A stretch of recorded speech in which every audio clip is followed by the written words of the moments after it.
Welcome to While We Were Distracted, the podcast where we explore topics that often get overshadowed in the rush of daily life. All right, everybody's reminded to turn your cell phones off. They went off a couple of times yesterday.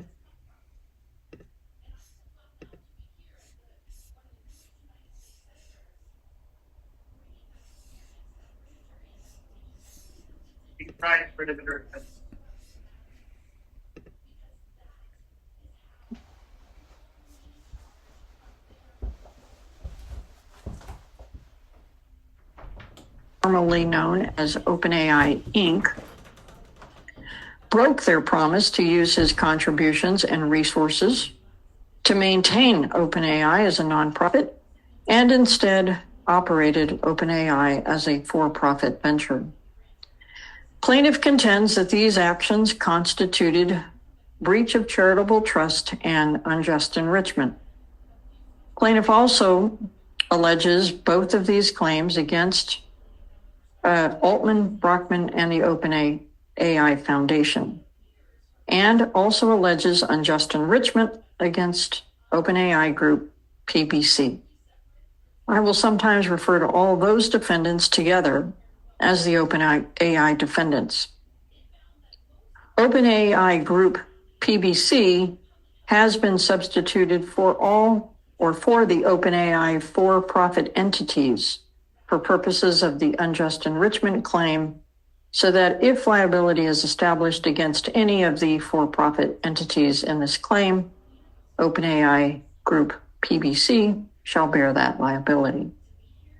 In addition to his claims against the OpenAI defendants, plaintiff contends that Microsoft Corporation aided and abetted OpenAI's wrongful conduct by knowingly providing substantial assistance to Altman, Brockman, or the OpenAI Foundation's breach of charitable trust. Plaintiff has the burden of proving his claims by a preponderance of the evidence, unless I instruct you that a different standard of proof applies to a particular element of his claims. The defendant denies those claims. The OpenAI defendants contend they made no false promises to Musk, that Musk's contributions to the OpenAI Foundation did not carry the restrictions that Musk claims, and that the OpenAI Foundation has always been and remains to this day a nonprofit organization. Microsoft contends that it did not know that Musk made donations for specific charitable purposes, or that the OpenAI Foundation, Altman, or Brockman committed a breach of charitable trust. Microsoft also contends that it did not give substantial assistance to the OpenAI Foundation, Altman, or Brockman in breaching a charitable trust, and that its actions were not a substantial factor in causing harm to Musk. The defendants also assert three affirmative defenses. One, that each of plaintiff's claims is barred by the relevant statute of limitations. Two, that plaintiff unreasonably delayed in bringing his lawsuit. And three, that Musk's own conduct bars his claims.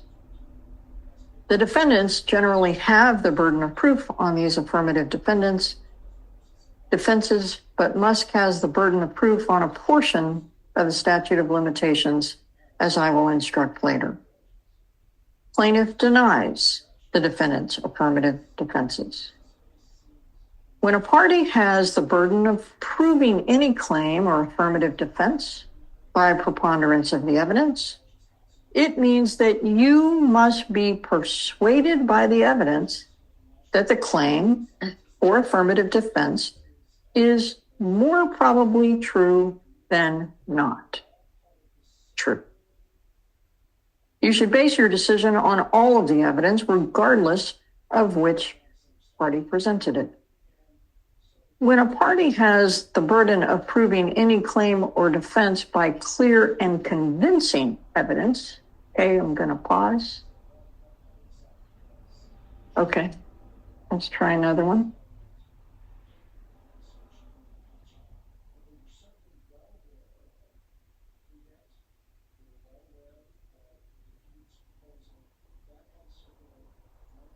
Let's try again. When a party, nope.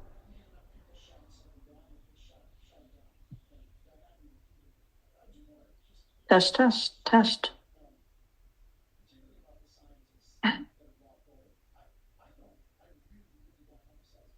Okay, great. When a party has the burden of proving any claim or defense by clear and convincing evidence, it means that the party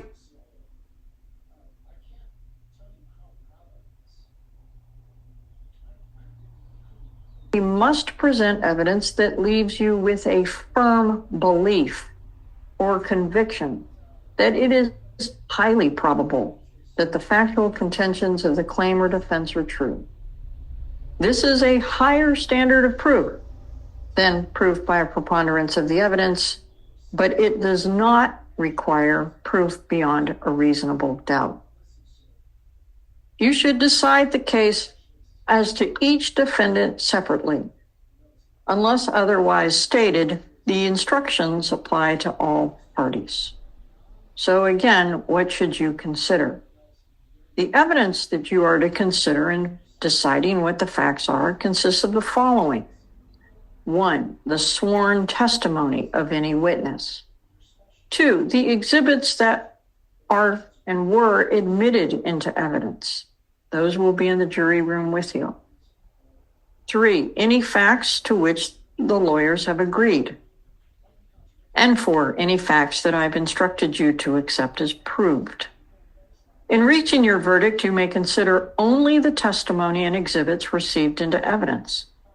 Certain things are not evidence, and you may not consider them in deciding what the facts are.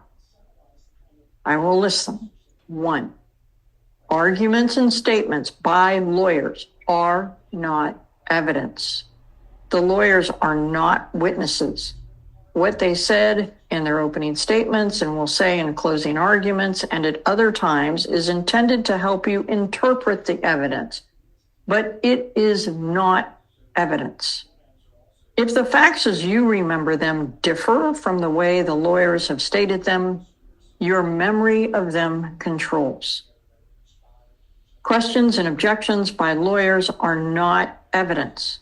Attorneys have a duty to their clients to object when they believe a question is improper under the rules of evidence, and you should not be influenced by the objection or the court's ruling on it.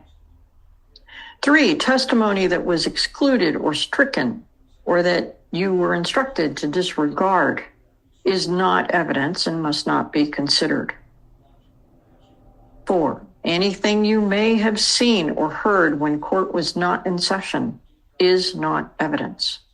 You are to decide the case solely on the evidence received at trial. Some evidence was admitted for only a limited purpose, and when I instructed you that an item of evidence was admitted only for a limited purpose, you must consider it only for that limited purpose and not for any other. Evidence may be direct or circumstantial. Direct evidence is direct proof of a fact, such as testimony by a witness about what that witness personally saw, heard, or did. Circumstantial evidence is proof of one or more facts from which you can find another fact. By way of example, and now this may make a little more sense. If you woke up in the morning and you saw that the sidewalk is wet, you may find from that fact that it rained the prior night. However, there may be other evidence, such as a turned-on garden hose, that might provide a different explanation for the presence of water on the sidewalk. Therefore, before you conclude or decide that a fact has been proven by circumstantial evidence, you must consider all the evidence in light of reason, experience, and common sense. You should consider both kinds of evidence, and the law makes no distinction as to the weight to be given to either direct or circumstantial evidence. It is for you to decide how much weight to give any evidence. With respect to the rules of evidence that control As I reminded you before, when a lawyer asked a question or offered an exhibit into evidence and the lawyer on the other side thought it was not permitted by the rules of evidence, that lawyer may have objected. If I overruled the objection, the question could be answered and the exhibit received. If I sustained it, the question could not be answered and the exhibit was not received. If I sustained an objection to a question, you must ignore the question and not guess what the answer might have been.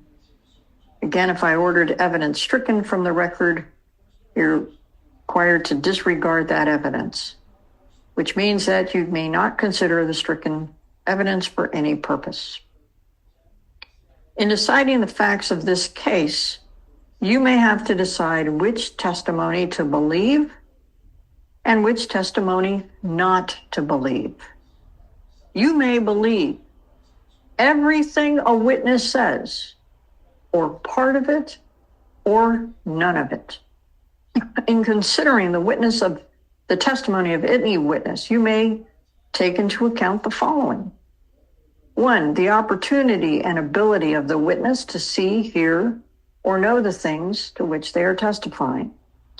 2, the witness's memory. 3, the witness's manner while testifying. 4, the witness's interest in the outcome of the case, if any. 5, the witness's bias or prejudice, if any. 6, whether other evidence contradicted the witness's testimony. 7, the reasonableness of the witness's testimony in light of all of the evidence. And 8, any other factors that bear on believability. Sometimes a witness may say something that is not consistent with something else the witness said.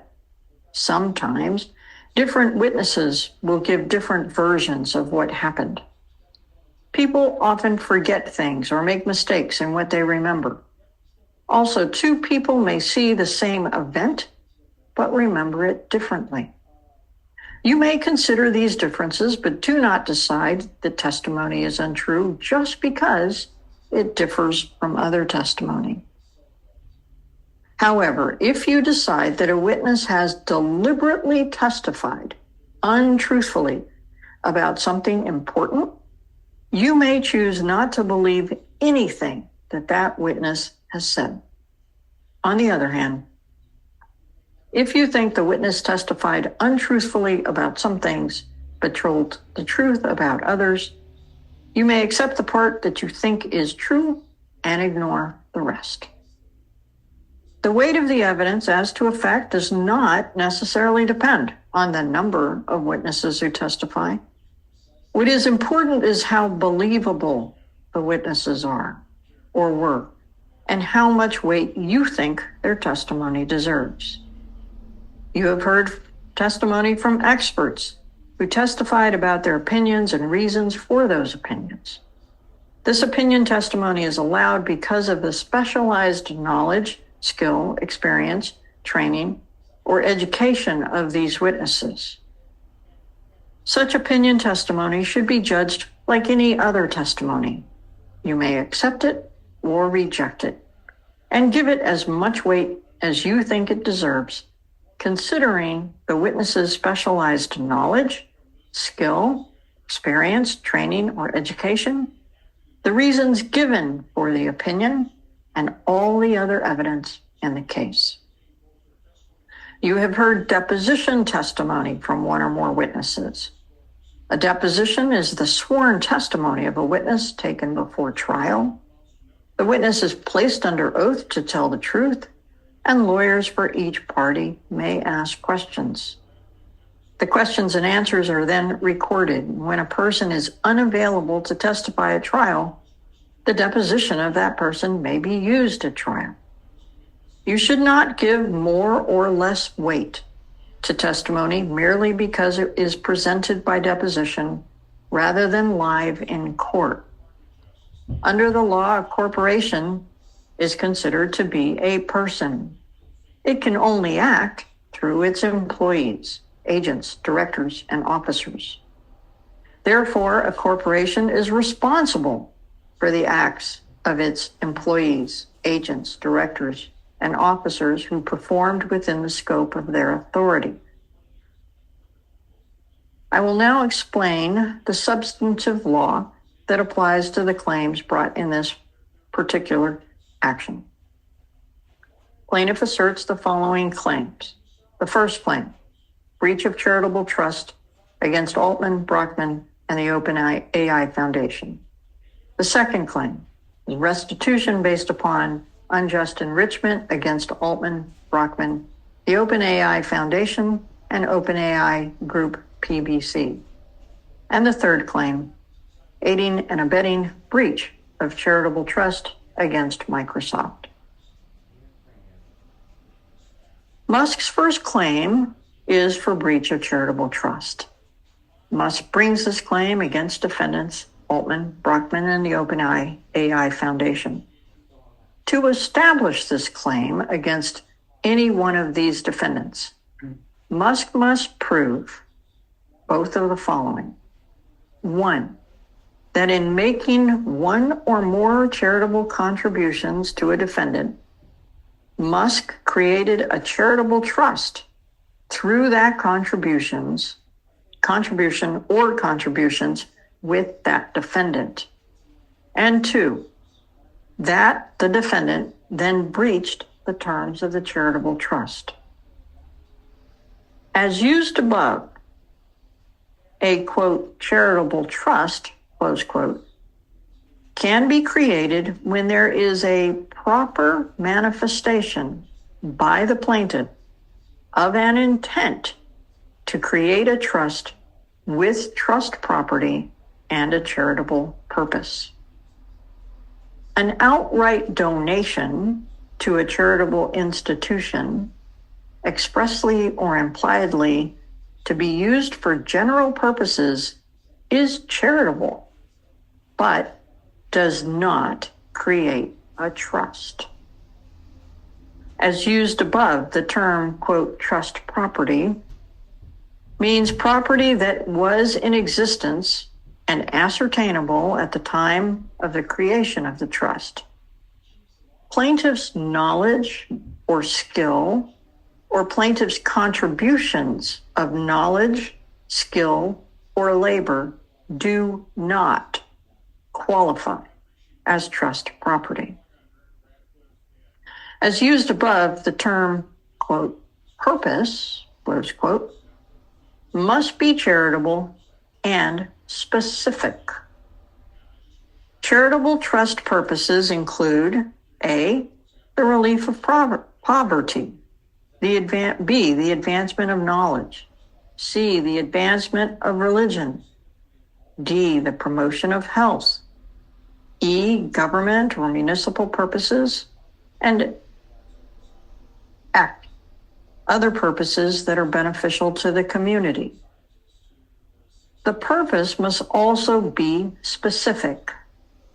An example of a specific charitable purpose is a gift to a hospital to support medical research on a particular disease, but not a gift to the hospital generally.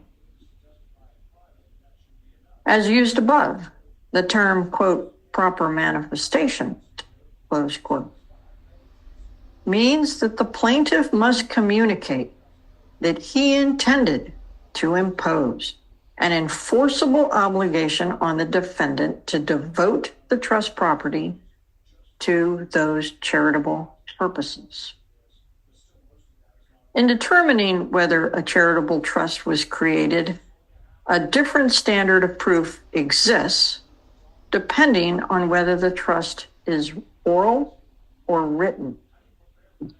Musk must prove the existence and terms of an oral trust by clear and convincing evidence. Musk must prove the existence and terms of a written trust by a preponderance of the evidence.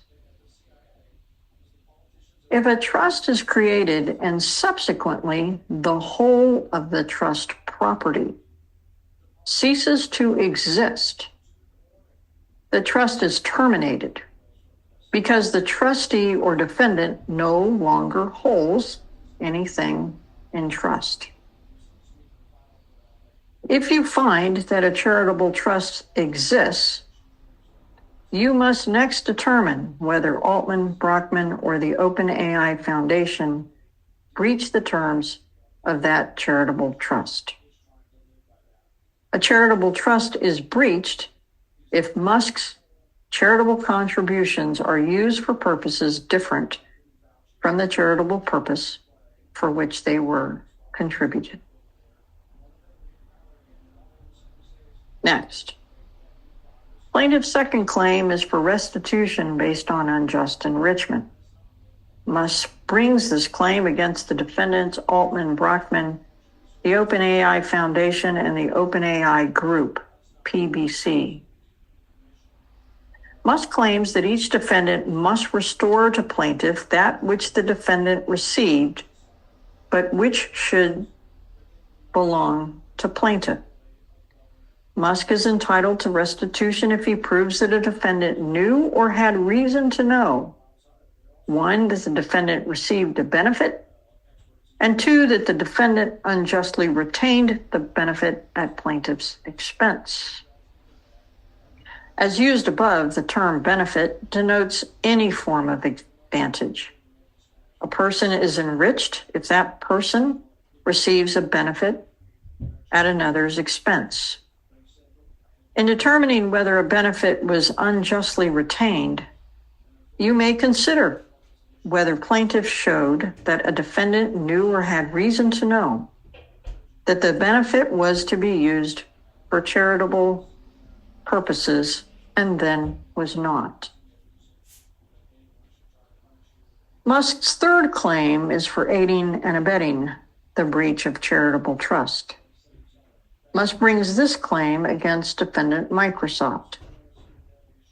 If you find that Musk did not prove that Altman, Brockman, or the OpenAI Foundation committed a breach of charitable trust, you must find that Microsoft is not liable for aiding and abetting.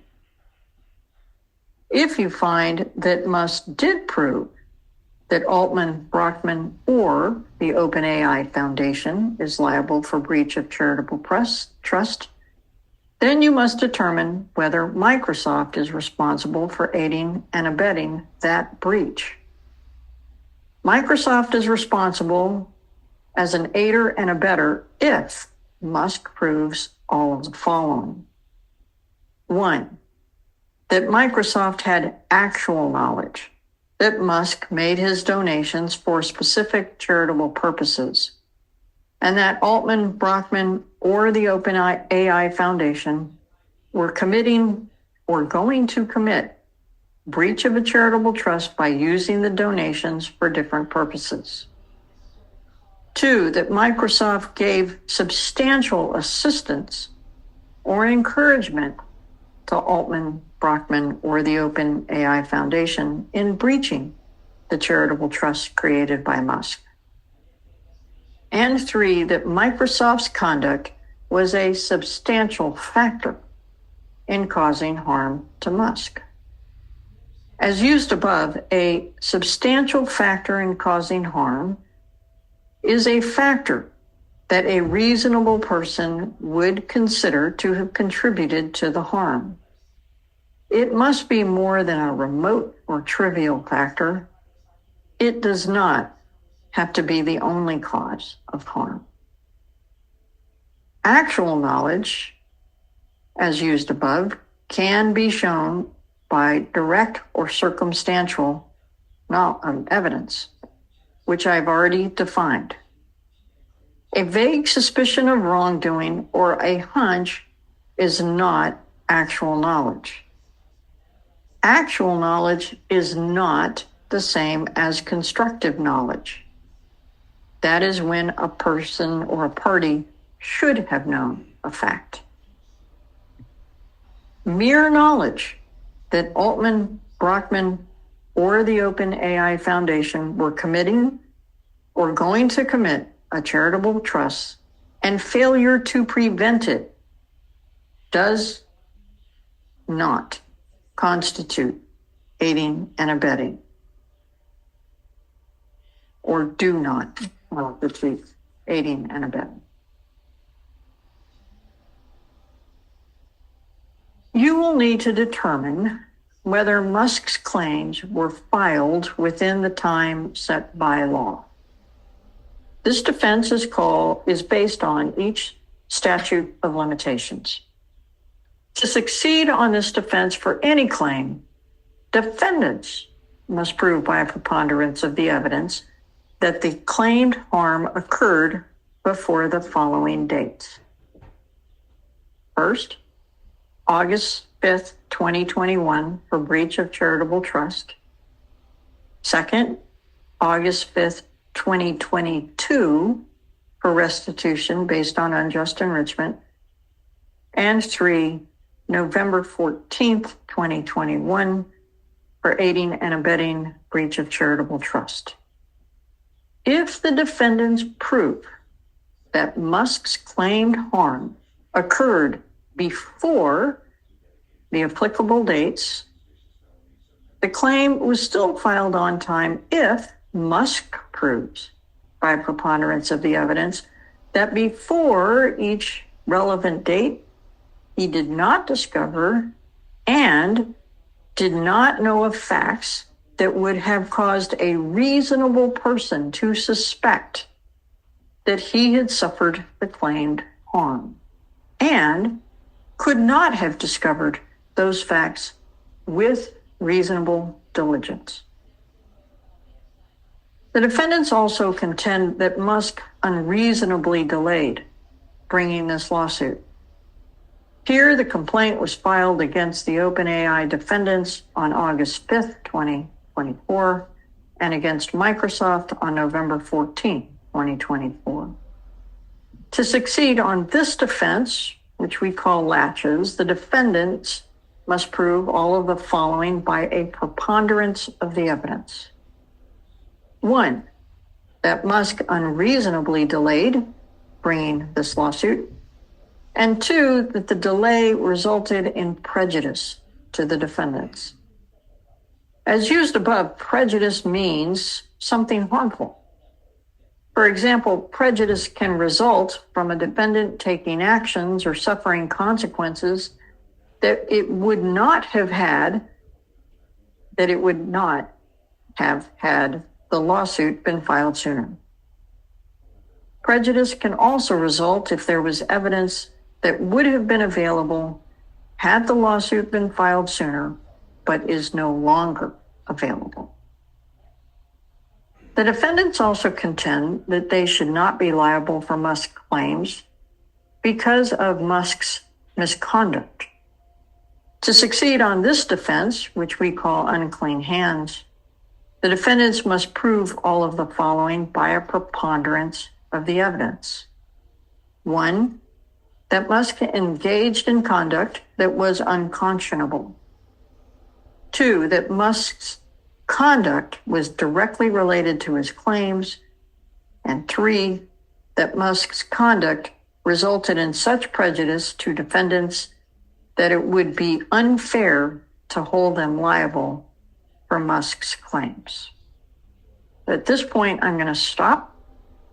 As you can tell, that's a lot of instructions. That's why I give you each a copy. No one expects you to memorize them. At this point, I'm going to have the lawyers give their closing arguments, and we'll take periodic breaks. And then I'll have just a few instructions for you to get you started after all of that's done. Okay? So we'll begin with plaintiffs, and I believe that will be Mr. Molo.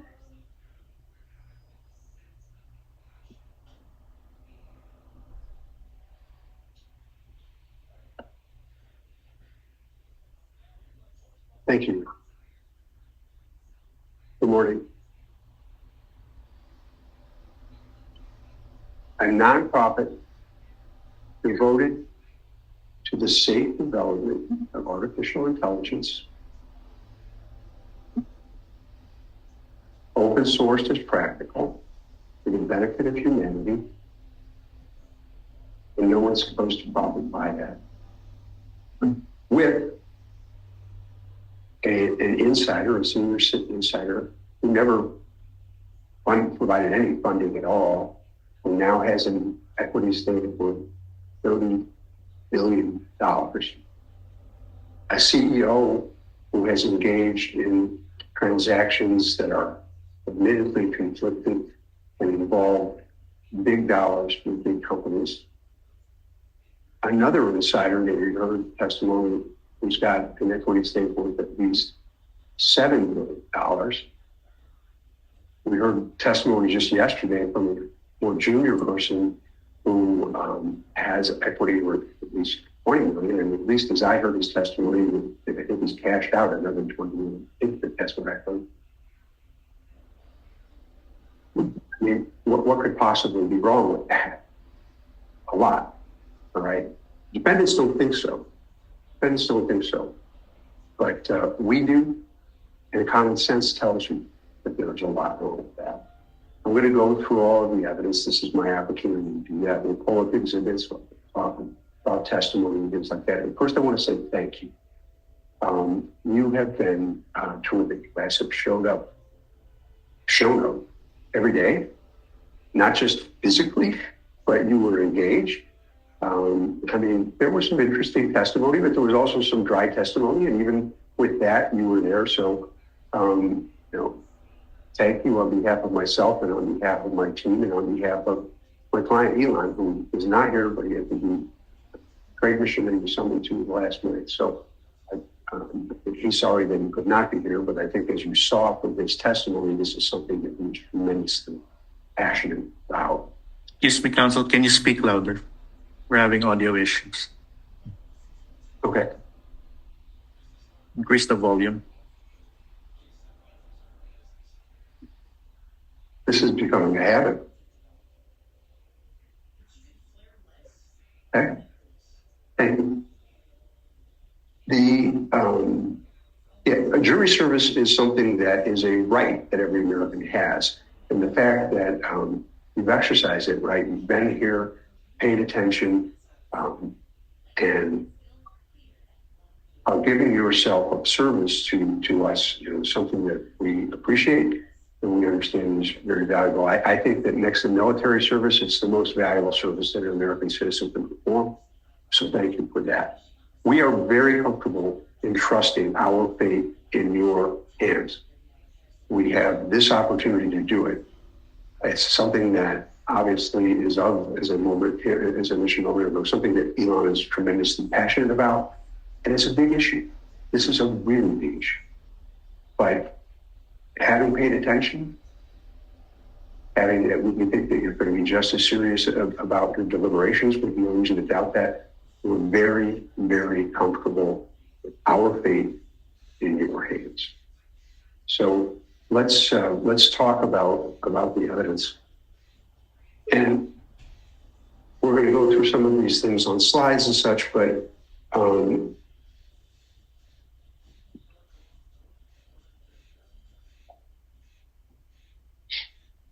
I just want to be clear.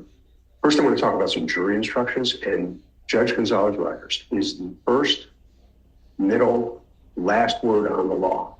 Okay, I'm going to put up some instructions that she read to you, but I want to be clear that she is the authority on the law. But I want to review a couple of instructions that I think are particularly relevant to this case, three specifically. The first is that burden of proof instruction that Judge Rogers-Gonzalez talked about.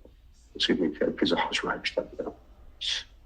She told me that the burden of proof, which we have on our three claims, is to prove the claims by a preponderance of the evidence. We don't consider this a burden. We consider this a joy. Having the opportunity to come here and finally get our case heard is something that we have been waiting for, so we do not consider it a burden at all. Now, preponderance of the evidence is something that people don't talk about on the street. Hey, have you heard about the preponderance of evidence in this case or that case? But it's a legal term. It doesn't mean that It's a heavy burden. In fact, it's a burden more likely than not, as the judge told me. So if it's 51-49, you think the other side made some pretty good points. And I disagree with that, but maybe you came to that conclusion. But you think we're just a little bit better, 51-49, 50 and a half, 49 and a half, whatever it may be, we win. That's what the preponderance of evidence means. Now, you're Americans, so you cannot be an American and not turn on your television and see Law and Order. It seems like all the time. Law and Order, those are criminal cases. And the burden of proof in those cases is beyond a reasonable doubt. This is not beyond a reasonable doubt. It's preponderance of the evidence. And again, we accept that burden and embrace it. We're happy to have the opportunity.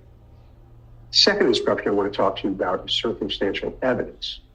Now, Judge Gonzalez-Rogers gave you that instruction, explained to you that circumstantial evidence is proof of one or more facts from which you could find another fact.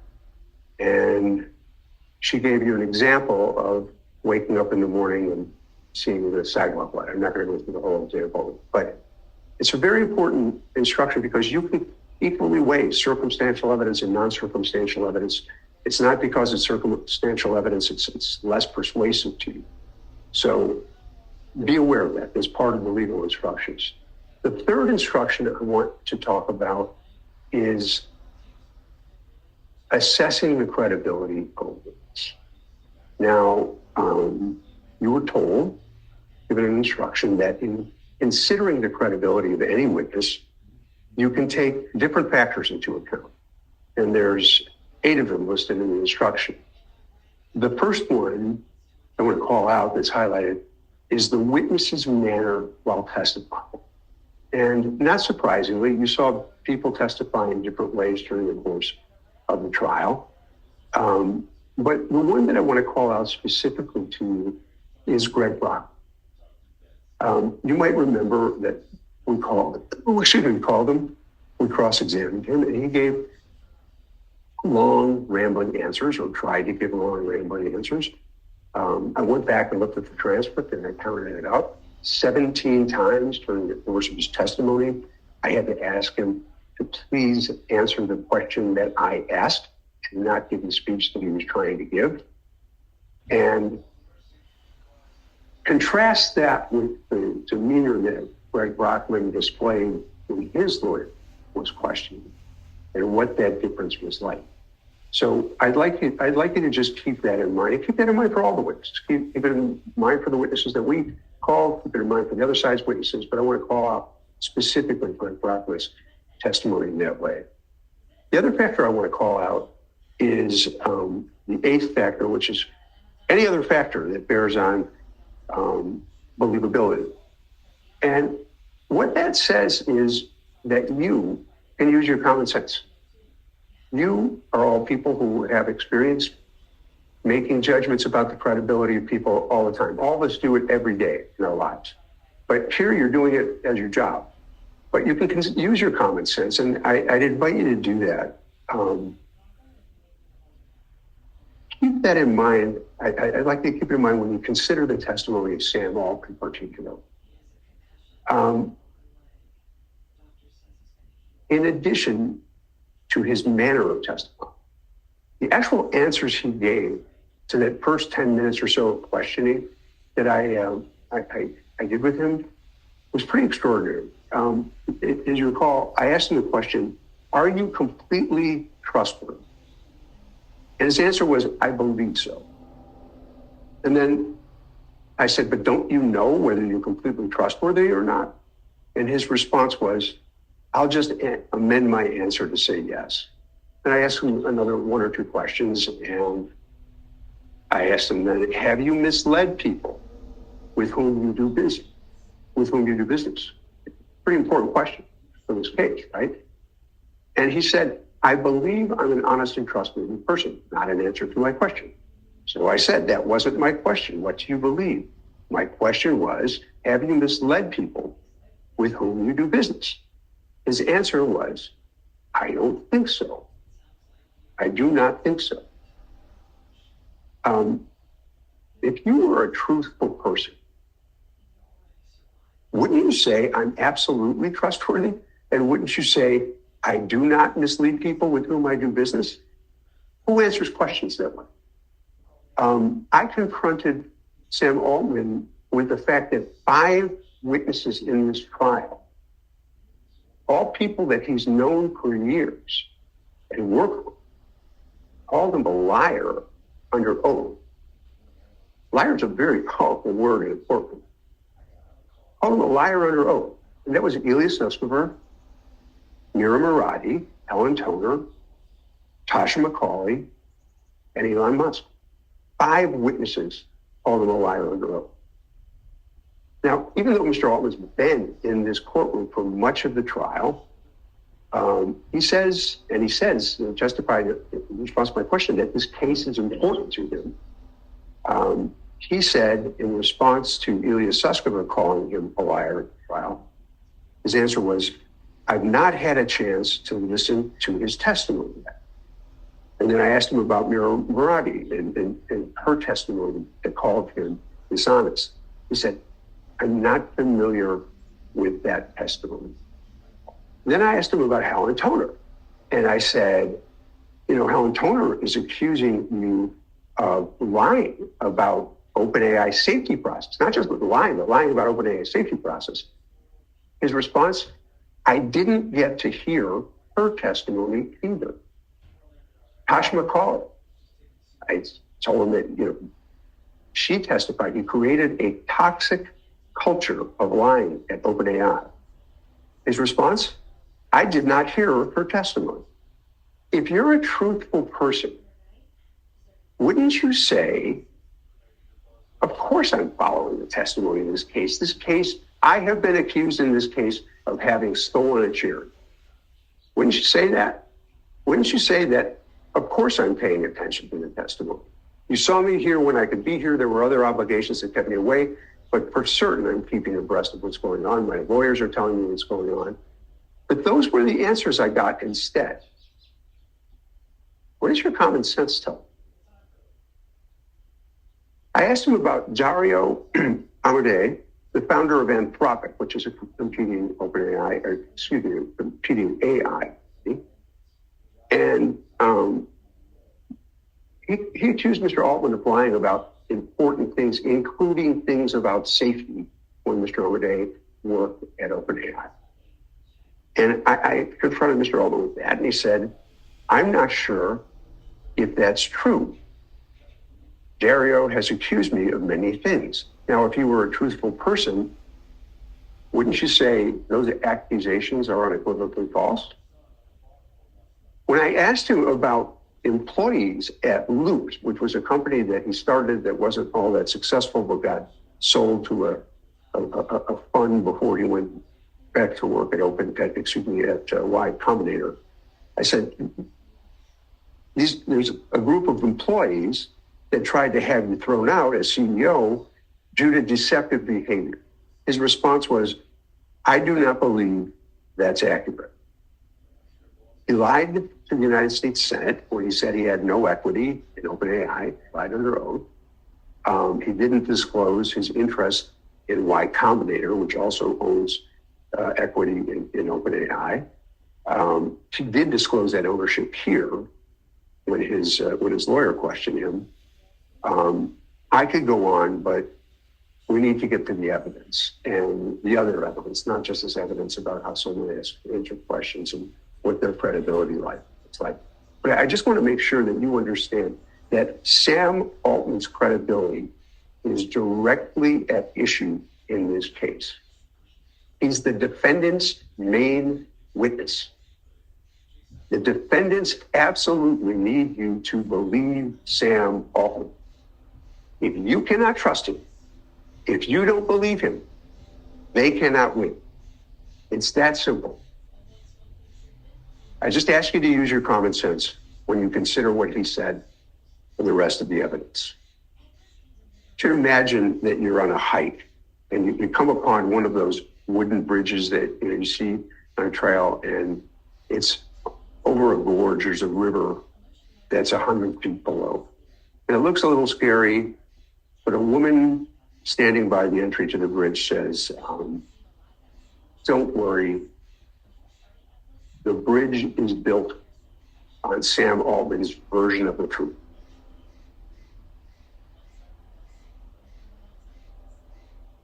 Would you walk across that bridge?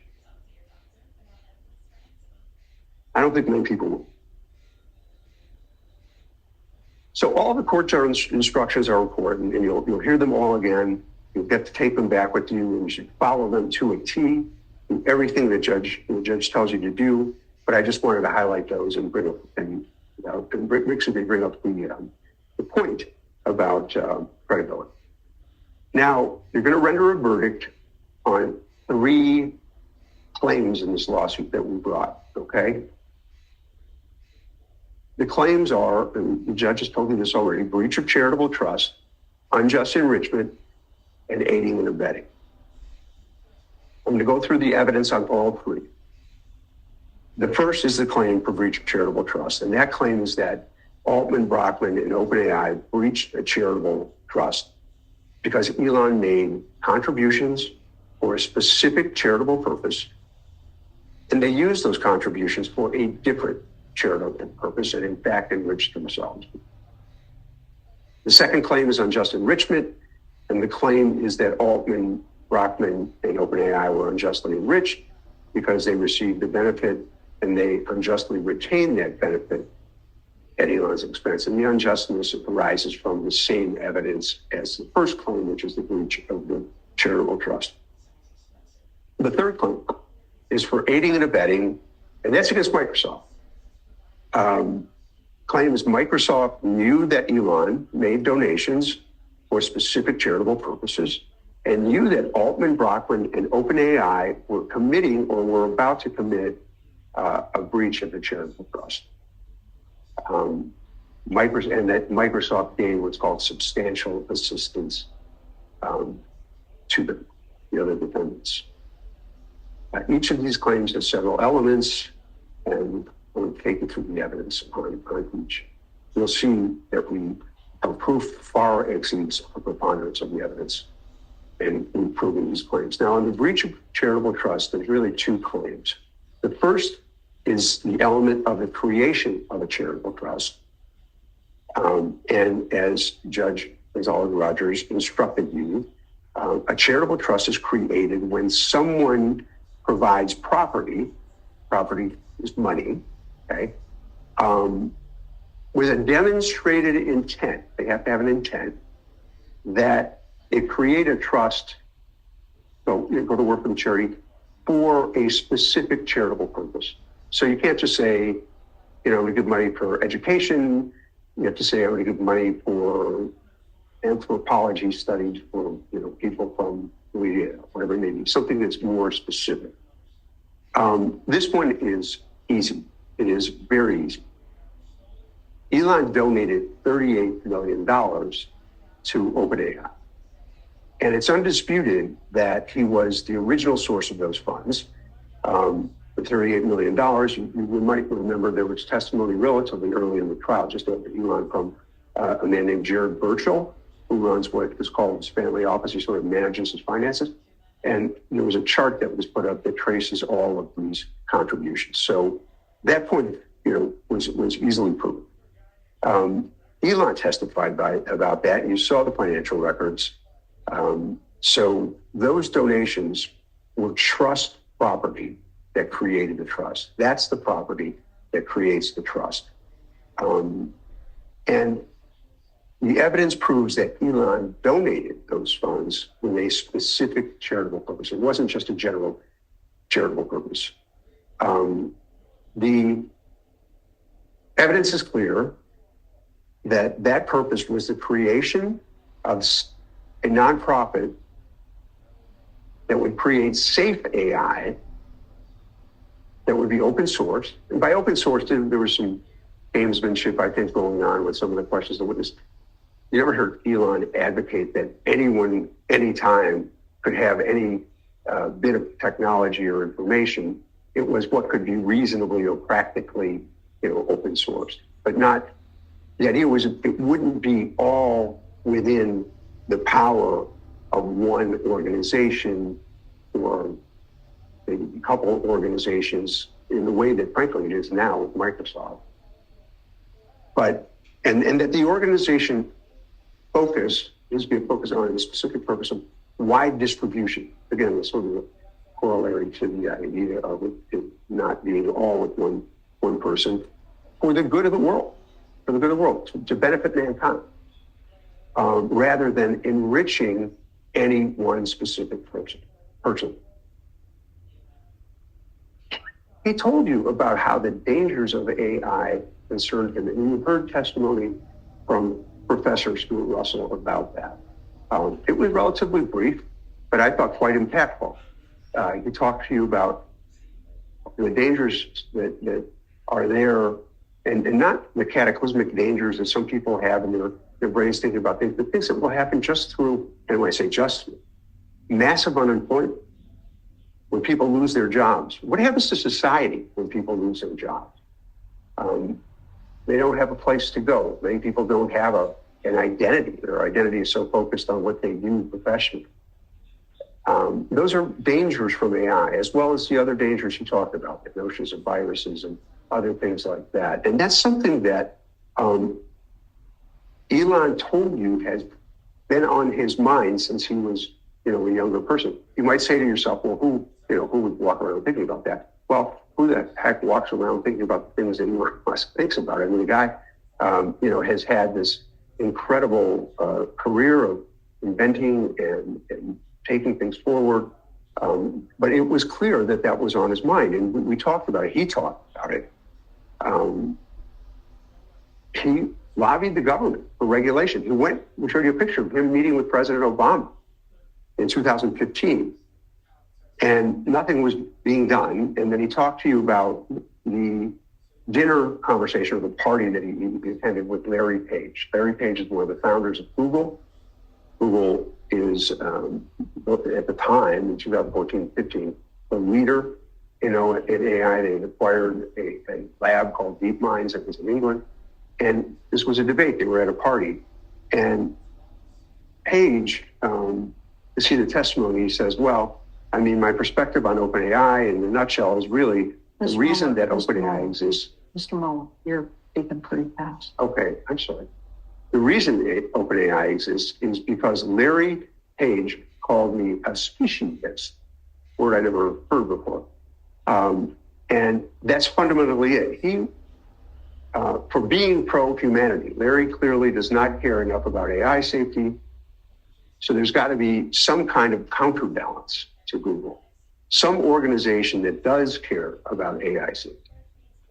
And I thought, what would be, the opposite of Google, which would be open source, nonprofit, would be the opposite of Google. And that was where, he came up with the idea to do this. He was convinced that the nonprofit way was the way to go. Now, he had already had tremendous success as an entrepreneur, as a founder of the Zip2 company that he founded with his brother. They sold for $300 million. PayPal, after that, that was sold for $1.5 billion. He was a founder of SpaceX, which we hear a lot about today. A lot of us with Starlink Wi-Fi. And he was also a founder of Tesla at that point in time. So if he wanted to found a for-profit business, there was nobody, in California and the planet that would be better suited and know how to do it than Elon Musk. But he clearly felt and believed in his heart that the nonprofit was the way to go. I asked him, how did OpenAI get organized? Remember that question? And he gave an answer, which we have here, I think. A nonprofit, it doesn't have a profit motive. It's not trying to maximize the amount of money it makes from AI. Had to be focused on wide distribution, avoid the concentration, had to be focused on AI safety. That was something that was important to me. He donated the $30 million to develop AI through this open source nonprofit focused on wide distribution that advanced humanity. Giving the funds for that purpose, and we'll talk about the purpose in just a minute, clearly satisfies that home. Now, you decide whether it's realistic that Sam Altman and Greg Brockman and OpenAI didn't understand the charitable purpose of Elon's donations and claim it. Let's look at the evidence. Now, this is an exhibit.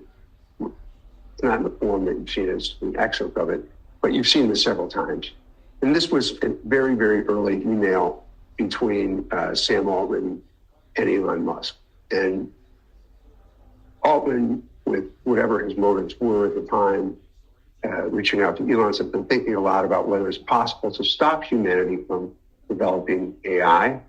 We could structure it so that the tech belongs to the world via some sort of nonprofit, and but the people working on it would get startup-like compensation, probably with the conversation of what Elon says. I think that tells you where Sam Altman's head was at that time, at least in terms of his understanding about what Elon was trying to do. And, not long after that, he asks, he said, the mission would be to create the first general AI and use it for individual empowerment. Safety should be a first-class requirement. Technology would be owned by the foundation and used for the good of the world. He asks Elon for money. Pull up slide in, and he says, can you donate $30 million over 5 years? What's Elon's response? This was a long time ago, so maybe you didn't remember this, but he said, let's discuss governance. Governance. This is critical. I don't want to fund something that goes in what turns out to be the wrong direction. Those words were prophetic, but governance is something that was important to him. And he said, also, I don't want to fund OpenAI to make safe AI and then find out it was actually making unsafe AI. So you'll see that. Now the defendants, Mr. Savitt in his opening statement showed you a document which he has labeled as Defendants Exhibit 507. And he told you that Elon wanted OpenAI to be a for-profit business from the get-go. And the email he showed you actually says that it was dated November 20th. He says, probably better to, this is when they're very early days when they're talking about this, probably better to have a standard C Corp, which would be a for-profit, with a parallel nonprofit. Okay? What Mr. Savitt didn't show you was 2 days later, an email from Altman to Elon saying, yes, and this is responding to Elon's email, I think an independent 501c3 is correct. About are you will pay, blah, blah, blah, blah. And doing this as an independent, pure play 501c3, 501c3 in your testimony means that it's a nonprofit, it's a charity. Okay?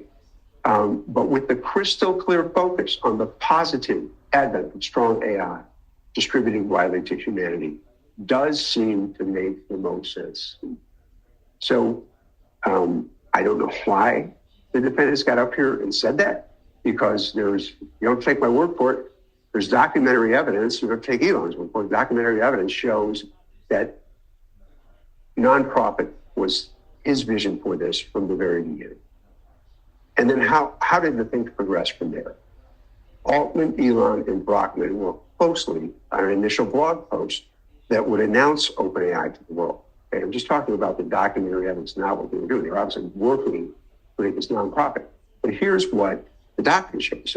And there was no disagreement over OpenAI's core mission: nonprofit, unencumbered by financial returns, open source its technology, focused on AI safety with an emphasis on wide distribution widely distributed benefits. Now, you've seen this exhibit many times during the course of this trial. As Plaintiff's Exhibit 17, it's dated December 11th of 2015. And this is the announcement of OpenAI, all right? Most likely to benefit humanity as a whole, unconstrained by a need to generate a financial return. Does that sound like Elon Musk, who goes on to fund with millions of dollars after that he was focused on creating a for-profit? It certainly does. He told me this is what everyone agreed to, Altman, Brockman, Suskever, and that it was going to be a charity unconstrained by the need to generate a financial return. Now, there's a couple documents that were created around the same time that are tremendously important, because this is a document that isn't just an email. Oh, it's not a tweet, it's not a text. This is a document that was filed with the government, with the state of Delaware, in which they state the mission.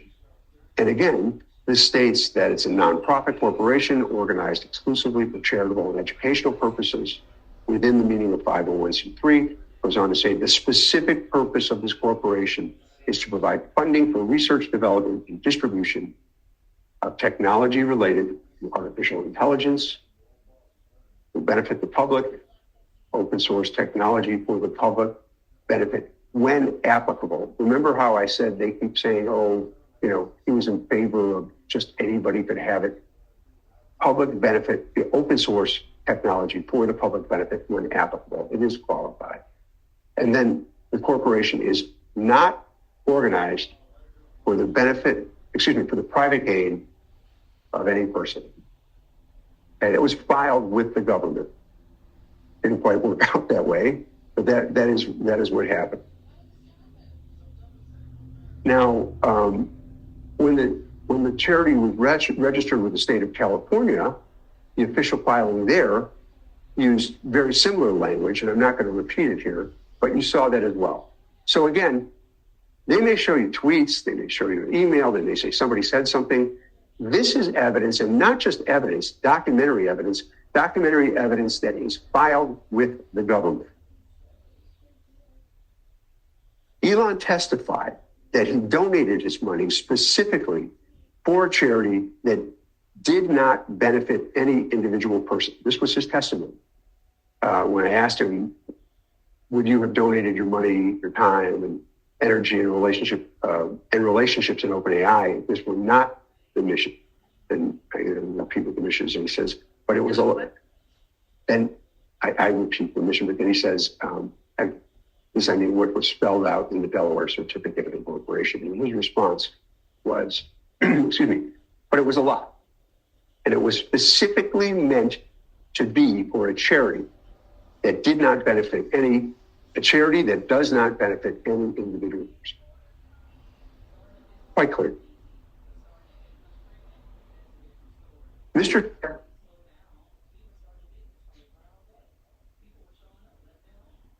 Is this working? There we go. I'll tell you the opposite. That's what he said in his opening statement. He said, the evidence will prove that Musk believed that it should be a for-profit company. He told you that Elon never cared, straight from his opening statement, Elon never cared about open sourcing its code, never cared about OpenAI's safety. And you be the judges of the credibility of those statements. Use your common sense. As Elon told you, he's founded numerous successful for-profit companies. If he wanted to do that, he could have, knew how to. Again and again, in written communications and testimony, he emphasized the importance of AI safety and open sourcing. Even Satya Nadella, the CEO of Microsoft, who testified more recently, Mr. Nadella testified that said, and you knew he was trying to get the government to regulate AI back then.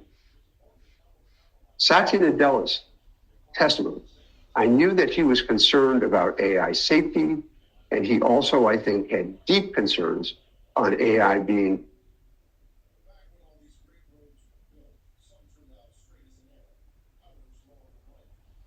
No, it's your system, not ours. But he said, and so therefore, that's why, this is Nadella talking about Elon, that's why he was personally dedicating himself also to dealing with AI.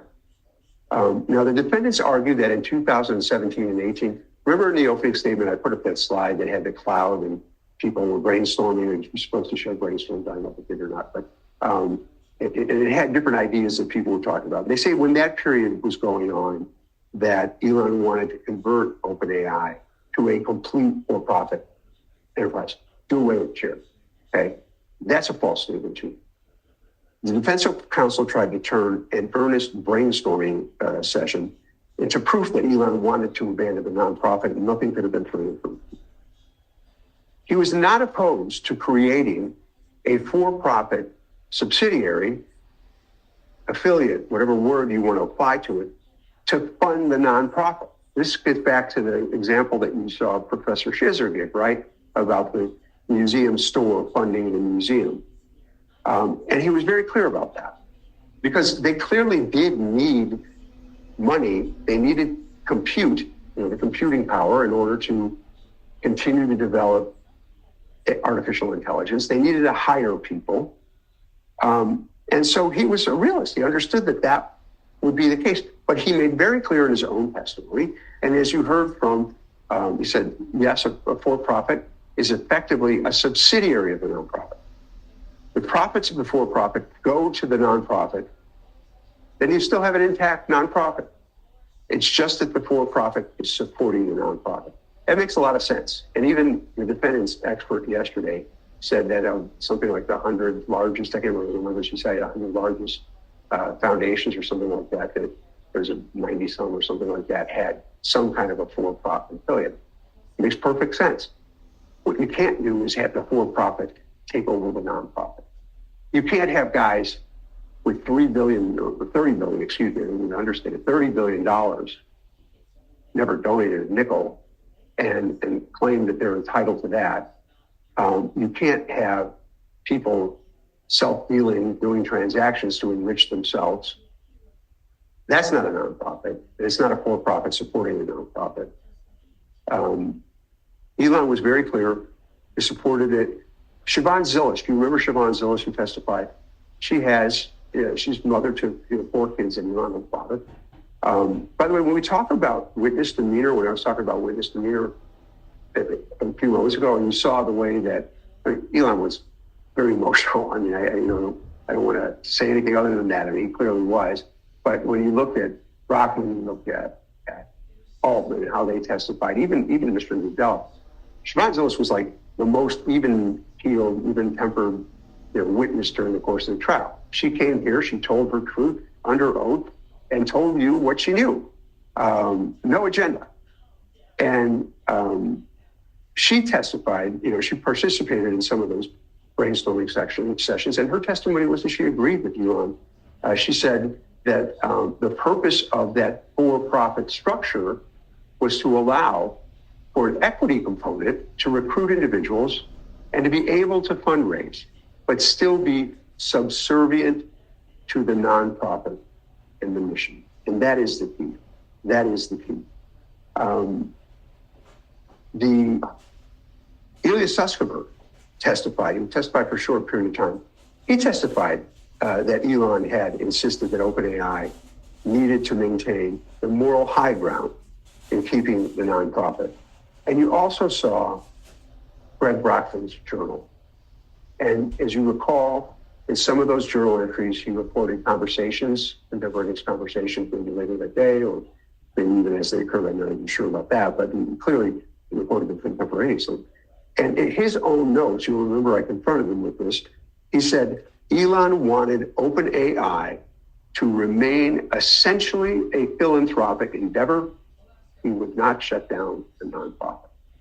So I don't know if Mr. Brockman talked to his lawyer before he gave his opening statement, but his lawyer's opening statement telling him that Elon wanted to unequivocally convert to a for-profit simply is not true. His own clients got the evidence to show that. In 2017, after the discussions had broken down, and we'll talk about that at a later point about the back and forth and this notion of control, the notion of Altman wanting to be the CEO, and this negotiations of equity and term sheets and dilution, board size, all of that. During those conversations, Elon became frustrated, and he sent the email that's been up here also many times, Finance Exhibit 157. You'll get all the exhibits, by the way, too. Read it for yourself. It says, guys, I had enough. This is the final straw. Either go do something on your own or continue with OpenAI as a nonprofit. Two options. Remember, I phrased it that way when I was talking to Ilya. I said, when I was asking the question, I said, so you had... Mr. Miller, could you slow down just a tad? Okay. So I said there are two options. Either go do something on your own or continue with the nonprofit. What do? They continued with the nonprofit. They went out and fundraised after that. Altman reassured him immediately. He sent him an email the next day and said, I remain enthusiastic about the nonprofit structure. Elon believed them. He continued to donate for another couple of years. He donated for another, up to 2020, the last quarter of 2020 was his last donation. And more than a quarter of his donations came after this point in time when he stepped down the board. So he would not have been donating money if he didn't honestly believe that it was a nonprofit and that they were maintaining that mission. And you know, as I say, Brockman and Ilya doubled down. They went out and raised money. As Zilis testified, Brockman and Ilya said they wanted to fundraise for the nonprofit in earnest. And she said they went off and did that. So when Elon stepped off the board in February of 2018, he believed that OpenAI would continue as a nonprofit, and his belief is reasonable. Okay? Doesn't mean that he didn't think there could be a for-profit. There just wasn't one that had been formed at that point in time. And he said earlier, I'm okay with the fact that there being a for-profit so long as it furthers the mission of the nonprofit and it's not subservient, it's not the tail wagging the dog. Now, Plaintiff's Exhibit 24 is something that you've also seen a number of times. And you might not have thought about this, but this is the OpenAI charter. The OpenAI charter is basically posted at the time Elon's walking out the door, all right, off the board. It's around the same time. And in it, they say, our primary fiduciary duty is to humanity, to ensure any influence over AGIs, to ensure any influence we obtain over AGIs, artificial general intelligence, when the machines get as smarter than the men, right, and women, that it ensure that it is used for the benefit of all and to avoid having harm humanity, used to harm humanity. Goes on to say, we will always diligently act to minimize conflicts of interest and doing the research to make AI safe, right? This is what Brockman, Altman, Kleskover said to the world, not just to Elon, they're saying this to the world at this point in time. When I asked Elon about the charter, I said, did that provide you with any assurances? His response, yes. I mean, every aspect of OpenAI, from the incorporation documents, to the public announcements, the press interviews, the website, every single part was consistent with being a nonprofit open source company. And then I asked him, and were your charitable your continued contributions in any way affected by this? And he says, yes, that was the whole basis for my donations. Why I gave $38 million and my name and helped recruit the people and taught them everything I know about how to make a company successful. It was all for the benefit of the charity. That never changed. And we've proven the first element of our claim. The evidence establishes a charitable trust.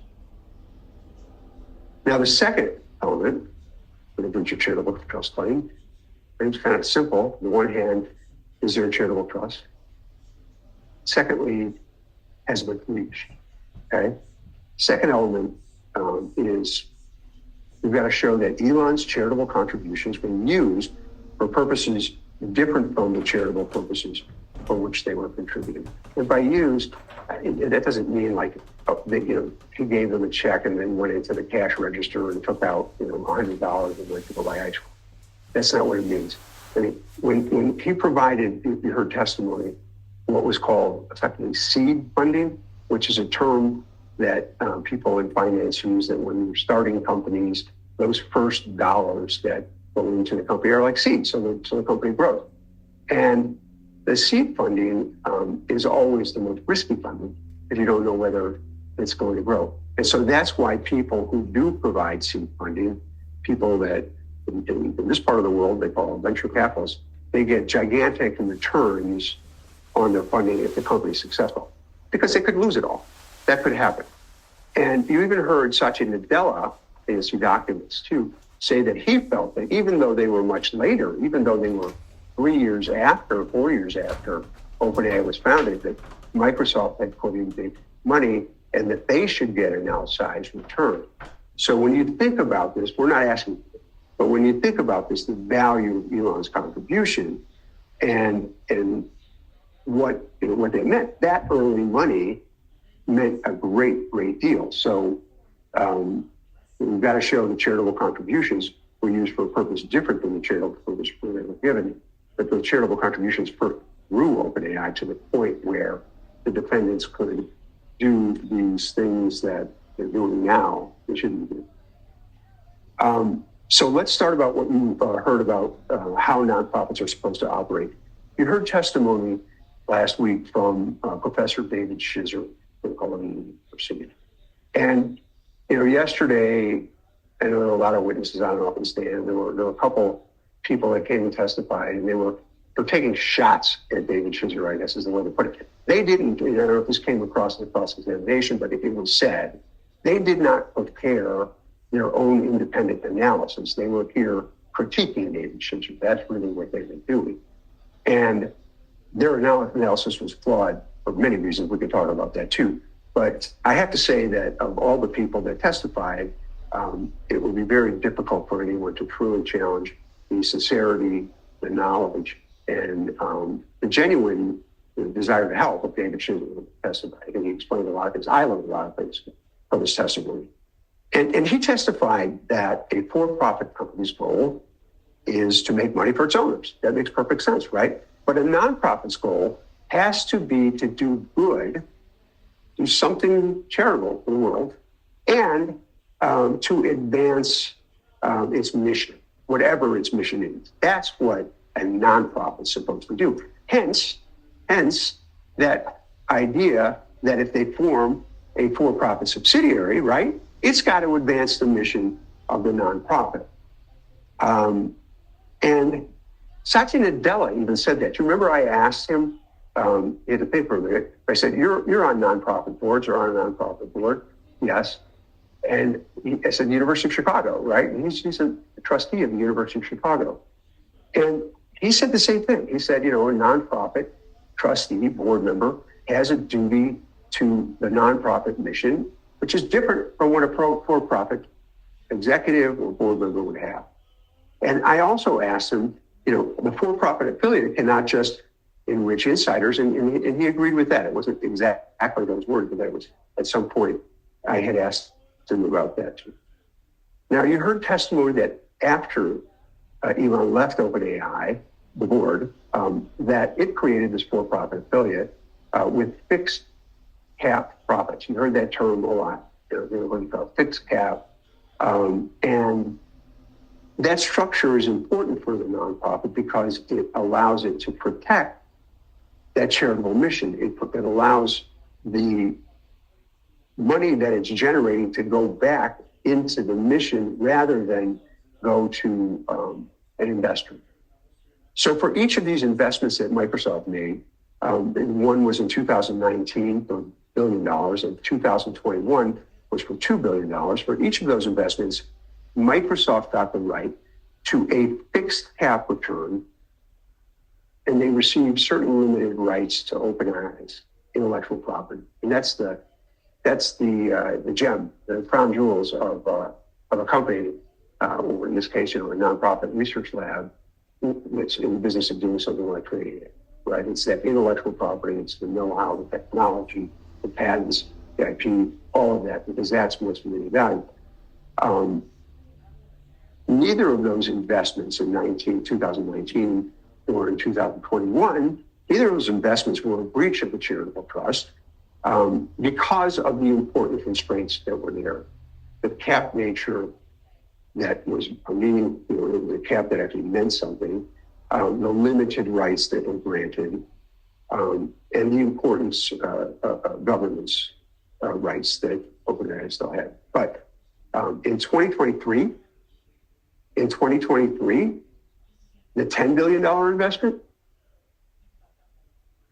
do you remember I said, this is actually before the first investment, I had said to Mika Nadella, because they were giving OpenAI discounted compute for a period of time. And Nadella said, they came to us and we were going to lose another, I can't remember the exact number right now, but it's in the evidence and I can give it to you. I think it was $15 million. And he said we couldn't do that anymore. We weren't going to do it. And I said, enough with the charity, down to business. If you remember that. And he agreed with me, and that's what they were doing. And he doubled down. First, it was okay. There were these limits. But the $10 billion 2023 investment changed the world. Altman, Brockman, and OpenAI breached the charitable trust created by Elon in 4 ways in 2023. First, they enriched investors and insiders. Remember, that was a term that Professor Shizer used, like the people that were more senior people running the nonprofit, called them insiders, that enriching investors and insiders at the expense of the nonprofit, right? Failing to open source the technology, because at this point in time, the rights to the intellectual property really, there's OpenAI retained some, but it really was in Microsoft's clause, the rights. They were in Microsoft's clause. Failing to prioritize AI safety. And then last, failing to follow nonprofit custom and practice in nonprofit governance. And you'll remember Professor Shizer talked about how a nonprofit is supposed to conduct itself. All of those things were a violation of OpenAI's mission, but any one of them, I have to prove all, any one of them is enough to find that OpenAI breached the charitable trust. Now, first they enriched the investors, Microsoft, and insiders like Brockman, and apparently quite a few more. I mean, we know Susquehanna has now $7 billion interest, and who knows who else might have other interest. Professor Shizer told me that a basic principle of the nonprofits is that revenues and assets have to be committed to the nonprofit. And the defendants violated that basic principle by entering into this 2020 deal with Microsoft under terms that were unfair in the nonprofit. It's that simple, all right? The $10 billion Microsoft investment was 10 times its initial investment. At that point, it had invested $13 billion, and that totally dwarfed charitable contributions and weakened OpenAI in its negotiating position with Microsoft. You remember I asked Professor Shizer, what if they raised, the money, if they raised the $13 billion? Then I asked them, what if they raised half it? And I don't have the question right in front of me, but it was a question along those lines. And the idea is you at least have some bargaining power there. He testified that there are charities in this country, in fact, one right up the road at Stanford, that can raise $3 billion in the course of a year. He mentioned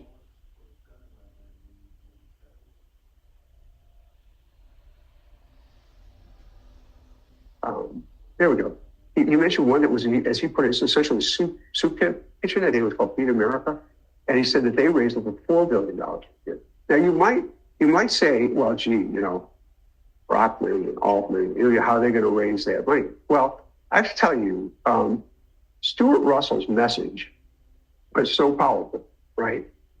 The way that AI, it does create good things. I'm not saying that it can't create good things, but the way that it can have such a negative impact. Wise. One would think that people would be knocking down the door to donate to an organization that's dedicated to the safe development as a nonprofit. So I don't know what they did. I don't know if they had firms or no evidence that they did that, but that was a problem. And the constraints on the earlier deals, the cap and the limitations on the IP rights, those were gone too. Under the terms of the 2023 deal, OpenAI would need to earn roughly $275 billion in profit, for the nonprofit to receive. Remember, Professor Shizer used the term residuals. There was a term residuals, and at the time he was testifying, I looked over and I saw some recognition of his faces. There were these TRAs. These are the amounts that investors would get, including employees, including the nonprofit, including Microsoft, and anything that was paid off beyond these target redemption amounts, the target amounts that they would get, would go into the nonprofit. But in the 2023 agreement, when 2025 came along, the residuals would become much smaller. And he showed this because, and by the way, he did not represent that this was a dollar per, exactly precise calculation. He's showing you what happens. And can we just go back to the last slide? So it makes sense, right? That if you're getting some amount of money, that would be represented by the blue dots as well as the blue. And then everybody else gets more money 2 years later, the residuals go up by 20%, you're going to get smaller amount from the residuals. So the nonprofit is getting less money. And that 20% is extraordinary. I asked Satya Nadella, 20%, I said, that doubles in less than 4 years. And he agreed with me. So that was an extraordinary term and an extraordinary give on the part of the nonprofit when they were negotiating this deal. Microsoft also got broad rights to all of OpenAI's intellectual property up to the time that AGI was achieved.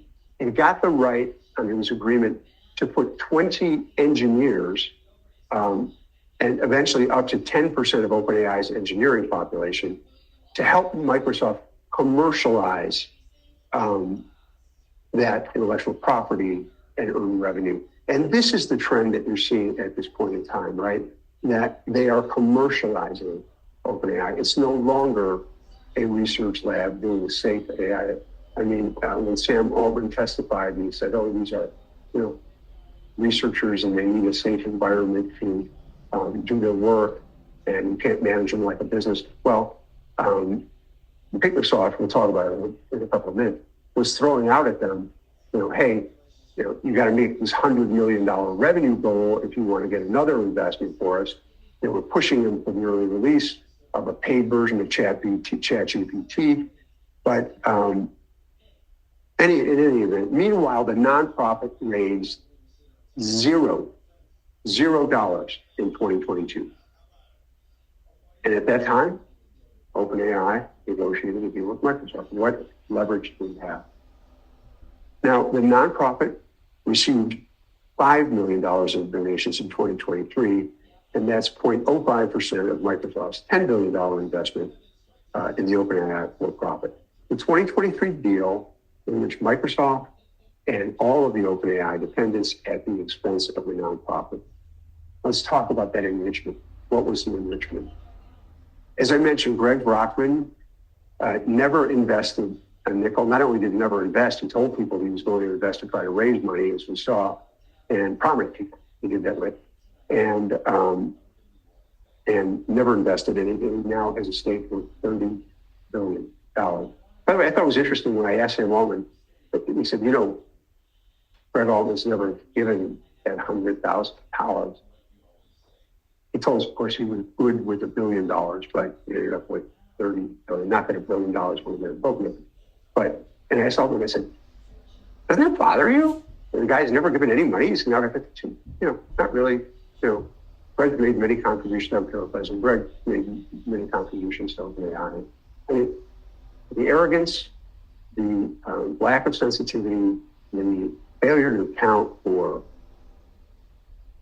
just common decency was really, really appalling. Remember Brockman's plan in the beginning was, in his diary, okay, financially, what will take me to $1 billion? It would be nice to be making the billions. We could put this up. Said, we've been thinking that maybe we should just flip to a for-profit. Making the money for us sounds great and all. That's what he was saying at that time. Those were Brockman's true thoughts as he was discussing a path forward with Elon. He also enriched himself through self-dealing in transactions. You heard about Cerebras, and that was something that he invested in and made money on. He's held equity in Cerebras for some period of time. OpenAI did a $10 billion deal with Cerebras. And he's not the only one making those kinds of billions of dollars. As I mentioned, Ilya Sutskever has a $7 billion stake. I mentioned Joshua Akian, who testified yesterday with the $20 million. And Professor Shizer testified, and this is why they're going to bring up this email from early on when they talked about that people that work there can get, quote, startup like equity, okay?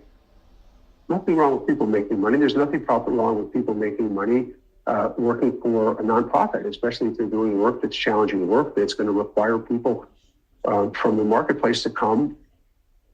But Professor Shizer was very clear on this, that just because you're there and you're doing an important job that might be compensated at a higher level outside of a nonprofit doesn't mean that you're entitled to make that same amount in a nonprofit. He testified that, and he gave an example, universities with large endowments, Stanford or Berkeley for that matter, have these large endowments, donors, donate money, and the people that manage that money make quite a lot of money themselves. They're investment managers. Those same people, if they were working at a hedge fund, not a nonprofit, like Stanford or like Berkeley, would be making more. But they're compensated well, but they're there in part to serve the mission. And, here, it was just completely flipped on its head. Now, the nonprofit funds are supposed to go to advancing the mission, and they're not supposed to make their employees and for-profit partners, Microsoft, rich. What about Sam Altman? Sam Altman, who told the United States Senate that he has no equity in OpenAI. All right, that was a lie, as I said before. And he said that he has, admitted in this trial that he has a stake in OpenAI through his former company, Y Combinator, which is sort of a company that helps companies that are starting up. And he also told me that former board member Tasha McCauley, that he intended someday to take additional equity. There's an email that he tells Elon the same thing, where he says, someday I may take equity. Now, maybe that someday is the day that this trial is over, or maybe at some other point down in the future. I don't have any evidence that I can tell you, but I could just tell you that what human nature is and what past behavior often demonstrates as a predictor of future performance. So you be the judges, but Sam Altman has no equity stake. But what he does have is the ability to, as I asked him, and you said, you're the CEO, you have the ability to influence contracts, the business that they do, business partners that they work with. And you've heard about his self-dealing, being on both sides of deals between OpenAI and on the one side and companies that he's invested in on the other. His stake in those companies, there's an exhibit that lists, what's the exhibit number that has the disclosures? It was what's called an interrogatory, where they submitted, both he and Brockman submitted under oath these documents saying these are the businesses that we have interest in. Anyway, I'll get it for you in a minute. But they produced this to us. But his stake in Helion Energy. Remember, he was explaining how energy is so important in these companies because they got to have the compute, and they got to have, these computers need to be powered, and that's why you hear all the stories about energy and such now. His stake in Helion Energy was $1.65 billion. $1.65 billion. And he was, until recently, chairman of the board of directors of Helion. Helion does not have a working product right now, but it's got a deal with OpenAI that is sort of a pathway to future transactions once it gets a working product. And Shivon Zilis testified that when that deal was announced, it was, quote, out of left field, was the phrase that she used, and it raised concerns to the board. Sam Altman claims that he recused himself from the transaction, but he admitted that he participated in discussions about that deal. Now, another one of his so he said, I'm recused, but yet then he went ahead and negotiated anyway. I think he gave the excuse that he really knew what was going on or something like that. Well, that's why we don't allow people with conflicts to be part of negotiations. Another large investment we have is Reddit. You may know Reddit from the internet, and it's a social media company. In 2024, Altman shares in Reddit were worth about $300 million. He admitted there was an obvious conflict between his Reddit investment and his position at OpenAI, the CEO of OpenAI, because they did a deal together. And it didn't stop him from negotiating both sides of that deal. And the story that we heard was, well, there was some litigation, a threat of litigation. The thought would be that I would be the person that would solve it. He has a fiduciary duty to act for OpenAI, the nonprofit, act in their best interest, not in Sam Altman's best interest, not in Reddit's best interest. And Professor Shizer, under the terms of the deal that they have, by the way, it's $200 million between OpenAI and Reddit. Professor Shizer explained that these conflicts of interest like this, these are a problem because the nonprofit's executives and board members have this duty of loyalty. Remember he talked about duty of loyalty? There was a chart that had 3 bands on it. Duty of loyalty was one of them. And that means they need to focus on the nonprofit's business. In addition to negotiating with both sides, he also had this OpenAI startup fund that he didn't tell the board about. And we heard testimony from the newsroom director that said they were surprised to learn about this. OpenAI also now has converted to a public benefit corporation. We heard a lot about that. It was in 2025, and is exploring something called an initial public offering, which where we can sell stock and sell shares to the investment public. The PBC, which is now converted, there's no caps on investors' distributions to the PBC. Right? No caps to the investors' payments under the PBC. Second, OpenAI failed to fulfill its mission to open source technology. Remember that was something that was important. And by 2023, that went out the window. OpenAI did give Microsoft interest in commercializing product. Okay, and Microsoft has IP rights, the know-how. What if Microsoft had this huge stake? And you heard Mira Murati. She was one of the witnesses that testified by deposition. And by the way, I don't remember the judge's instructions saying this, but I couldn't make those people come here because they lived too far away from the courthouse. But I can go take their deposition and have them testify by video. I apologize for that because I know it's not always the most interesting, but they came and gave truthful testimony, and that's what you've heard. It's just the same as if there was someone on the witness stand. And she was the point person on OpenAI's relationship with Microsoft, and she testified that OpenAI agreed to give Microsoft 6 months or 1 year of exclusivity on GPT language models. That's a big deal. It's a new technology being rolled out like that. So the failure to open source breached the mission. And then on safety, OpenAI failed and breached the mission as well, too. It was clear from Satya Nadella's testimony that in early 2023, OpenAI was pressured by Microsoft to release a paid version of ChatGPT. You'll recall I showed him toward the end of his testimony 3 text messages between Satya Nadella and Sam Altman. And these are exhibits 269, 270, and 272. Again, you don't have these. In exhibit 270, he says, the sooner the better for getting paid ChatGPT set up. And so he's clearly pressuring Altman. And it's common sense that speed doesn't equal safety.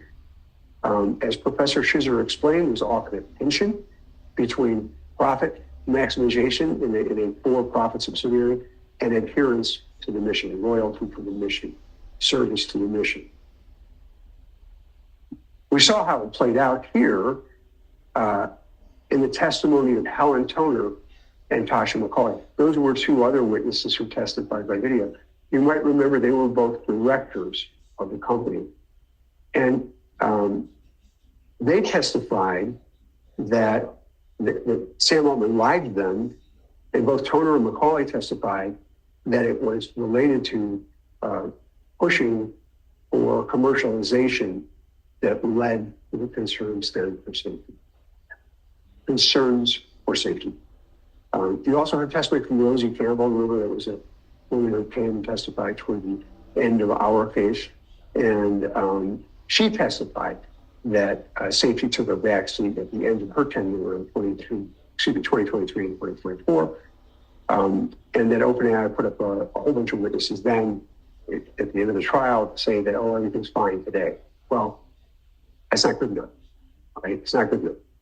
We don't know whether it's fine or not. We didn't really have a trial on whether it's fine. We heard the witnesses say that. And the question is, what was it like in 2023, and they were in breach? Don't let that distract you from all of the safety failures that occurred.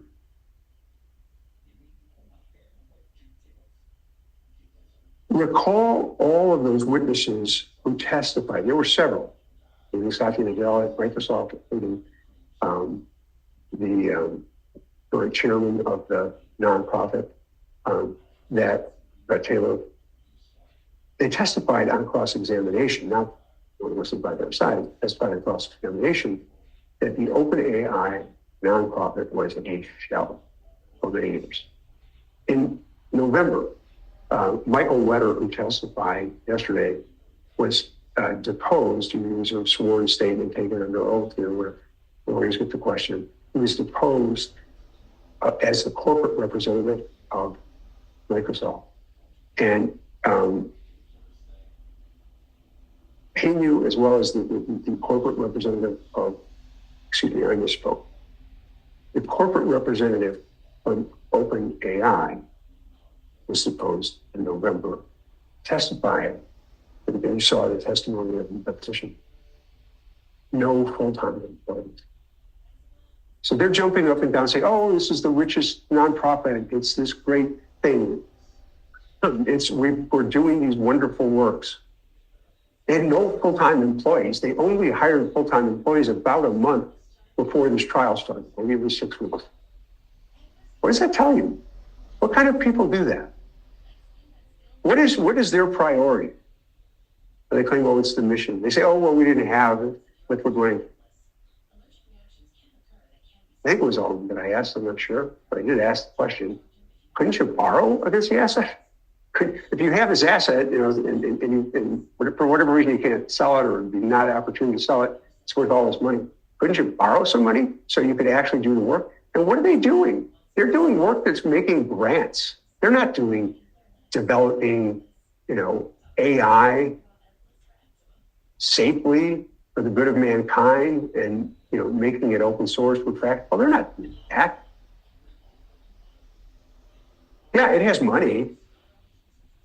How much money do you think it might have if they didn't breach the charitable trust? If they did what they were supposed to do, if they went out and raised the money, if they didn't give away the store to Microsoft, it would have even more money.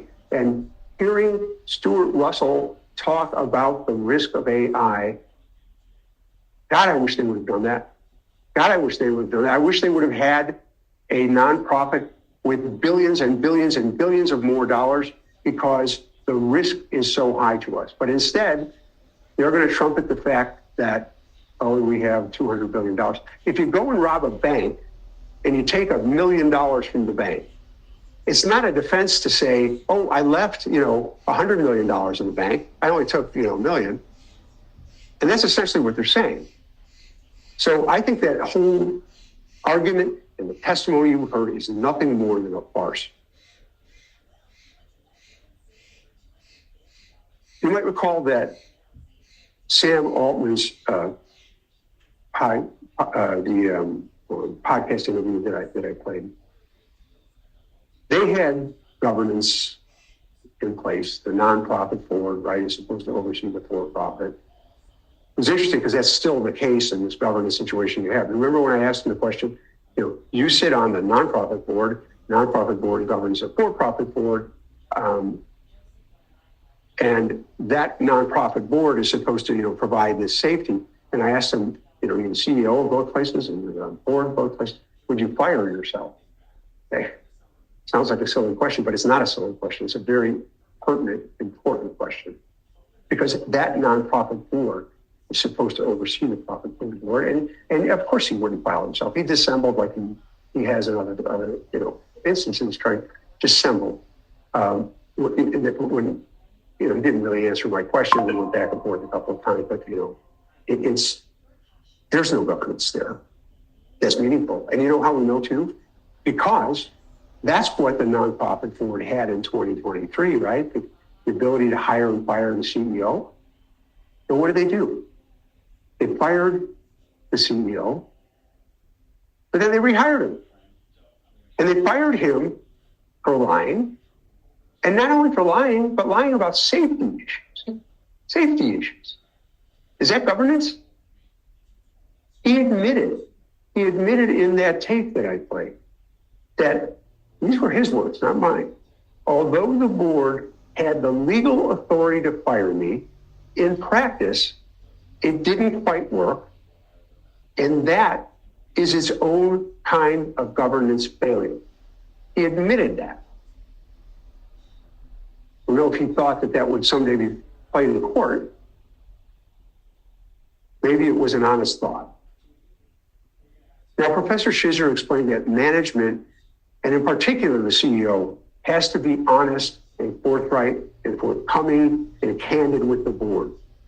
Satya Nadella testified to the same thing. You remember I asked him about if he had a senior executive that was dishonest and not providing information, and he said, I'd fire him.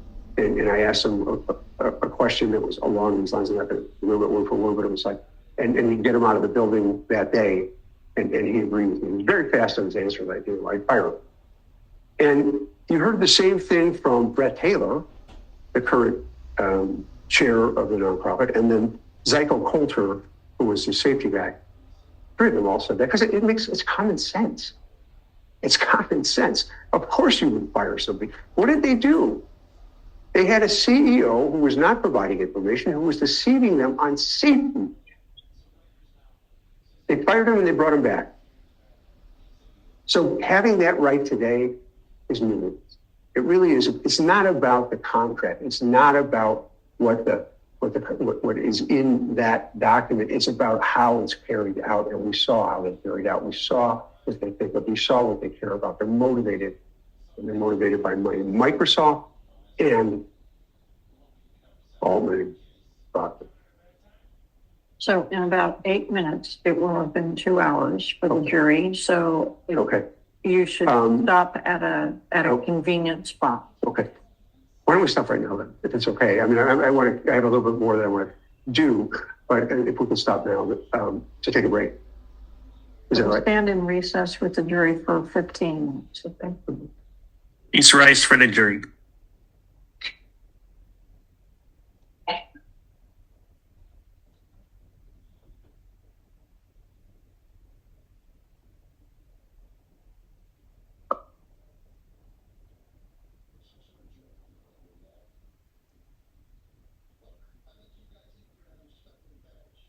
Either way, you can leave it there and then take it later, doesn't matter.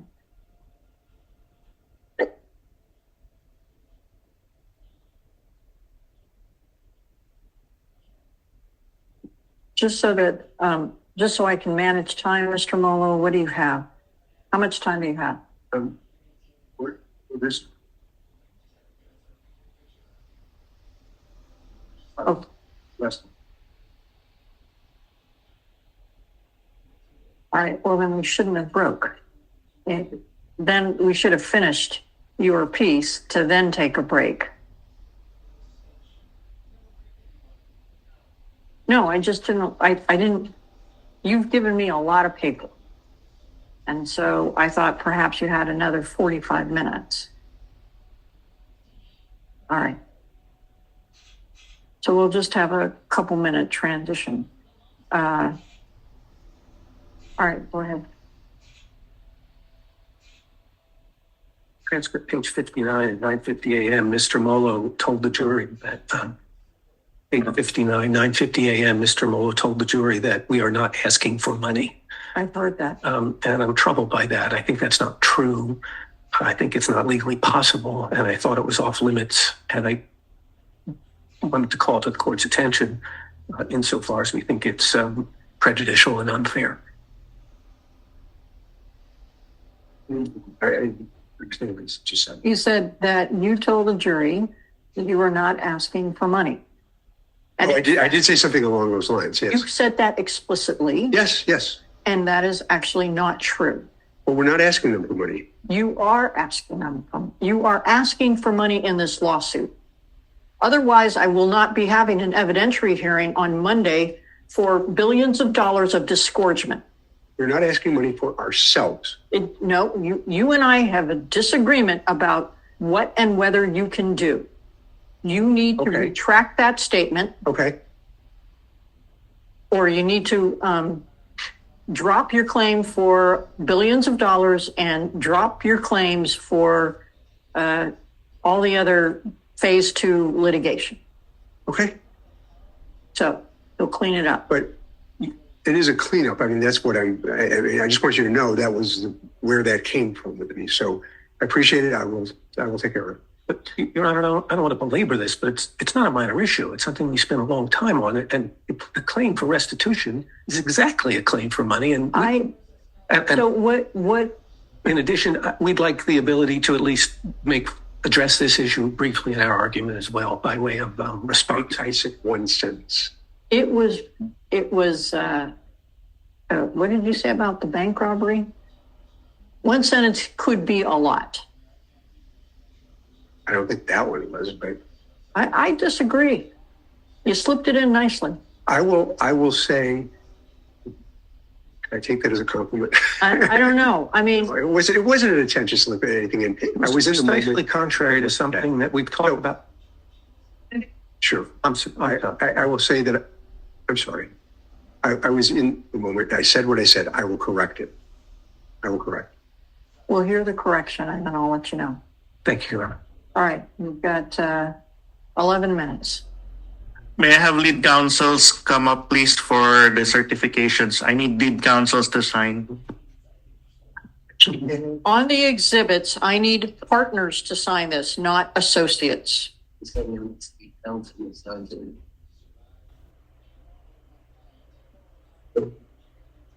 Back in executive. All right, folks, settle down. A copy. Let's call in the jury.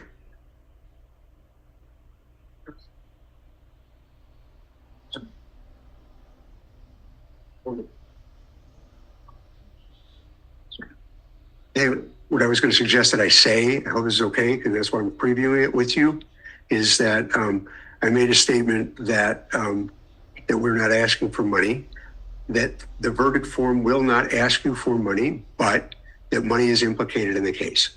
I think that's, given the one statement that I made. Your Honor, we strongly feel that it would be safer and preferable for the court to give the instruction because we fear there is a risk of real confusion and further damage to the process if it's left to counsel. All right, I can say that. Okay. We'll call them in. And one of the things, Judge, you had said I'd been going almost 2 hours. According to at least our clock, it was 9:02. I said the jury has been sitting there for almost 2 hours. Okay. They started at 8:30. Okay.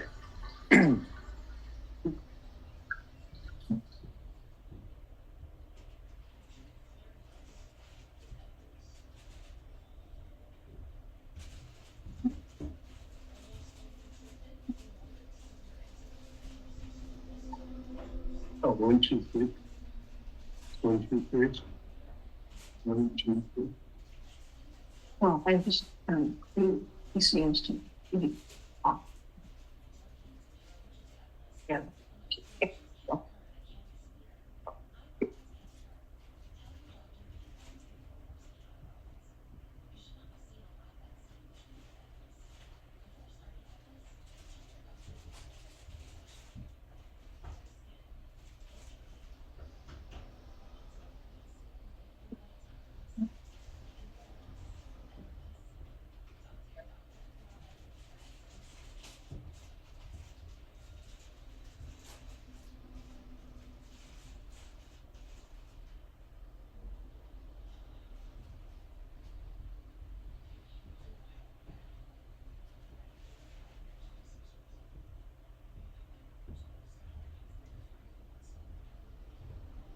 Okay, we're testing the mics. You may all be seated.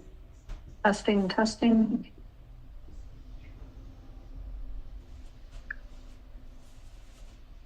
Is that working for you? Great, okay. So before Mr. Molo finishes off here, I do want to make sure that one thing is clear. He made a statement in his earlier remarks that they were not asking for money.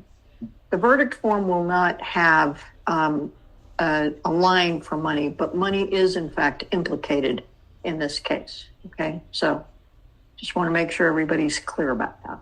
Go ahead, Mr. Molo.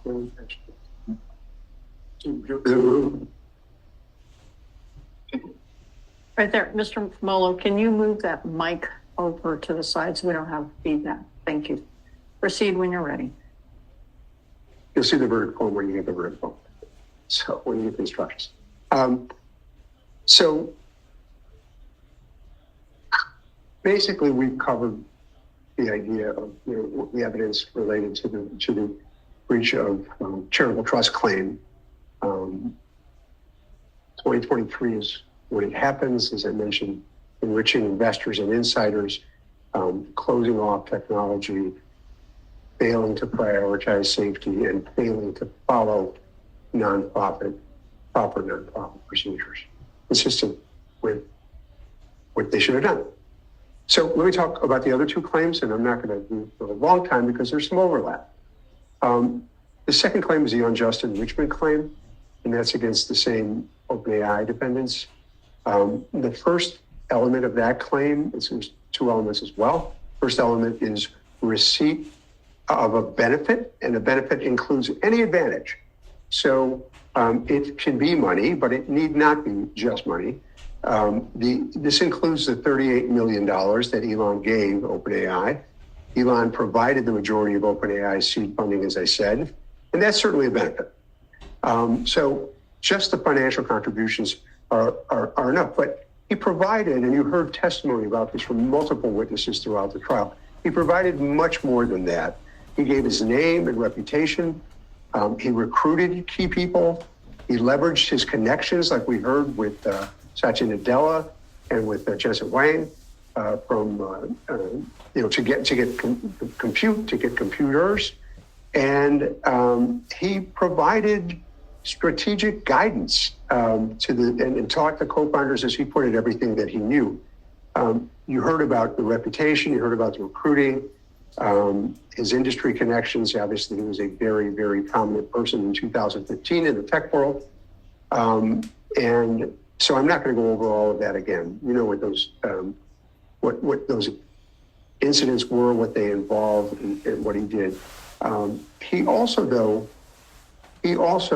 notwithstanding what you're hearing now, he also really did engage with and mentor and help with the strategy of OpenAI when it first began. You might remember that Ilya Sussman said that he met with him regularly, and you might remember, because they got put up a couple of times, exhibits 98 and 99. Those were emails from Ilya and from Brett Brockman, and you can see him right here, basically praising Elon, thanking him, telling him it was an honor to work with him. And so any suggestion, and by the way, these are dated January of 2018, so this is a couple years into the venture at this point. Any suggestion that he wasn't around, he was an absentee. I think we heard argument that maybe one of the OpenAI witnesses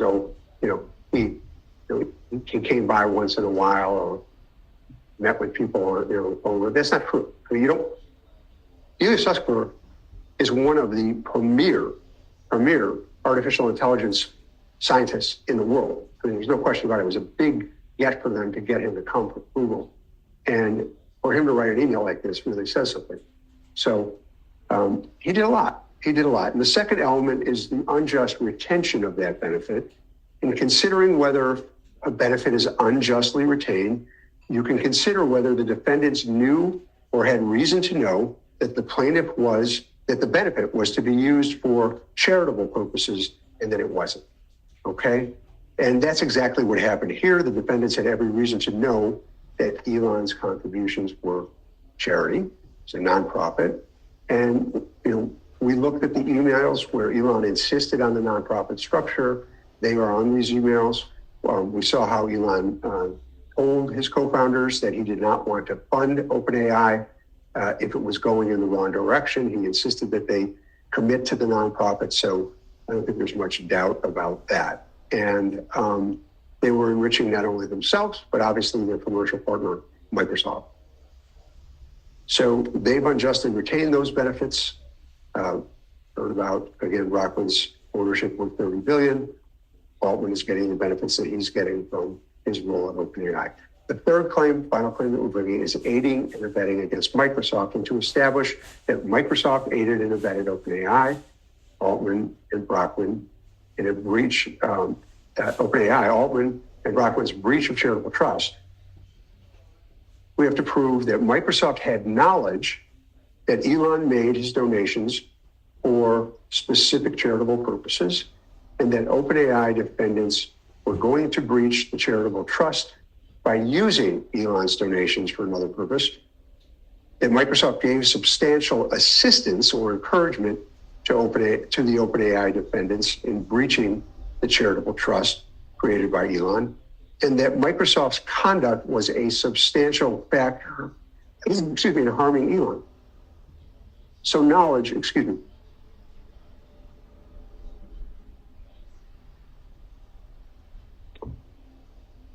So knowledge has two parts. First, Microsoft knew that Elon made his donations for a specific charitable purpose. They did.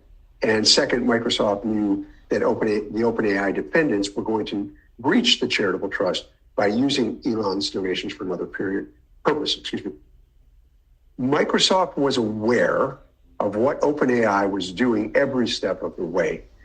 It helped Altman and Brockman violate OpenAI's mission, and that's aiding and abetting, just pure and simple. Back in 2015, Microsoft knew that Elon publicly advocated for AI safety. This is something you heard the testimony from the lips of the CEO of the company, Satya Nadella, and he said that right here in this courtroom.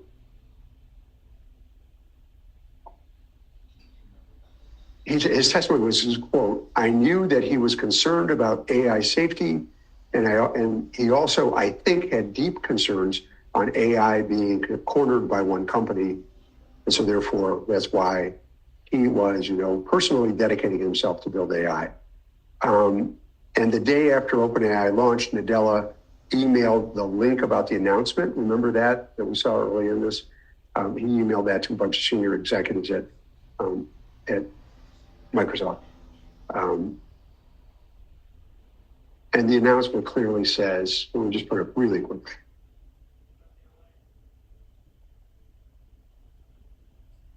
Okay, we don't have to put it up, as you've seen it before. But it basically, clearly says that it's a nonprofit organization, and that Elon is one of the funders and founders. They knew that the profits from their donations and the assets had to be used to advance the mission. Nadella himself being a trustee of a prominent nonprofit. And he testified that he knew that Elon was a major donor. That was his testimony. Microsoft executives Kevin Scott and Michael Welter both testified that they knew Elon Musk was involved in OpenAI's founding and was an early donor. And in 2016, there's an internal presentation that Microsoft does when they're thinking about doing more compute with OpenAI. And it's defined in this deck, which is Plaintiff's Exhibit 229, as a high-profile nonprofit organization, and it identified Elon as a founder. You heard Kevin Scott, who testified yesterday, tell you that he knew nothing about OpenAI's open source practice, but his emails say something different. I'll direct you to Exhibit 229, where it's clear that he does know that. Microsoft's executives were told in January of 2018 that OpenAI had been sharing their work openly for their basic tenet. That's what he calls in the email, 229, basic tenet, which he says is open. Microsoft knew that about the intent to breach. They were interested in supporting the high-profile nonprofit. He knew that it was a nonprofit and that they had to follow their nonprofit vision. Again, that statement that I said to him, enough with the charity and on with the business, and he agreed to that. Kevin Scott, this is kind of interesting, he spotted the risk that this would be a problem for Microsoft to get too deeply into it. And the first investment in 2018, he wrote this email saying, I wonder if the OpenAI donors are aware of these plans, and then basically that notion of building a nonprofit on the back of this thing on the back of a nonprofit. And Microsoft did some diligence, satisfied themselves that the $1 billion investment cap profit or $2 billion investment cap profit, no 20% increase like the 2023 deal had, no broad obtaining of IP rights like the 2023 deal had, that he satisfied himself that, or they satisfied themselves that was okay. And like I said, there's nothing wrong with having a for-profit or a partnership with a for-profit and nonprofit, but there are limits. And they exceeded those limits, and they had features of the deal that made it no longer subservient to the nonprofit. Things changed with the $10 billion investment. We've talked about that. And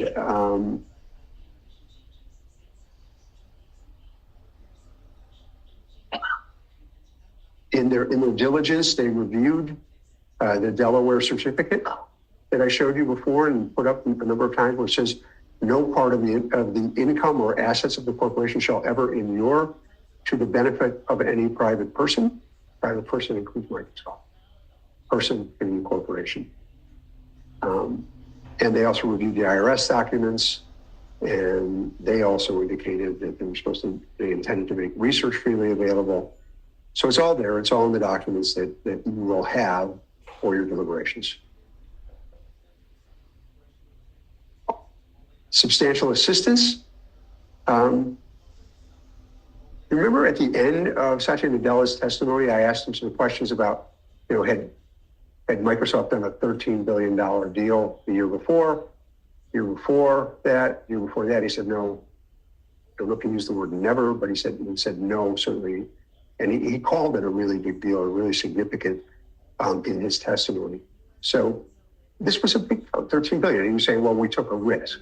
Well, yeah, they took a risk, but Microsoft doesn't take a risk unless they're convinced that they're going to get a return on their investment. They can't. They have a fiduciary duty, just like the people involved in the nonprofit have a fiduciary duty to the nonprofit's mission. Microsoft has a fiduciary duty, to maximize the shareholder value, to do the best for the shareholders, to create a profit. So they were very calculated. They weren't just doing this to experiment, to see how is this going to work. They thought they'd make a lot of money, and they drove a hard bargain to do that. Mir Murati testified about how they set a $100 million revenue goal and how important that was. So through this 2023 investment, the safeguards that they thought were in place for the first two deals were gone. And That's where the problem arises. So you heard Mr. Nadella saying, I don't want to be IBM and OpenAI to be Microsoft. And you'll recall the testimony for yourself. I might characterize it differently than Mr. Savitt might or my friends over at Microsoft might. But I think if you think back on that testimony, it was pretty clear that they didn't want to be left in the dust. That's what they were concerned about. And the other thing that he was very clear about, and he and I went back and forth on this, and remember, I really would like you to look at this exhibit 259. Remember, he said we went back and forth about IP rights, and he said know-how. Well, he and I went back and forth on that, and it's clear that they were pushing. He said we need to control our destiny, and that meant getting the rights, getting what they could. So it far exceeds what was done before. And of course, you have the eye-popping returns that we talked about.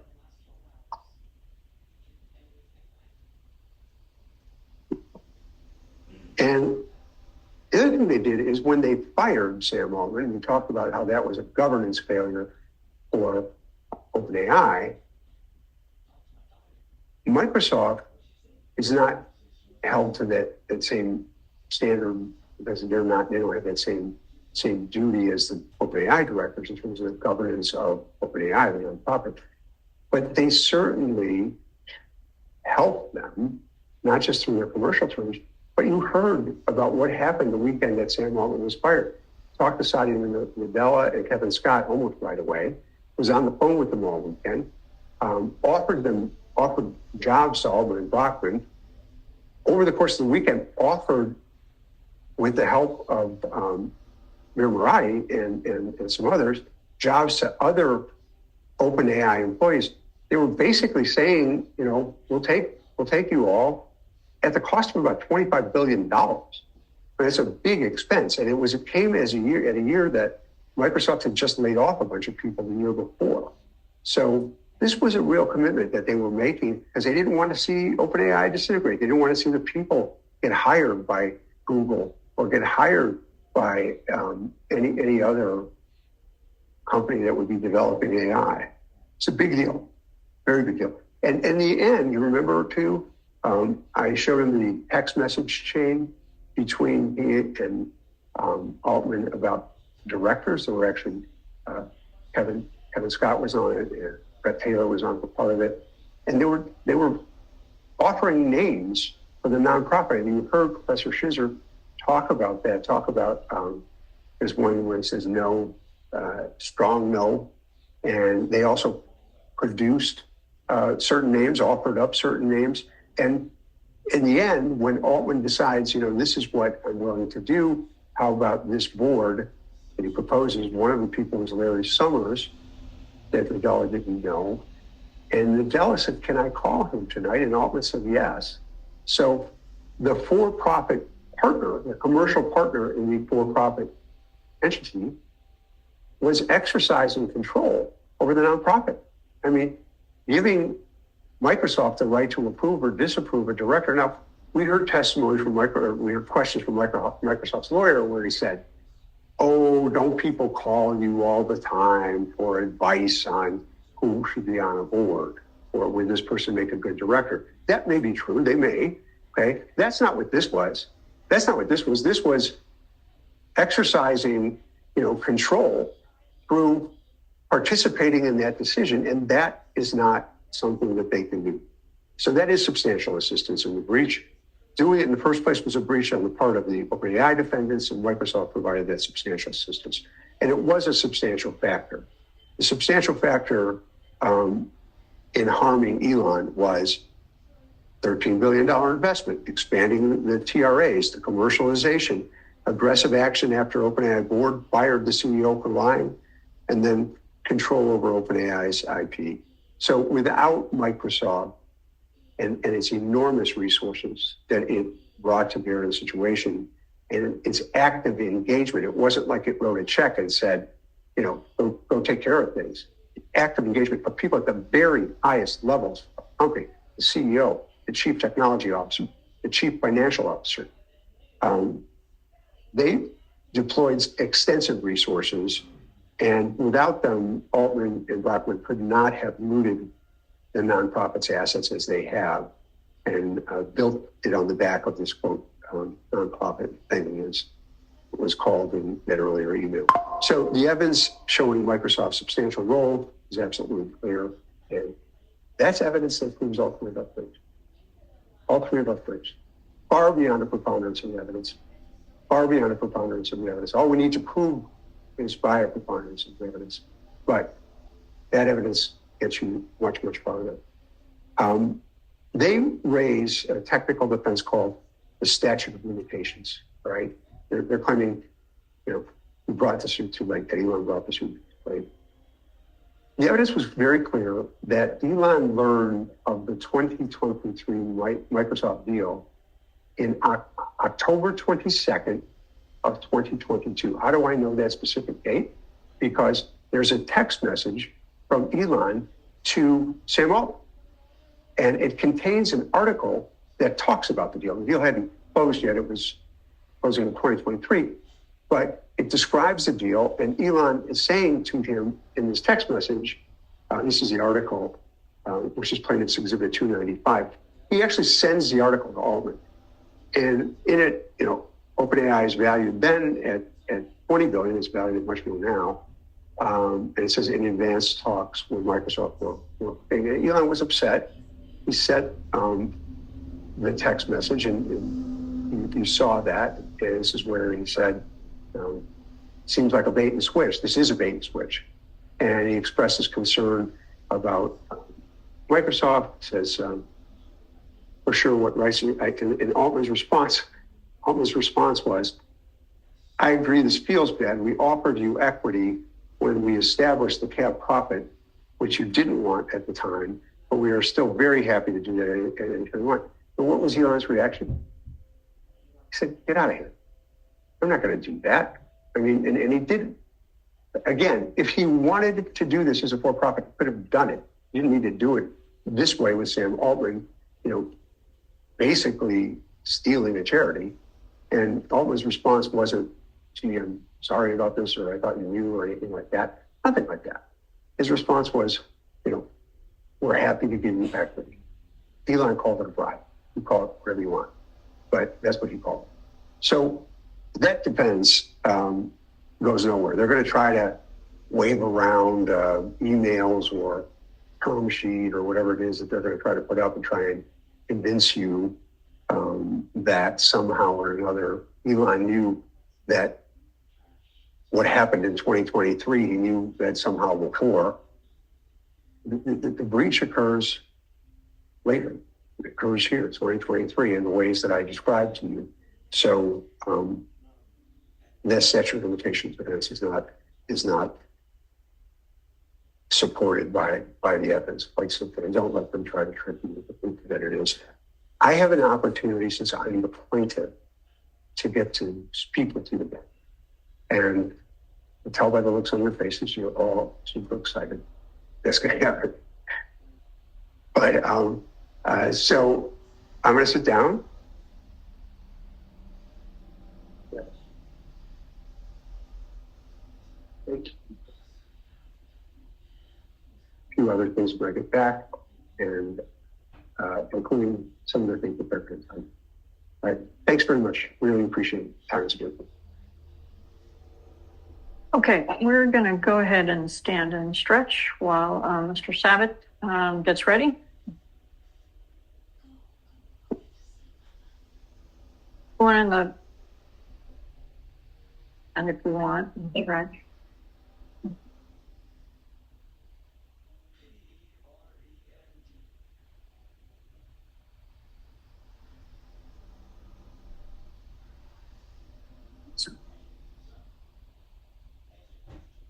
Yes, thank you.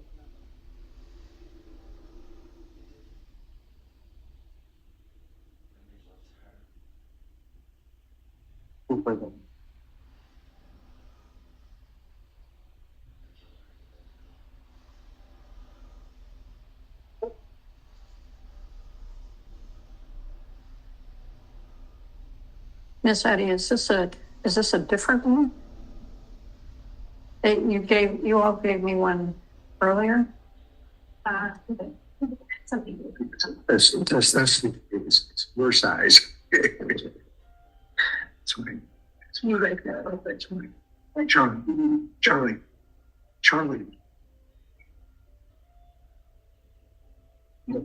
You all gave me one this morning. You need to be more about it. That's how you do. Go. Okay.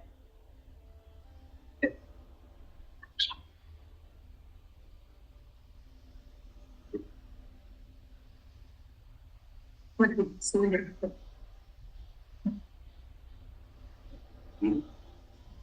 Consider grabbing away from using the people and so that they're so open to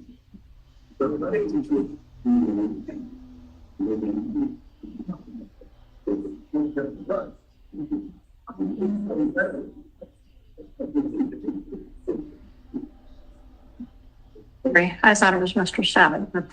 Are you prepared? Ready. Okay. We are back on the record. Eddie is at the podium. Okay.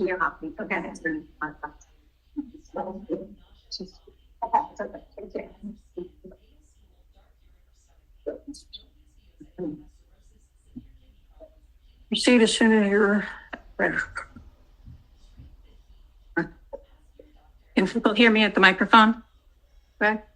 No, again, I would pull it down and then flip it up a little bit so it catches your voice. Like this? Yes. Okay. Thank you. Good morning, members of the jury, and it's a pleasure to finally address you after these several weeks.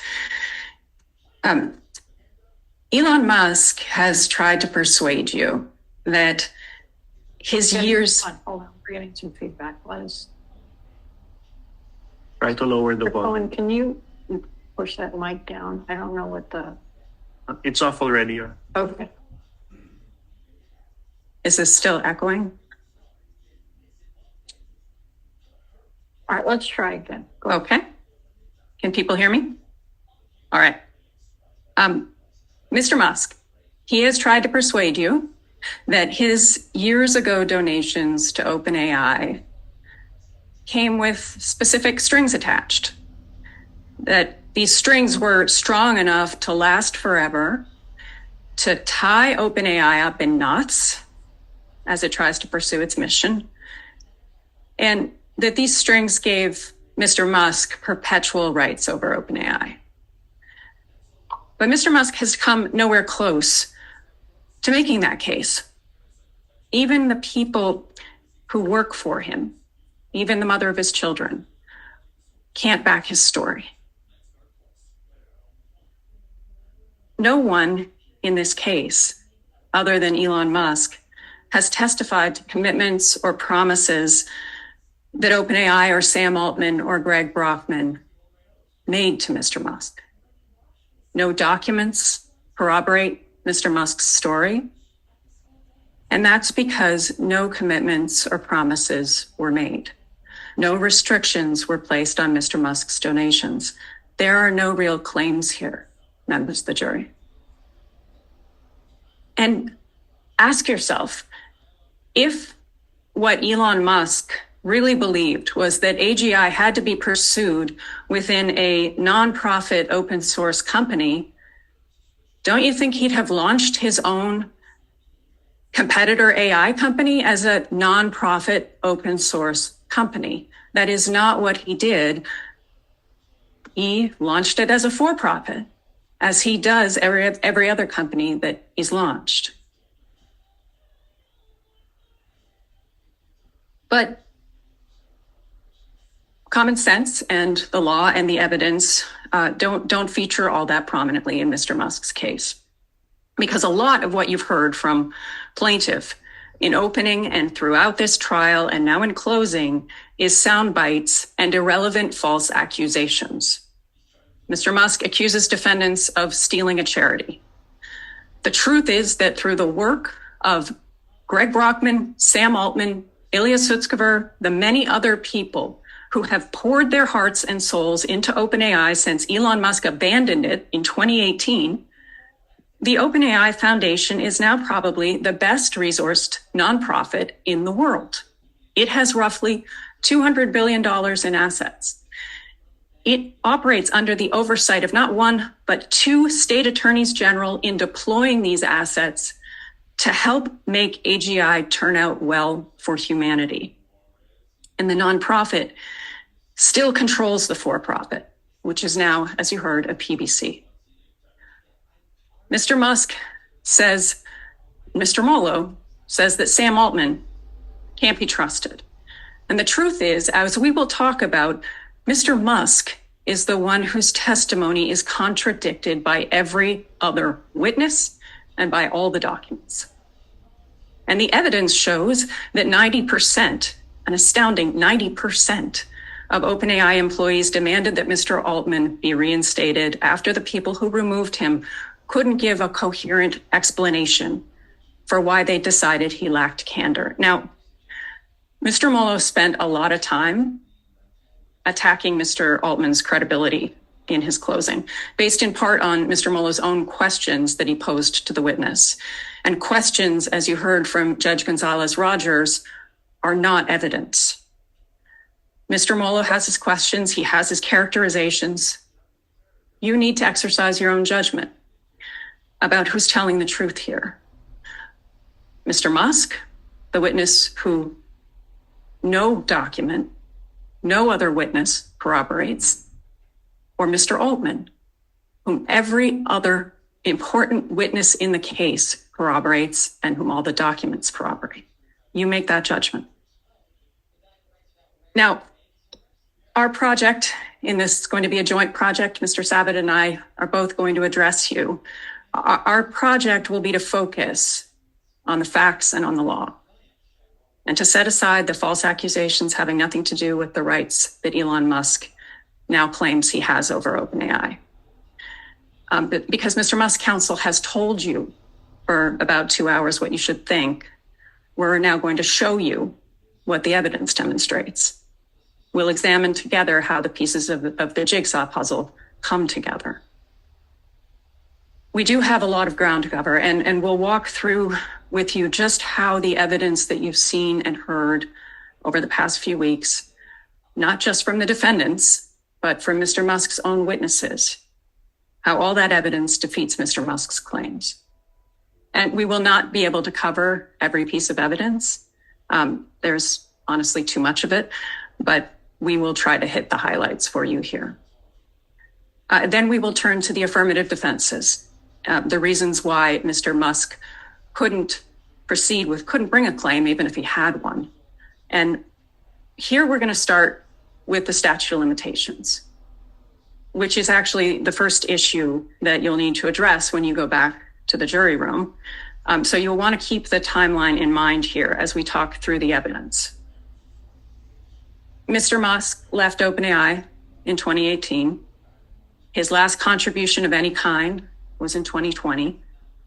This case was filed in August 2024. The statute of limitations for Mr. Musk's charitable trust claim is 3 years. The statute of limitations for his unjust enrichment claim is only 2 years. What that means is that if the things Mr. Musk is complaining about today are things he could have complained about before August 5th, 2021, then he can't win. And as we will show, that is exactly the case. Well before August 5th, 2021, Mr. Musk knew or could with reasonable diligence have discovered the facts he now says give him a basis for a lawsuit. Now, as Mr. Sabat told you during his opening, and as you've now seen for yourselves, in this case, the statute of limitations is not a technical defense. It's a textbook case, this one, for why we have a statute of limitations defense in the first place. So people don't run into court years after the events in question, manufacturing claims at a time that's convenient to them, when memories are faded and evidence is lost. Finally, after the statute of limitations, we're going to address the other two affirmative defenses that we have here. and we bear the burden on those. So they only apply if you find that Mr. Musk has a claim, but we bear the burden if you found that he did. And those two defenses are laches and unclean hands. We'll explain how Mr. Musk's calculated delay in bringing this case and his bad conduct related to his claims mean that he could not bring a claim even if he had one, which he doesn't. And that brings me to the first claim, the charitable trust claim. The theory of this claim, as you've just heard, and have heard all through this case, is that when Mr. Musk donated $38 million and 4 Teslas to the OpenAI nonprofit from 2016 to 2020, he secured commitments from OpenAI and Sam Altman and Greg Brockman to him personally, Mr. Musk personally, that the OpenAI nonprofit would stay a nonprofit and would open source its technology. You now know that is not what happened. Mr. Musk didn't leave OpenAI with commitments from anyone to do anything. And just before we dive into the elements of the claim, I want to just briefly recap what the evidence shows about Mr. Musk's relationship with OpenAI from the early years when he was actually there. Before OpenAI launched, Elon Musk promised to fund it to the tune of $1 billion. And he thought at first it should be a for-profit corporation. That is what the document shows. But it launched as a nonprofit. By 2017, everyone associated with OpenAI realized that pursuit of its mission would require far more money than could be raised by a nonprofit. You heard this from witness upon witness in the case. You heard it from Elon Musk, Sam Altman, Ilya Sutskever, Greg Brockman, Tasha McCauley. This is essentially uncontroverted. And at that time, in 2017, Mr. Musk wanted to turn OpenAI into a for-profit company that he could control. But the other founders refused to turn the keys of AGI over to one person, let alone Elon Musk. And we're going to see a lot of this document here today. You've seen a lot of it during the trial. This is the Honest Thoughts email thread from September 2017, when the initial intense for-profit negotiations fell apart. This is where Greg Brockman and Ilya Sutskever stood up to Elon Musk. And shortly after they did that, Mr. Musk sought to merge OpenAI into Tesla. But the other founders rejected that idea too. They didn't want to be absorbed into Mr. Musk's empire. So Mr. Musk picked up his marbles. He went home, declaring that OpenAI would have zero chance of success. Those were his parting words. And we're going to get into much more detail about these early years, this early part. But that's the basic framework. It's what we told you the evidence would show at the beginning of this case, and it's what the evidence has shown. What the evidence has not shown is any breach of charitable trust. Now, to prove this claim, there were 3 things that Mr. Musk needed to establish. First, he needed to prove the existence of a charitable trust. Second, he had to prove that any supposed trust still existed by the time of the breach, 2023. Third, he had to prove that his donations were misused. He had to prove all 3 of those things, and he failed on each one of them.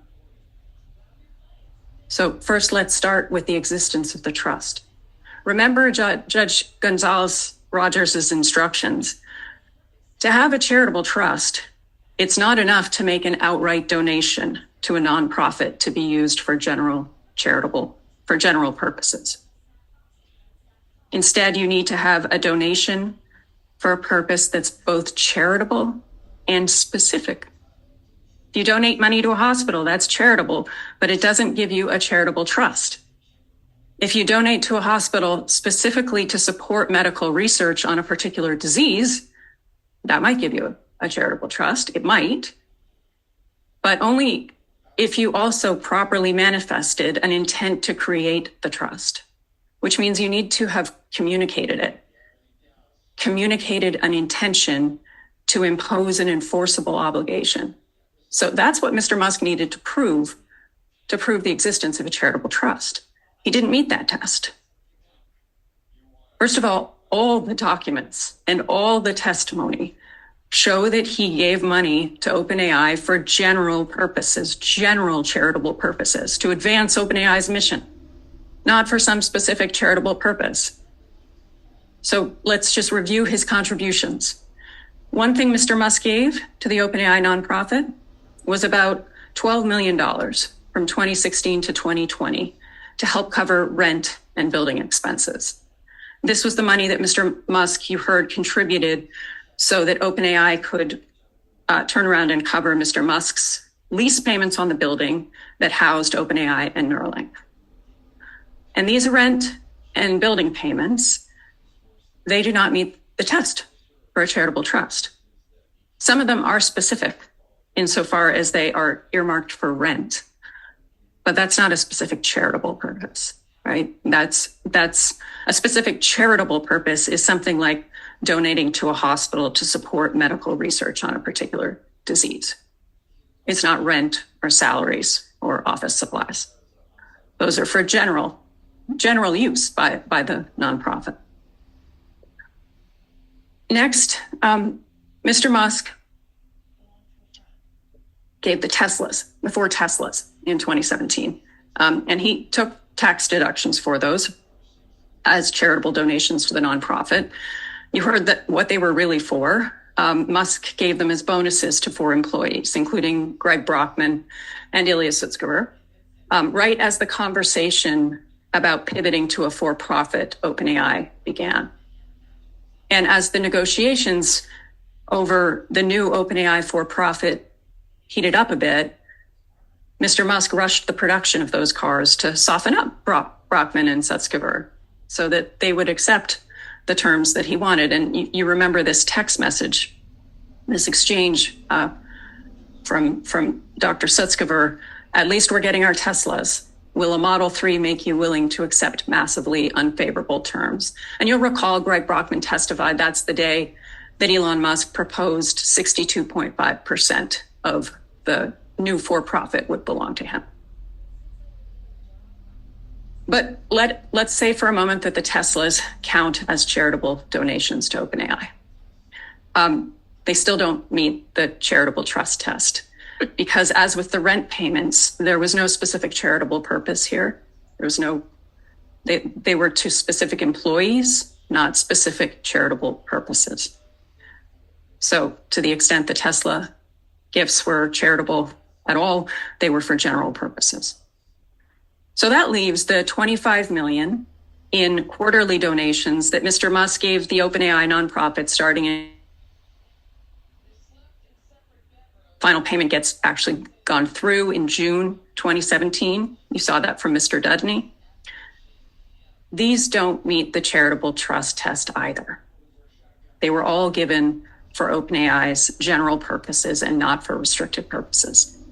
And the documents show it. Here are the Form 990s, the tax reports that OpenAI filed every year in which it had to disclose whether it had any restricted assets. You see those boxes are all blank because OpenAI had no restricted assets to report. Here are the letters from Mr. Musk's donor-advised funds, the entities that actually paid the gifts to OpenAI. These make clear the gifts are for general and not specific charitable purposes. They're to be used for OpenAI. Not a single document shows any specific purpose for any of these quarterly donations.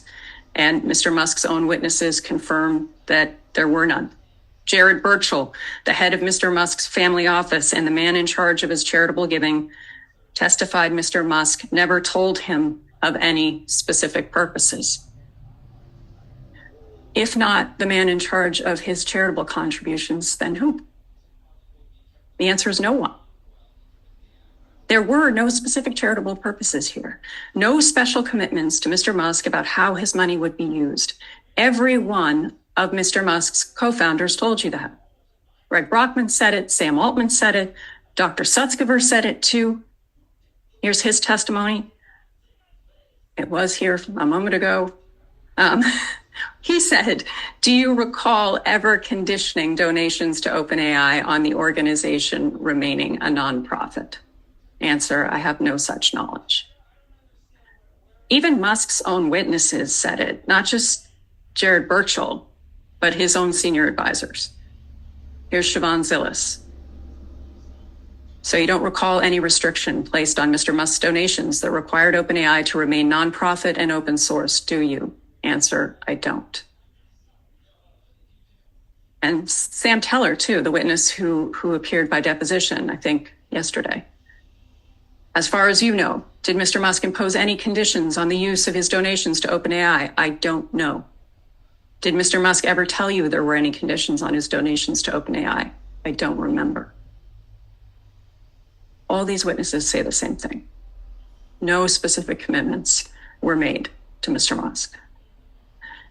And you know Mr. Musk knows very well, by the way, what specific terms and conditions on donations look like, because you remember this email that we saw between him and Sam Altman back in 2016,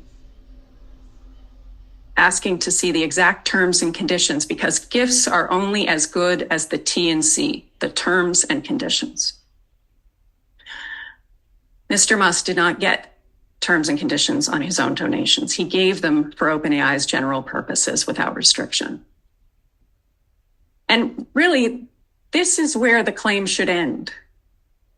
If the donations came with no restrictions, with no specific charitable purpose, with no strings attached, then Mr. Musk does not have a charitable trust to enforce.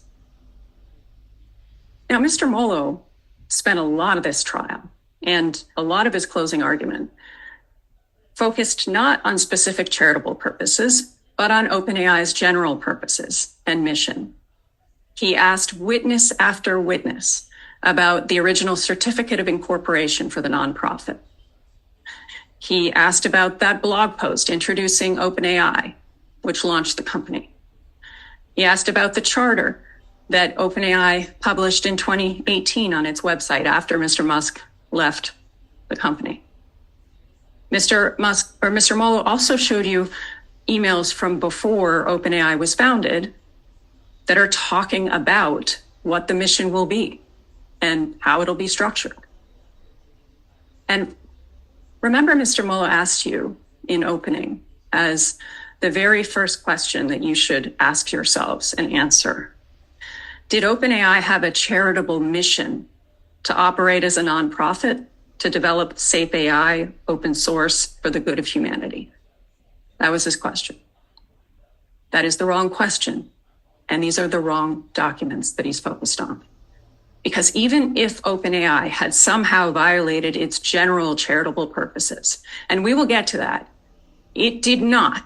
It has not violated its general charitable purposes. But even if it had, that wouldn't give Elon Musk a right to sue. If a private person wants to sue a nonprofit, he has to show that he properly manifested an intent to further a specific charitable purpose. And there's nothing like that here. It is not enough to point to general mission statements.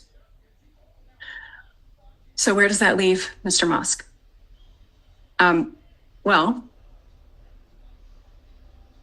he has to try to argue that you can infer an intention to have the donations applied only to specific purposes rather than for OpenAI's general purposes. That has to be the argument.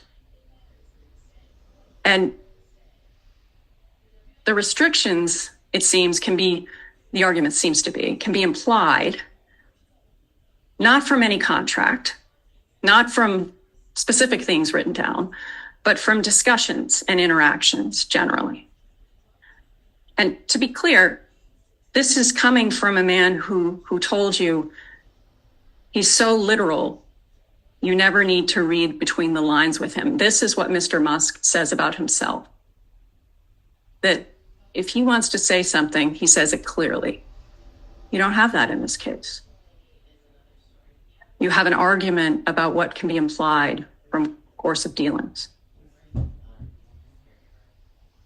And you have an argument that everything that happened was between the lines. But what's between the lines is really, as the evidence has shown, it's just blank. The restrictions that are at issue here that seem to be what are being advanced is first that any OpenAI for-profit would only ever fund the nonprofit, right? Like a museum store. That seems to be the argument, that restriction was imposed implicitly through the dealings between Mr. Musk, Mr. Brockman, Mr. Altman, and OpenAI.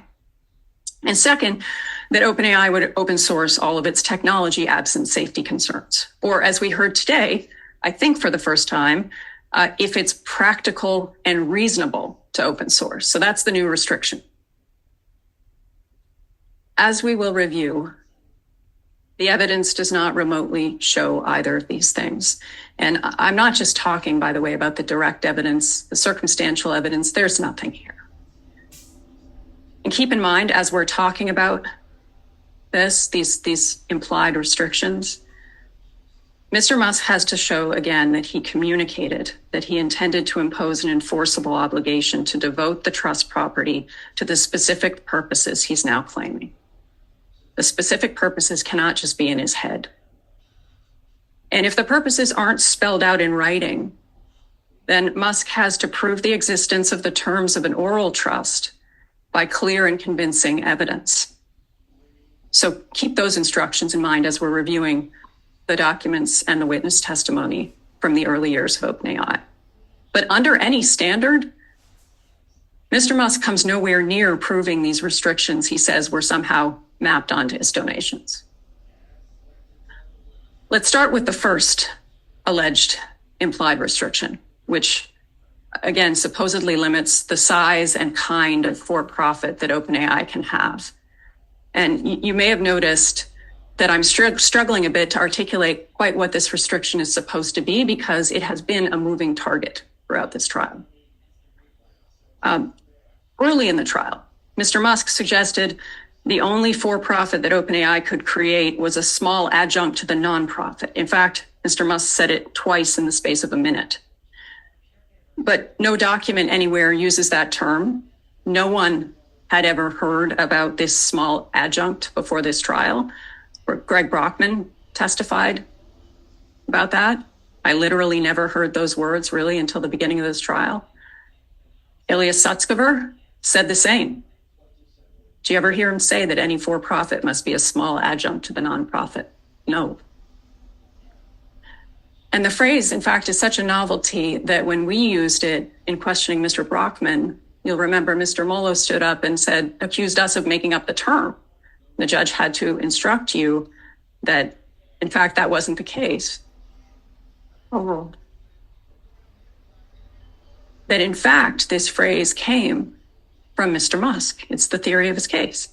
But it's been phrased differently throughout this trial. Now, the for-profit has to be subservient to the nonprofit, or it can only fund the nonprofit, or sometimes it has to have a profit cap. Those are the things we've heard. And it doesn't really matter how you frame it, though, members of the jury. It is all made up. And how do you know that? You know it the same way that a diligent accountant decides what taxes are owed. You check the records. The same way that a healthcare provider decides what medication to prescribe, what the history of the patient is, you check the records. So let's look at the records. And let's start with Mr. Musk's own statements around the time that OpenAI was formed and in its early years, even before the for-profit negotiations began. You will recall that Sam Altman and Greg Brockman had the idea to set up the new AI lab as a nonprofit. It was going to be a nonprofit arm of Y Combinator. That was Mr. Brockman's testimony. And that's where Sam Altman was president at the time. And when he heard about this structure, Mr. Musk thought it was not optimal, that a better structure would be a C Corp with a parallel nonprofit, not a small adjunct for profit, not an engine to fund the nonprofit, but a standard for-profit with a parallel nonprofit. And now Mr. Musk did ultimately agree with Sam Altman that a pure play nonprofit structure made sense to start. And we've talked about this email. Mr. Mueller showed it to you again earlier today. He didn't show you the one a year later when Mr. Musk doubted whether a nonprofit had been the right call. I'm concerned, he writes, that OpenAI is not on a path to catch up. Setting it up as a nonprofit might, in hindsight, have been the wrong move. And he didn't show you the texts from 2017 where Mr. Brockman's reporting to Shivon Zilis a conversation he had with Mr. Musk, where Mr. Musk said he thought a change from the nonprofit structure was needed. Now, there is not a word in any of these documents or any others from Mr. Musk's time with OpenAI about any restrictions on the kind of for-profit that OpenAI could consider. Just a repeated thought from Mr. Musk that maybe a for-profit would work better.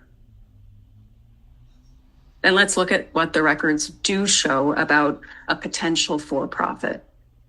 And that brings us to 2017. In mid-2017, as they were working on the Dota 1v1 project that you heard about, that video game, Greg Brockman and Ilya Sutskever started realizing that way more money was going to be needed to further the mission of building beneficial AGI, because way more this computing power was going to be needed than was initially contemplated.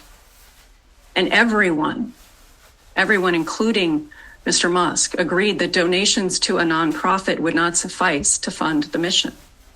More was needed, billions were needed, and it would require a pivot to a for-profit, at least in part.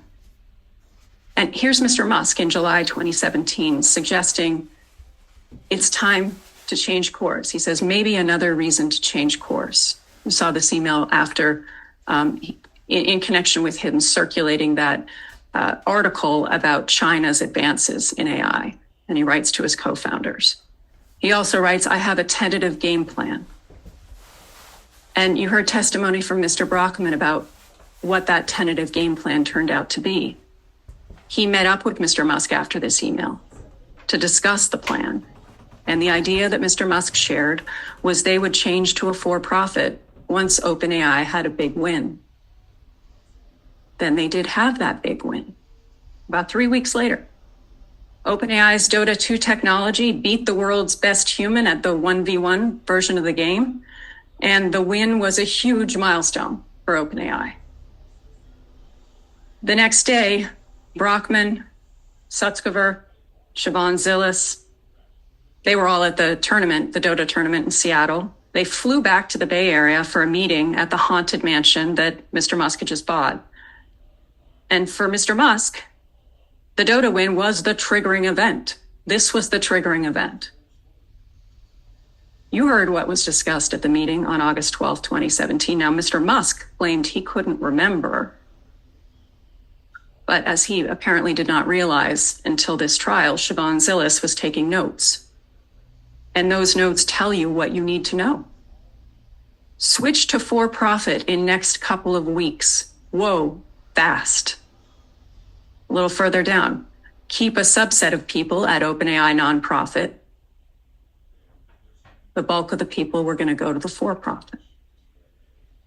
Now, from August 12, 2017, and over the next 6 weeks or so, Mr. Musk and his co-founders engaged in what Greg Brockman and Ilya Sutskever described as the most high-stakes negotiation they'd ever had. And you recall Mr. Brockman walked you through the ups and downs of those 6 intense weeks, the negotiations with Mr. Musk over equity splits and control and who was going to be CEO and the go-forward corporate structure. These were not discussions about a small for-profit or a for-profit that would exist simply to fund the nonprofit like a museum store. They were about a switch to a for-profit. You saw the documents, we can move to them, between Mr. Musk's own staff discussing the idea of a complete conversion in which the nonprofit would be shut down. No matter what Mr. Musk and Mr. Molo tell you, this was one of the options that was under serious consideration. The documents tell the truth here. Here's one of the documents we were looking at. This is DX664. The two options on the table for the operating structure. The first one, roll everything into a B Corp, would include all of OpenAI. B Corp is a for-profit corporation, as you heard. Ms. Zilis acknowledged under questioning that converting from a nonprofit was one of the options being considered. Sam Teller told you the same thing. And there was another option being considered. This was the parallel C Corp while keeping the nonprofit in place. But in this structure, there's no hint that the for-profit would be subservient in these internal documents among Mr. Musk and his staff. These are more of Shivon Zilis' contemporaneous notes. They show the alternative of keeping the nonprofit would have had the main operations, see at the bottom, .com, core research and applications. .com is the for-profit. So the core research and applications would go to the for-profit. Most of the employees would go to the for-profit. And see the note at the top of this summary from Ms. Zilis? File for C Corp immediately. You heard Mr. Burchell testify that he actually went ahead and did that. And you recall what Greg Brockman told you about his discussions with Mr. Musk in this time period. They were planning to have the intellectual property, the assets of the operation, moved to the for-profit. And the employees as well. These founders were negotiating equity splits and control provisions, who would be CEO. The negotiations were intense. This was not about a subservient for-profit arm. It was about the core structure in which OpenAI would pursue its mission going forward. And as witness after witness told you, OpenAI's mission wasn't necessarily tied to its structure as a nonprofit. This is Ilya Sutskever. The mission, he says, the mission of OpenAI is larger than a structure. The mission was and remains to ensure that AGI benefits all of humanity. You can't build AGI or distribute its benefits unless you have the resources to do so. You've heard that from every witness virtually in this case. And if you can't get the research or the resources within a pure nonprofit structure, then the mission collapses. You have to make that change. That's what all the founders, including Mr. Musk, understood as early as 2017. Now, Mr. Molo showed you, I'm going to show how untech savvy I am right now, but Mr. Molo showed you that the snippet from Mr. Brockman's journal where he refers to the philanthropic endeavor, and I'm going to hold up the slide that Mr. Molo showed you, the snippet that says Elon wanted OpenAI to remain essentially philanthropic endeavor.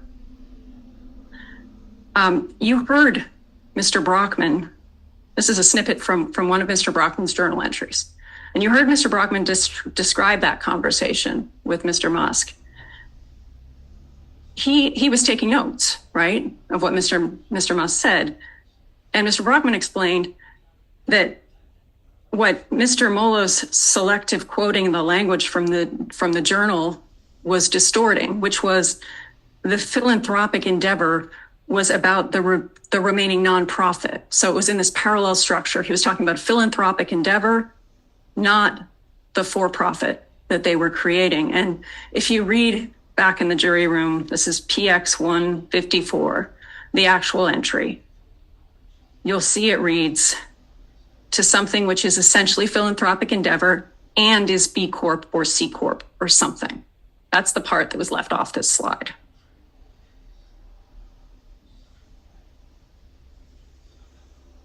Perhaps the clearest evidence that the 2017 discussions were not about a vehicle just to fund the nonprofit is the document that we've seen a lot in this trial and already in my remarks to you, the Honest Thoughts email chain. And here again, this is the document that essentially ended the 6 weeks of intense negotiations over the for-profit structure. Greg Brockman and Ilya Sutskever drafted it up. They previewed it for Mr. Altman and sent it to Mr. Musk and Mr. Altman as well. And you see this in the slide and in the document. The current structure provides you with a path where you end up with unilateral absolute control over the AGI. You stated that you don't want to control the final AGI, but during this negotiation, you've shown us that absolute control is extremely important to you. Now, as you're considering this document, ask yourselves, are these guys talking about the risk of this structure creating an AGI dictatorship because they're thinking about a small structure just to fund an existing nonprofit, something like a museum store? No, why would Mr. Musk care about who controls the for-profit if the nonprofit was the one that was going to be in control?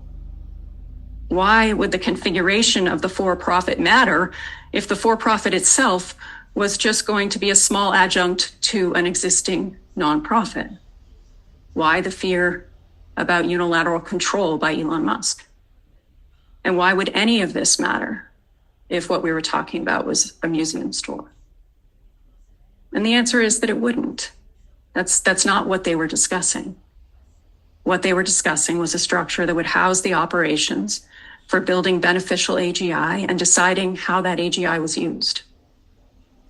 And the reason the discussions fell apart was that Elon Musk was demanding unilateral control. Now, Mr. Musk says that that's not what happened. He says he just wanted short-term control because he was starting to suspect that his co-founders were up to no good.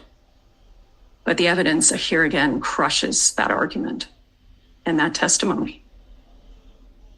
Mr. Molo kept showing you this document during the trial in which Mr. Musk says he wants 4 out of 7 board seats, so he'll unequivocally have initial control, but this will change quickly. And Mr. Musk says here the rough target would be to grow the board to 12 people or even 16.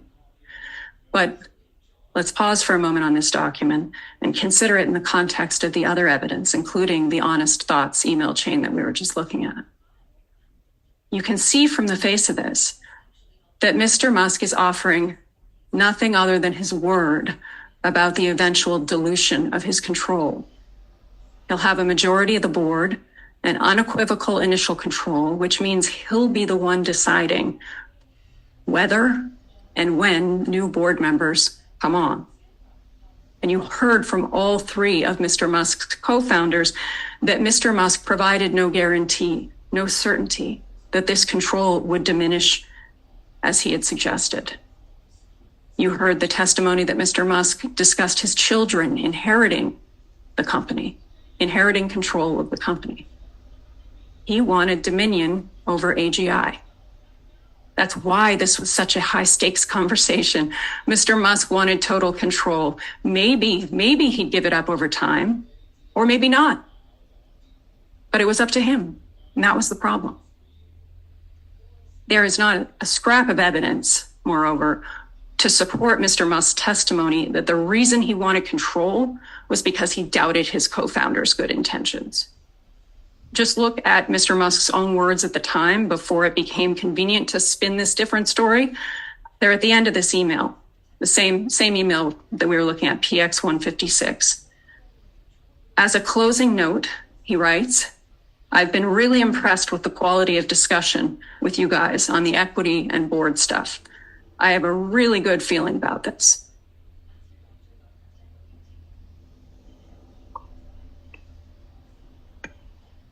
The truth, as the evidence shows, is that in 2017, Mr. Musk wanted a for-profit OpenAI, and he wanted to dominate it.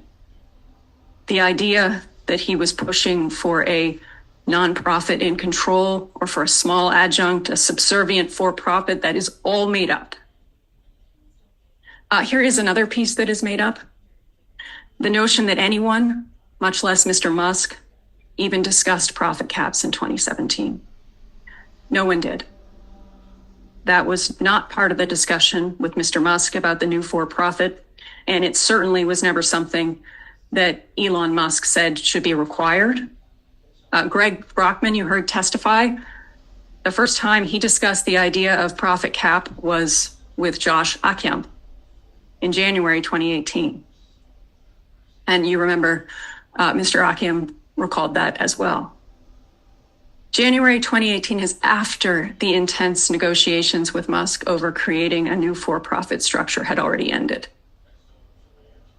No document anywhere in the record from 2017 shows a discussion of profit caps with Mr. Musk. It didn't happen.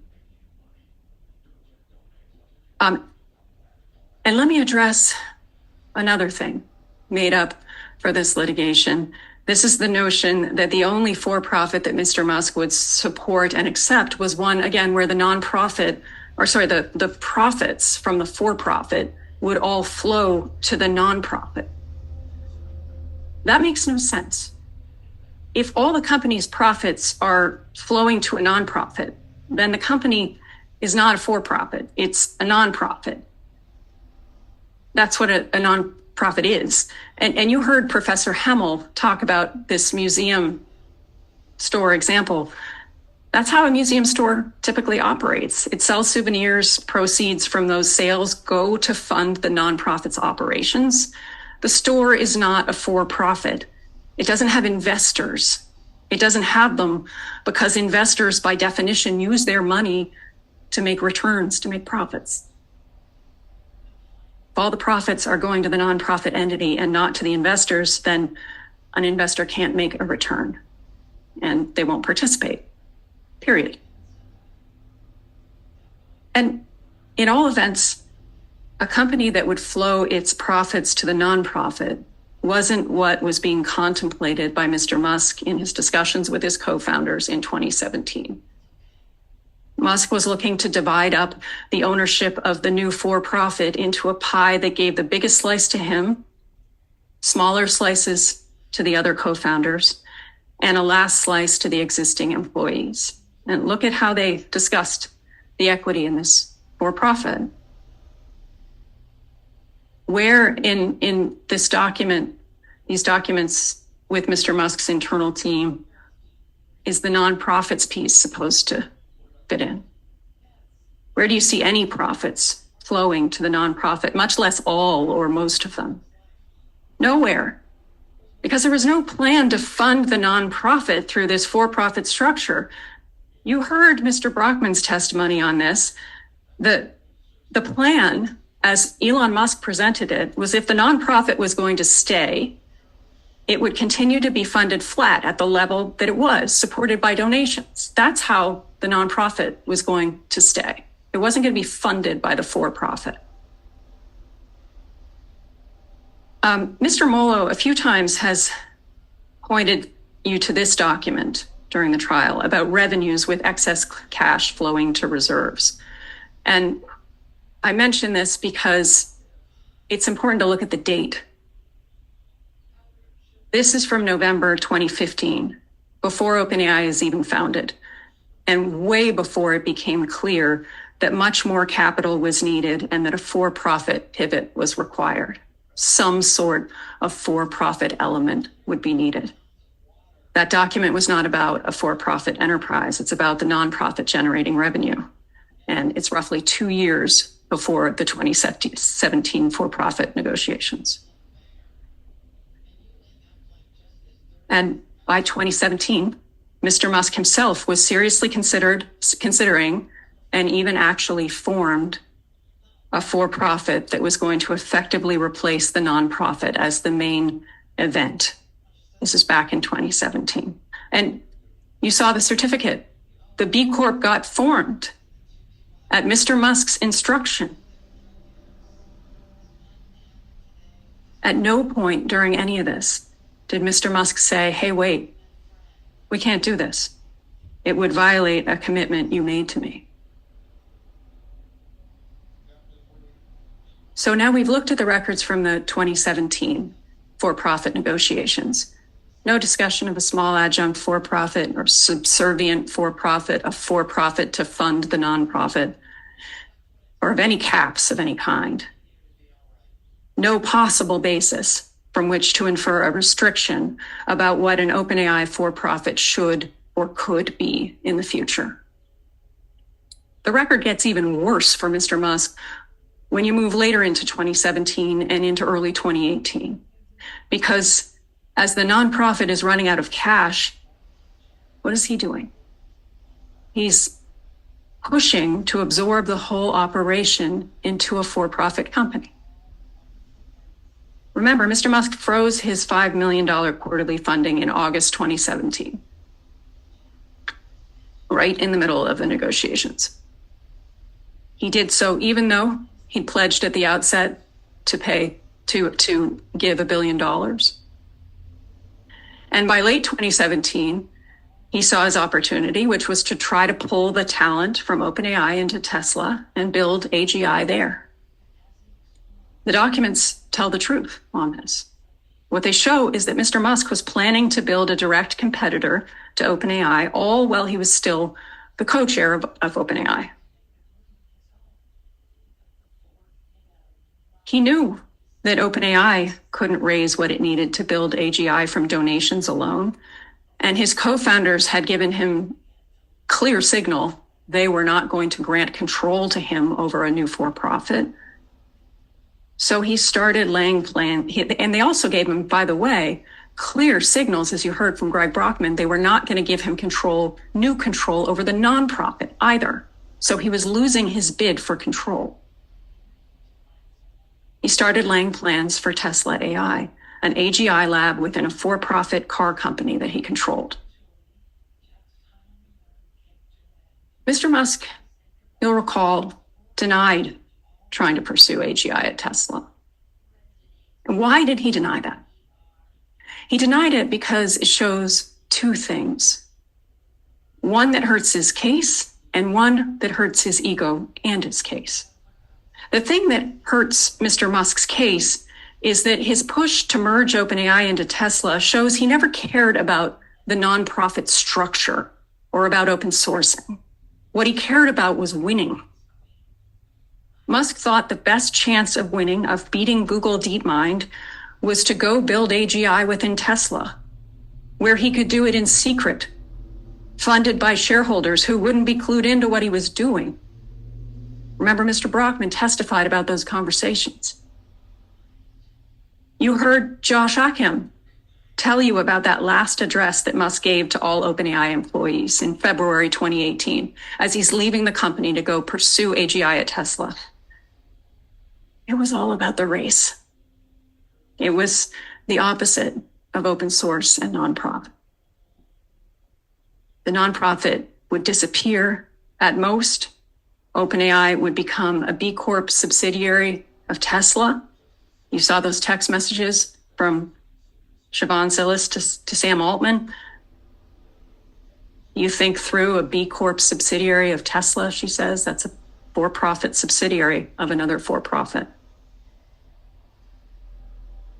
Now, the second reason that Mr. Musk can't admit the existence of Tesla AI, this plan to go pursue AGI at Tesla, to recruit the top talent at OpenAI, to do what OpenAI was doing, but in secret and well-funded, is that it's evidence of Mr. Musk's failure. He tried to compete with OpenAI. He recruited Andre Karpathy from OpenAI. Then he tasked him with heading up the new AGI lab. Mr. Musk then left OpenAI to pursue Tesla AI. He tried to recruit more people from OpenAI. Thought even, as you saw, about recruiting Ilya Sutskever. He and Shivon Zilis discussed that. He tried to build the AGI lab within Tesla, and it failed. Mr. Musk does not want to admit that. But the documents here do tell the true story, and so does Shivon Zilis now. You saw her on the stand. Musk's Tesla AI plan would have seen the end of the OpenAI nonprofit as a significant organization. It would have seen the end of any openness in OpenAI. Everything would have been buried. See the advantages of burying this in Tesla for stealth advantage. And Ms. Zilis is saying that Greg Brockman and Ilya Sutskever, Sam Altman, they're not naturally hardwired as maneuverers. That's why they're resisting the Tesla AI plan. So let me turn now to one last category of records, of evidence that Elon Musk never thought, and no one ever gave him reason to think, that the only for-profit that OpenAI could create was one that merely funded the nonprofit. That evidence is about the creation of OpenAI's for-profit subsidiary in 2018. You saw Mr. Musk knew there was a plan to do this even while he was getting ready to leave OpenAI. So this is February 2018. This is Ms. Zilis emailing Sam Teller, Mr. Musk's chief of staff, in February 2018, reporting Sam Altman's plans to possibly have a traditional equity offering as a for-profit or B Corp. Here's some more emails from March and April of 2018. In the first one, Ms. Zilis says Altman is thinking through an instrument where the 4 to 5 large corporates who are interested can invest with a return capped at 50x if OpenAI does get some semblance of money-making AGI. And further update in April, Mr. Musk's response, okay by me. You also saw the 4-page term sheet that has featured so prominently in this case that Mr. Altman shared with Mr. Musk in August of 2018. Mr. Altman met with Mr. Musk at the Tesla building on Deer Creek Road to discuss the term sheet, an earlier draft of it. Mr. Altman testified to this. Ms. Zilis confirmed that meeting happened, you'll recall. And then when Mr. Altman sent the term sheet to Mr. Musk, Musk's staff analyzed it in detail. Both Shivon Zilis and Jared Birchall examined the term sheet. So what does the term sheet show? This is a cap subsidiary idea that was generated by OpenAI, not by Mr. Musk. It wasn't his idea. So it was different from the for-profit structures that were being discussed in 2017 with Mr. Musk. And here, instead of splitting all the profits among the founders and employees, the nonprofit itself would get a slice. It would get a capped profit interest in return for transferring the value of its IP. And it would get what's called, what you heard discussed as the residual interest, any profits exceeding what the investors would make once they met their caps. But even though there were these caps, it was absolutely clear that the idea was to attract private investors hoping to make returns in the form of profits. That was clear. There would be hundreds of millions of dollars raised initially, and investors would, as you see in the term sheet here, get 100x. That's what they would hope to make. They would get 100x of their investment back if excess revenues were generated. That's a profit. That's a huge one. It's math. We're talking about 50 billion in profits being paid to private investors. And then there's the employee pool, meaning the equity that the employees would get, 100 billion capped target redemption. And then there's the second fundraise, already predicted and planned as of 2018 in the term sheet that Mr. Musk sees. More than 10 billion with a 15x, 15 times expected target redemption. Now, Mr. Musk claims today that the $10 billion raise from Microsoft in January 2023, that's what gave him the basis for his claim here. But the $10 billion was right there in the term sheet. Musk was on notice in 2018 that if revenues exceeded costs one day, investors could stand to gain 15 times 10 billion. All of this was spelled out for Musk in that 4-page document. He did not object. He did not say, hey, wait, stop. This violates a commitment to me. So how does Musk deal with this, right?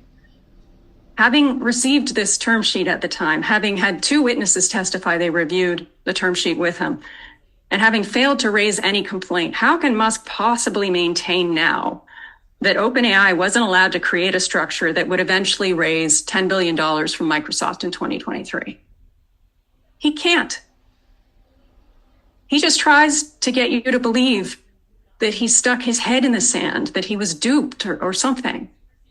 And his story keeps changing here. Remember, you saw that long deposition clip, 4-minute clip, where he just ended up denying he'd ever looked at the term sheet.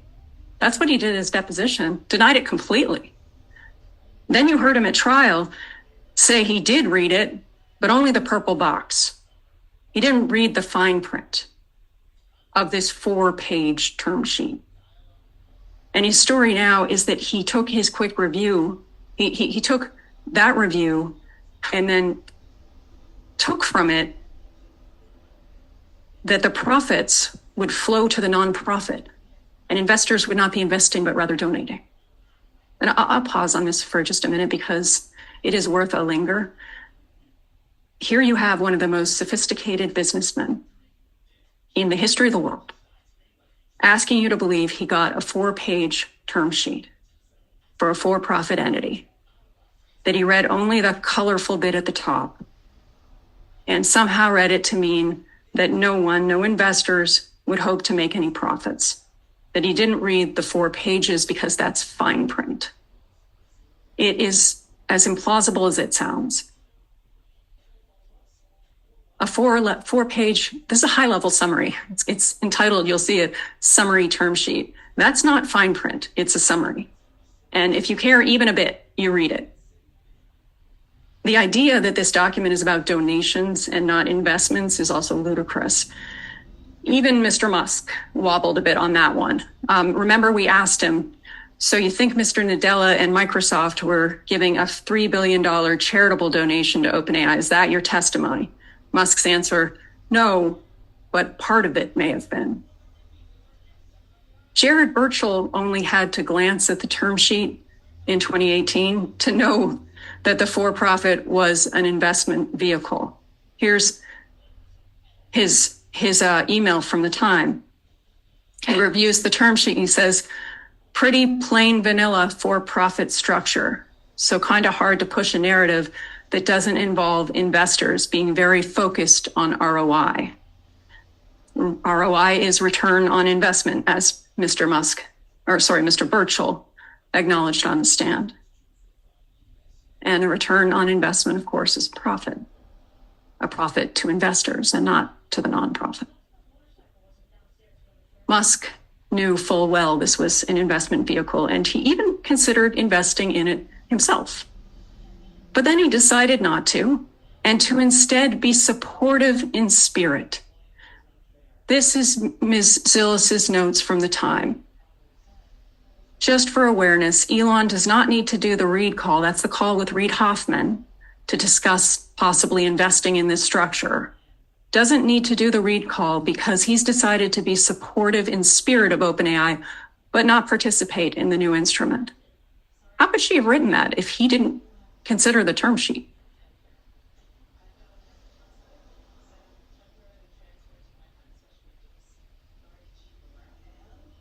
And you heard from Mr. Musk's own chief of staff, Mr. Teller, that Musk passed on investing in the for-profit, not because he thought it was scammy, but because he doesn't invest in companies that he can't control. His claim now is that he doesn't know what was going on. and that he would have stopped it had he read the fine print. That is another thing that is made up for this litigation. So what we've walked through just now is overwhelming evidence from 2017 and 2018 that Mr. Musk knew about and supported an OpenAI for profit. And there's nothing but Mr. Musk's own testimony to support the idea that there were implied restrictions attached to his donations on what OpenAI could do with those donations, with the structure, once Mr. Musk left the board. Against all this, the only things that Mr. Musk can point to are a handful of documents referencing enthusiasm for the nonprofit structure and a desire to try fundraising within the nonprofit. Contrary to what Mr. Molo tried to tell you, none of these show any sort of commitment or promise. This is Sam Altman. I remain enthusiastic about the nonprofit structure. That is not a promise. Your common sense tells you that, but you don't have to rely only on your common sense because Sam Altman said it. Shivon Zilis said it. I would not view that as a promise.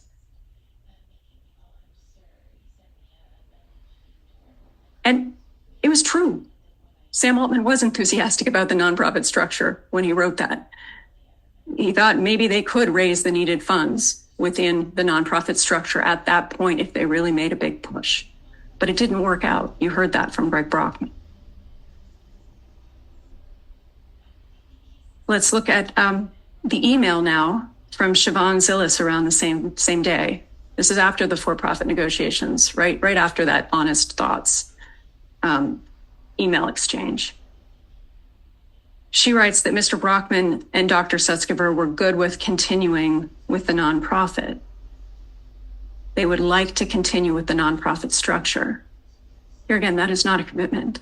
That is just a statement of what they'd like to do at that point. And in fact, every witness, again, including Ms. Zilis, told you that Mr. Brockman and Dr. Sutskever affirmatively refused to commit, right? You heard from Mr. Brockman that Mr. Musk requested very specific conditions to resume his funding of the nonprofit after these email exchanges. Mr. Musk's side has tried to make it seem like the requested commitment was really simple, right? This binary choice between either do something on your own or continue with OpenAI as a nonprofit, but the discussions continued from here. Mr. Musk required his 3 conditions, and he relayed those conditions to Ms. Zilis and Mr. Teller in late September, about a week after the email we were just looking at. The first was granting Mr. Musk 2 more board seats on the nonprofit board. Second was requiring Mr. Brockman and Dr. Sutskever to sign a non-solicit, which is an agreement not to recruit out of OpenAI if they were to leave. And the third was requiring Mr. Brockman and Dr. Sutskever to commit to staying at OpenAI for 2 years. Now, Mr. Brockman told you he thought carefully about those conditions. That's the thought process that you saw in those journal entries that Musk's team cherry-picked and showed to you and to him. He and Dr. Sutskever worried that accepting Mr. Musk's terms would tie them to the nonprofit without the resources to achieve its mission. Because Mr. Musk wasn't going to contribute tons more. He's just going to resume his quarterly funding of $5 million if they accepted those conditions. And you heard they even considered firing Mr. Musk from the board because the only for-profit structure that he would conceive of was one where he had unilateral control. And Mr. Molo, you saw, tried to make it seem like that was all made up by Greg Brockman on the stand. You saw on redirect that Mr. Brockman was writing about the thought of firing Elon the day before the journal entry that Mr. Molo was showing, and in the same journal entry that Mr. Molo was showing. This was not something Mr. Brockman made up for trial.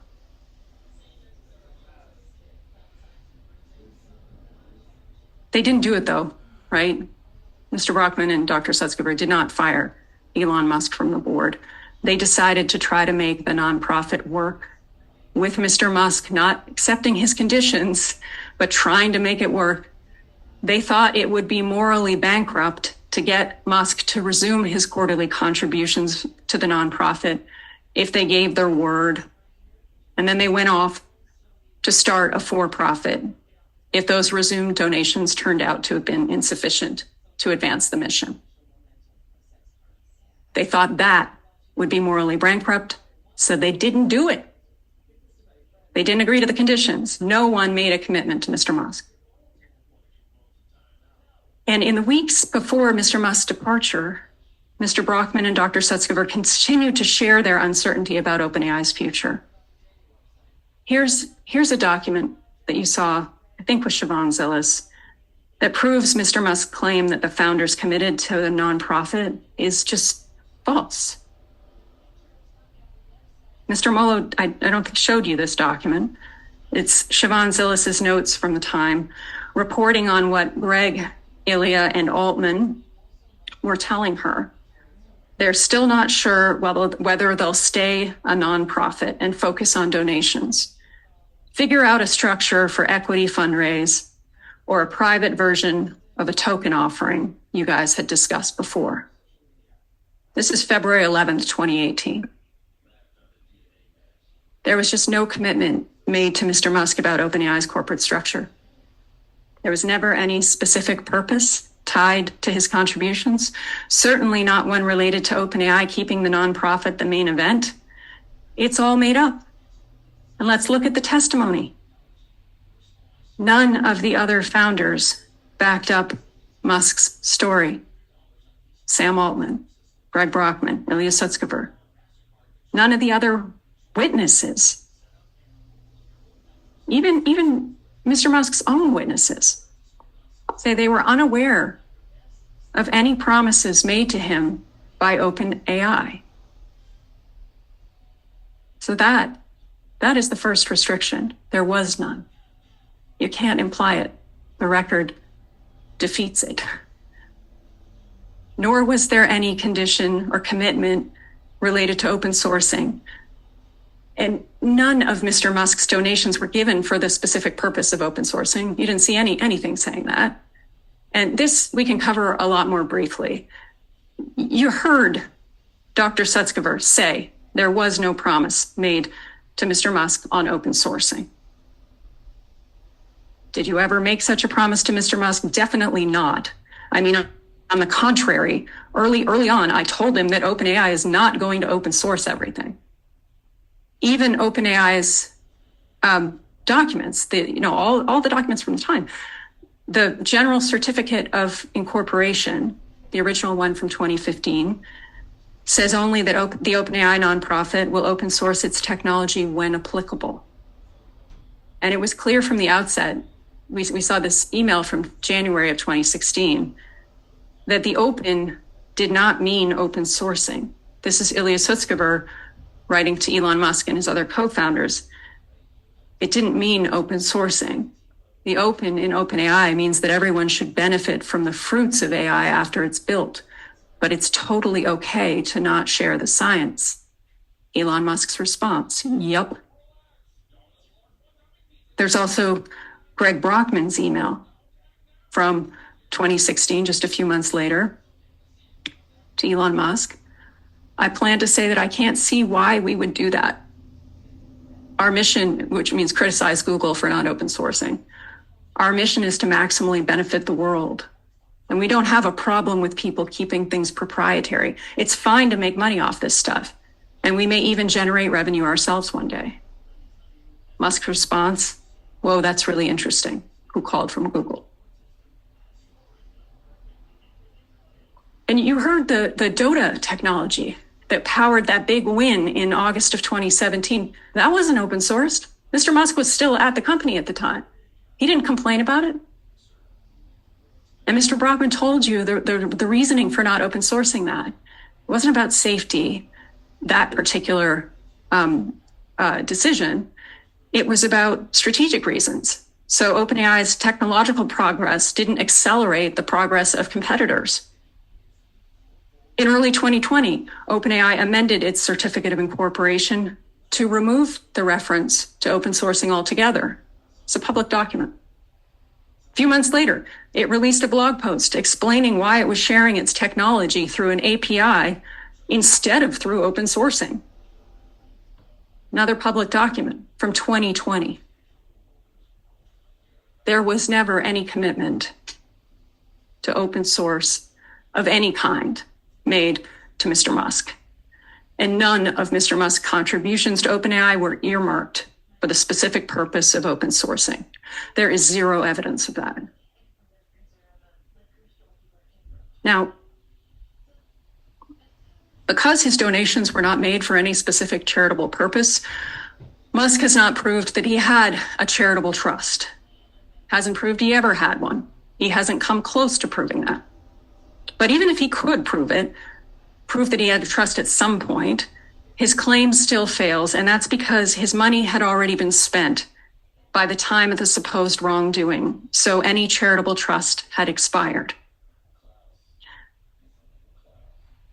And as you can see, what we were just actually, can go back to the slide for a moment. This is just the judge's jury instructions. If a trust is created and subsequently the whole of the trust property ceases to exist, the trust is terminated. Musk needed to have shown that the trust property was still there in 2023. He didn't. Here are Musk's donations, and you saw this chart with Mr. Dudney yesterday.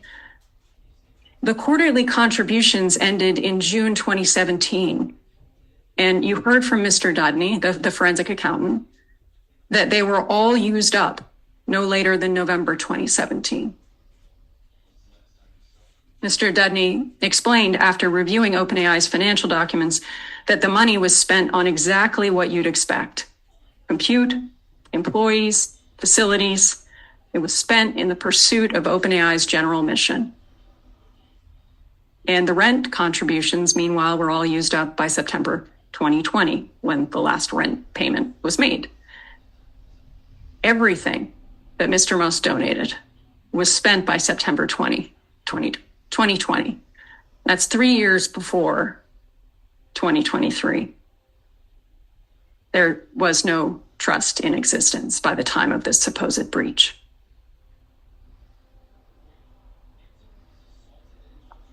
Now, I think I heard Mr. Molo say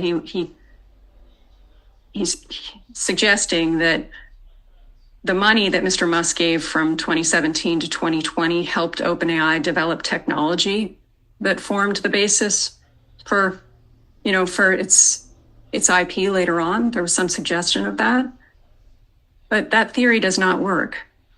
Mr. Musk bears the burden of proving that money or property that he donated was still in a trust at OpenAI as of 2023, and he did not do that. Suggestions are not enough. The money he gave was spent, and he offered no evidence, none, showing that that money became property of some kind that lives on today. If ever there was a charitable trust, it ended in September 2020. And Musk doesn't argue that any act occurring before that or after that date, violated any right that was owed to him. So he has no claim. At this point, ladies and gentlemen, I am going to invite Mr. Savitt to come and address you on the remaining issues. It's been a pleasure to address you. Thank you. Well, at this point, we're going to take a recess so you can have lunch. Oh, great. So we will, jury's lunch is here, and we'll stand in recess for about 30 minutes. Please rise for the jury.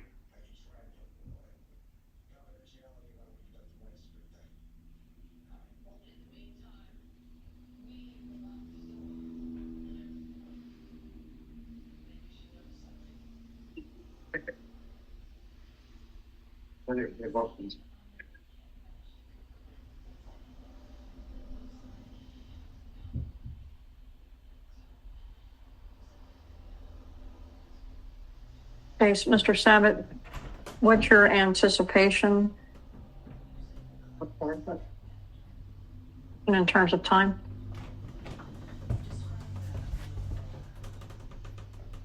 It's fine. I just want to know, Colin. Your Honor, I'm estimating 40 minutes or so, 45 at the most. Okay. So if those estimates hold through, then we will, after the lunch break, I will do both of you in that set. Okay. All right. We'll stand in recess for about 30 minutes.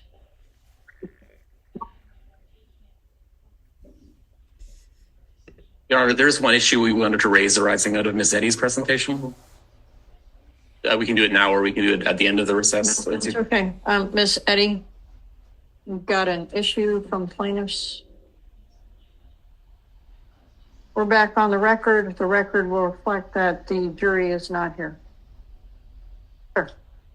Your Honor, a couple different times, and in particular at page 111, lines 6 to 20 of the real time, Ms. Eddy argued in substance that any condition that Musk imposed to follow the general mission of the organization couldn't be sufficient because he had to show some specific trust purpose above and beyond the organization's mission.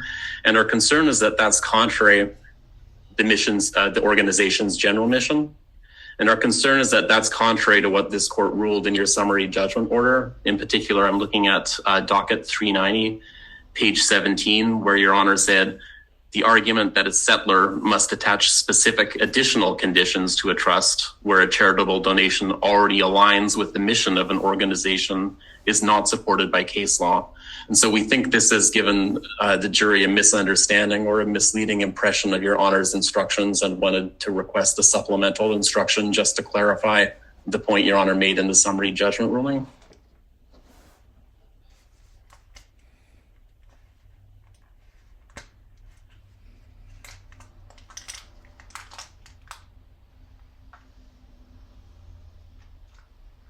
I agree with that.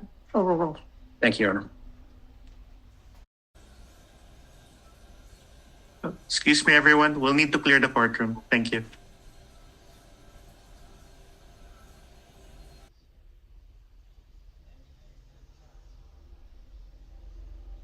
Court is back in session.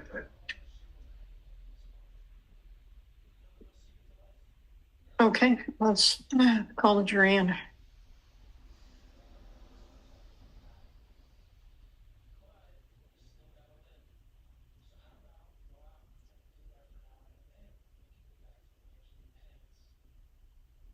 You were the sole representative, Mr. Cry.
Are you using a briefcase as well? No. Or I asked whether you were using the briefcase as well.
Okay, you may all be seated. The record will reflect that the jury is back and we are good to go. Great.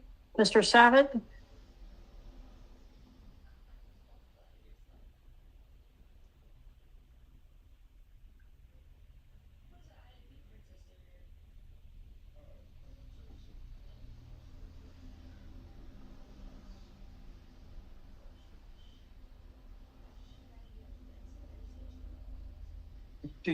You may proceed. Thank you. Members of the jury, hello again. It's really good to see you. It's really good to have the chance to visit with you. Again, it's been a couple of weeks, maybe even 3, since we had the chance to speak directly, and grateful for that opportunity. Grateful also for your time and attention, which we know is precious. And you've been very generous with it over the past few weeks. We're going to talk a little bit more about the evidence as we see it in this case, and we'll thank you for the indulgence there. I want to pick up where my colleague, Ms. Eddy, left off. She walked you through the mountain of evidence that shows that Musk's general contributions, lacking any specific charitable purpose, cannot possibly have created a charitable trust. And we think under the law and under the evidence, that proposition, that idea isn't capable really of being disputed. Ms. Eddy has also shown you the evidence, likewise overwhelming, that Musk's donations were spent exactly as they were requested to have been spent, exactly consistent with OpenAI's general charitable purpose. There is one more thread on the matter of charitable trust, however, that I wanted to speak with you before moving on to a few other subjects. Even if you imagine, contrary to fact, that a charitable trust was created, Musk would still have to show that the terms of that trust were breached for him to have made out a claim. The question, members of the jury, boils down to this: has the OpenAI nonprofit respected its general founding principles? And with the evidence before you, you can see, we believe that the answer has to be yes. I want to emphasize that in some sense, this question doesn't really matter legally.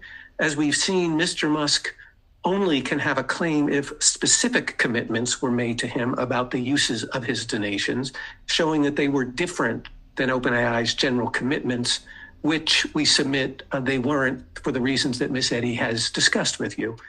But counsel for Mr. Musk, Mr. Molo, spent a lot of time speaking about this question, immaterial though we think it is, and I didn't want to leave it unanswered. And we think the answer is easy. OpenAI has respected its charitable principles from day one to today, and as we think the evidence at trial shown. The OpenAI nonprofit, which today is called the OpenAI Foundation, is still a 501c3 nonprofit organization, and that's the relevant provision of the IRS code, the tax code that identifies it. OpenAI Foundation has always been a 501c3 organization. It remains that, and it's governed by the same nonprofit certificate as it was in 2020, which was not meaningfully distinguishable from the certificate as it was incorporated in 2015, all of which has been public for the world to see for many, many years. No one in this trial is disputing that. I don't think it's really subject to dispute either that the foundation has some $200 billion in assets as we speak today. You heard that from Mr. Taylor, the foundation's chairman. You heard it from Mr. Altman, and there's no contrary evidence in the records. It's not subject to dispute. The OpenAI Foundation is today one of the largest nonprofits in history.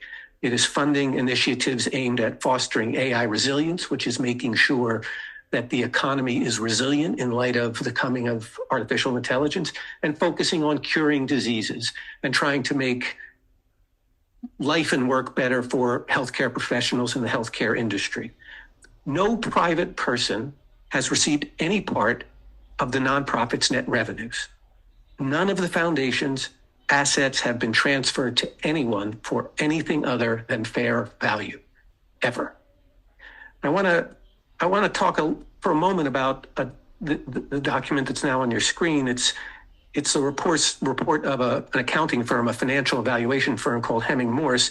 As you heard, the nonprofit transferred some of its assets to OpenAI, the for-profit branch, back in 2019, which is 7 years ago. It's undisputed And by that, I mean, no one's said anything on the other side of the question that transfer was for fair value as determined by an independent third-party valuation report at this time. And that's the Hemming-Morse report that we've introduced into evidence and is before you now. And the evidence from the witnesses bears all this out. Ms. McCauley, who, as you saw, had some harsh things to say about some of my clients, was asked whether and she was on the board at the time, was asked whether it was fair value. That's correct, she said. You even heard from plaintiff's own witnesses exactly to that effect. And not only that, even Mr. Musk's expert, Mr. Shizer, can't complain about the valuation. No basis to question its validity. No one is disputing, no one is claiming that the transfer of assets in 2019 somehow violated OpenAI's certificate of incorporation. And in fact, the evidence is clear that Altman, Brockman, Sutskever, and their colleagues have turned that $60 million contribution of assets into a $200 billion fund of charitable assets. That's 60 million into 200 billion. Before speaking with you, I tried to do the math to figure out the percentage, and it's actually hard to do. And with the aid of some artificial intelligence, I can report to you that this reflects an increase in value of 333,000%. 333,000% increase. Apparently not enough for Mr. Shizer. And that just talks about the increase in valuation, the increase in charitable funds that are available for initiatives in health, resilience, and otherwise to make artificial intelligence safe and better, to put it to work for humanitarian purposes, both through grants and initiatives. That's just one part of it, and that's a big part of it, but it's not the whole part of it, because there's also a matter of governance. The nonprofit always has and still does control the OpenAI for-profit. That control is not required. It's not as though there's anything in the law of charitable trust or its custom and practice, as you've heard about, that requires that. Certainly wasn't a duty owed to Elon Musk, but it's true nonetheless, members of the jury. It's a matter of simple corporate law, as Professor Coates explained to you yesterday afternoon. Now, Musk complains that OpenAI's controlled for-profit, the for-profit organization that's subject to nonprofit control, is too big. Professor Hemmel, who studies nonprofit organizations, explained that many charities affiliated with for-profit organizations have for-profit organizations that are very, very large. This is not, at a conceptual level, an anomaly. It's not something that's unknown or odd. Microsoft partnerships are also consistent common practice amongst large United States charities. Nonprofits can and do use for-profit affiliations to advance their missions. This is the custom and practice of nonprofit law. They can structure partnerships with commercial partners. This is nonprofit law. The question here is whether the arrangement advances the nonprofit's mission. That's the question, and the answer is, of course it does. When you think through the complaint that the nonprofit is too small and the for-profit is too big, it doesn't really make a lot of sense. If OpenAI's for-profit were less valuable, all that would mean is less for the foundation, that the foundation would have fewer charitable resources. And if the governance rights weren't as strong, that would mean there was less influence over the shape of AGI. None of that is consistent with the charitable mission.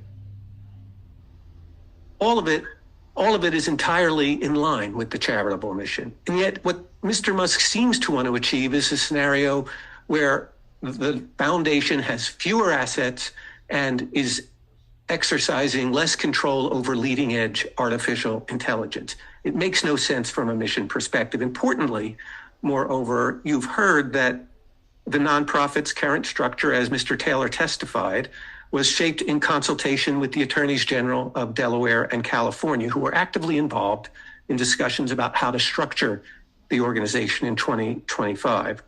That's just because OpenAI is a nonprofit.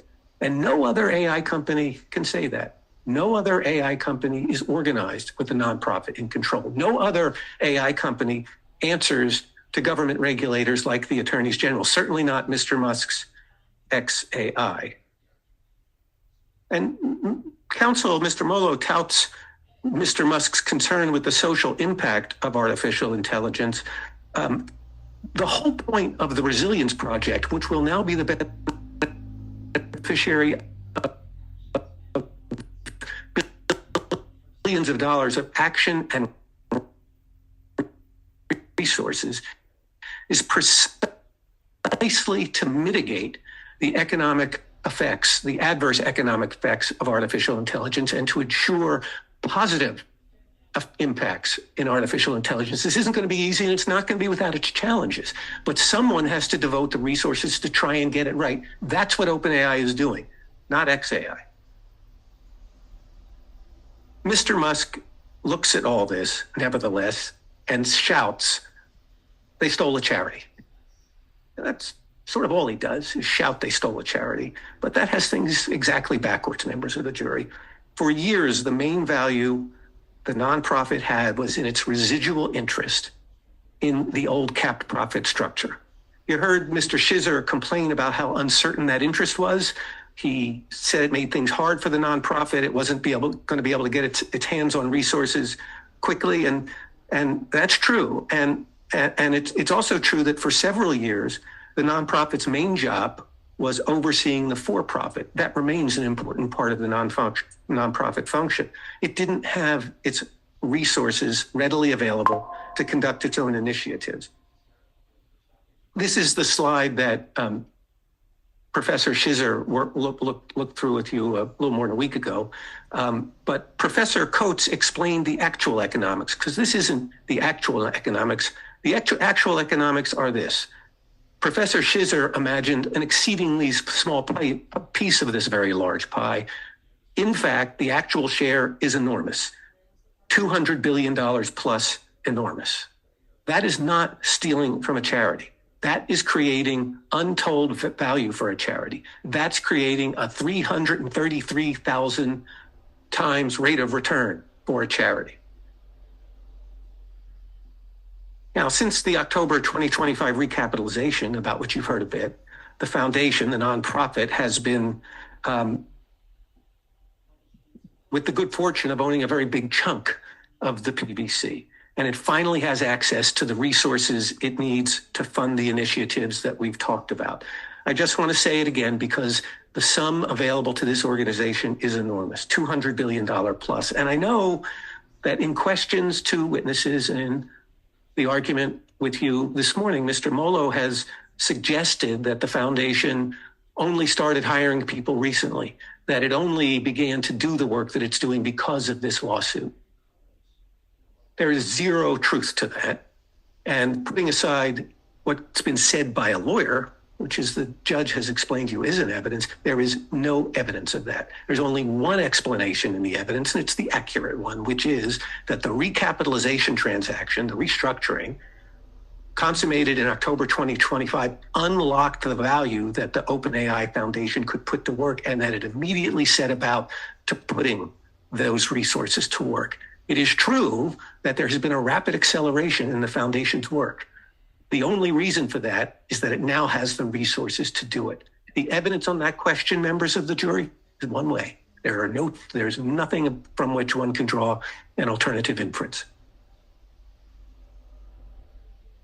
In no way, members of the jury, did Greg Brockman or Sam Altman or Ilya Sutskever or anyone else who helped build the value that now resides in the for-profit steal anything from the nonprofit. Against very tall odds, their work and sweat and innovation created something incredibly valuable, startlingly valuable, admittedly startlingly valuable for the nonprofit. That's where the nonprofit's entire endowment comes from. And on the subject further of irrelevant things that Mr. Musk has sought to make this case about, let me briefly address the removal of Sam Altman and Greg Brockman from OpenAI's board in November 2023. For sure, members of the jury, this was a difficult time in OpenAI's history. For sure, several members of the board were unhappy with Sam Altman's management.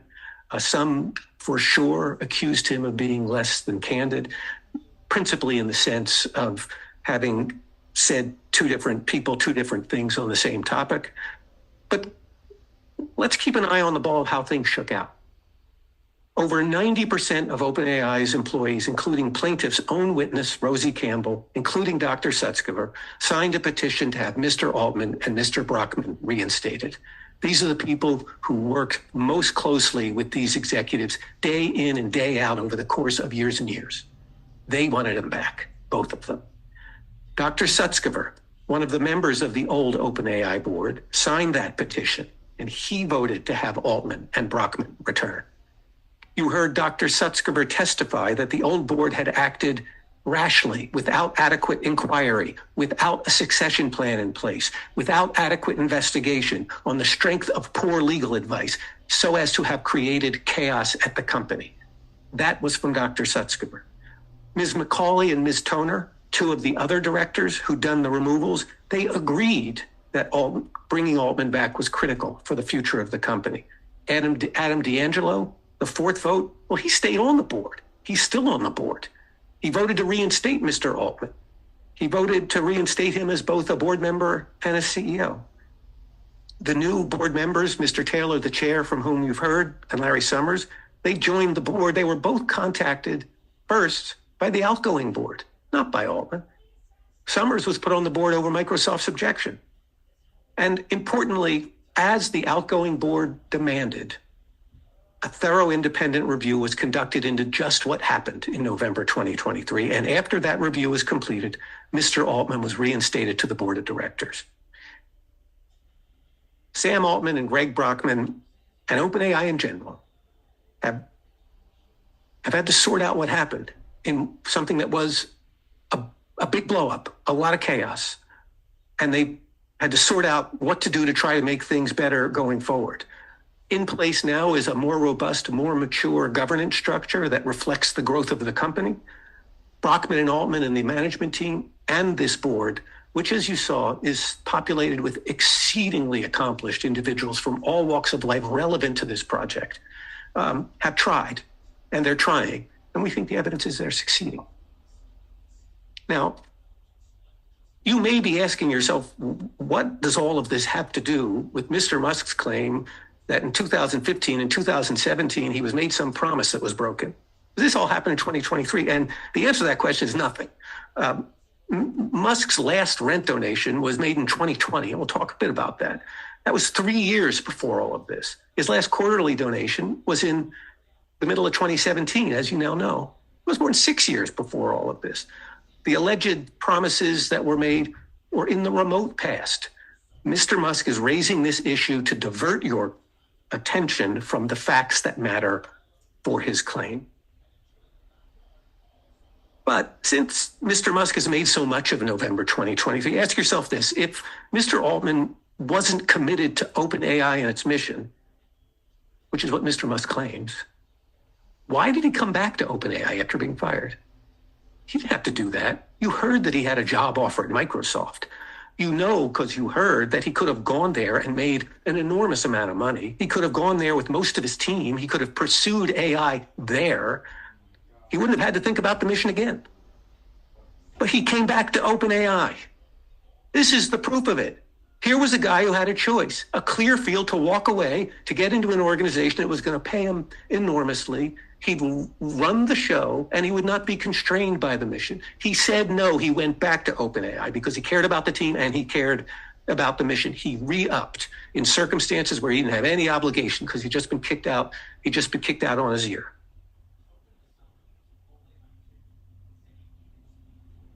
Mr. Musk argues, tells you, members of the jury, that these events are relevant to his claim that OpenAI promised him to put safety first, and the events of November 2023 aren't consistent with that, but none of that is true.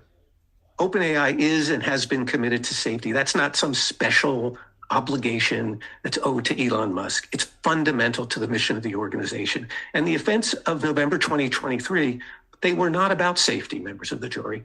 The board's own statements from the time say it in black and white. Let's have a look at the statement that was issued. This decision, the decision to remove Altman and Brockman, is not about product safety, not about security, not about the pace of development or OpenAI's finances. It wasn't about those things. It was about personality conflicts and miscommunications. And I don't want to minimize them. It was a blow up. Needed to be taken care of so it won't happen again. But it wasn't about safety. And if Mr. Musk's telling you the truth, then he's not telling you the truth. And as for where things stand today, you heard from Zico Coulter, the chair of Carnegie Mellon's machine learning department. He's an OpenAI Foundation director. He's one of the preeminent experts in AI safety in the world. And he testified, as you heard, that the organization has a robust, nonprofit only procedure in place for ensuring the rigorous review from a safety standpoint of everything OpenAI does. So, Musk's breach of charitable trust claim fails for multiple independent reasons. He has not proven that he created a trust. Ms. Eddy demonstrated that. He has not proven that he created a trust. Any trust must have ended in September of 2020 when the last dime of Mr. Musk's donations were spent. And there is no evidence that his donations were misused. Indeed, and it's an obvious fact, it's not in dispute, but it needs to be said over and over again because of the rhetoric from the other side. OpenAI remains a charity.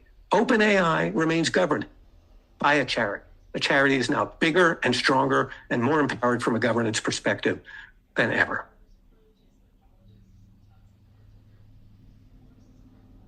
I'd wanted members of the jury now to turn from the charitable trust claim, and I think we talked about all the things that are relevant there, and discuss the second claim in the case, unjust enrichment. And I think, as Mr. Mola said, on this much we can agree. I think we can move a little bit faster through this because the facts underlying this are mostly the same. So we'll talk a bit about some of the same ones, but we can move more quickly. I did want to say a word or two at the outset about what restitution is. The idea of restitution, the idea of restitution is that the plaintiff can demand the return of something that he or she gave. And so it's worth pausing for a moment on the narrative that Mr. Molo has advanced as the basis for the claim. The idea is that OpenAI is what it is because of Elon Musk, that Elon founded it, that Elon's ideas and his brilliance and his connections, the Midas touch of Elon Musk is what made OpenAI what it is today. That's the thesis. In his claims here, Mr. Musk wants to claim credit for the whole thing, for all that OpenAI is. Elon. It was all me. Mr. Musk wants all that credit, but he hasn't earned all that credit. For sure, he made some contributions early on. But those contributions, remember, they were all charitable donations. Mr. Musk helped himself to millions in tax deductions for those donations. And charitable donations are not seed money, as Mr. Musk started claiming in October 2022. You don't see any of the other donors, and we'll talk about them for a second, who gave far more in the aggregate than Mr. Musk, raising their hand for a seed money payout. It's really quite a cynical position if you think about it. Mr. Musk is comparing himself here to venture capital funders who make an investment and have the opportunity to reap a reward. But this was supposed to be a donation. He took a tax deduction. And the whole theory of his claim is that there's a charitable... Overruled. The whole theory of his, thank you, Your Honor, the whole theory of his claim is that this is a charity. And yet he wants, when it suits him, to talk about himself as a seed investor. And as you heard from witness after witness after witness, Mr. Musk abandoned OpenAI for dead in 2018. Here it is from Mr. Musk himself. It's DX 853. And of course, this will be one of the documents that's with you as you consider our claim. My probability assessment of OpenAI being relevant to DeepMind Google without a dramatic change in execution and resources is 0%. Wanting to make sure he's mathematically precise, he adds, it's not 1%, it's 0%.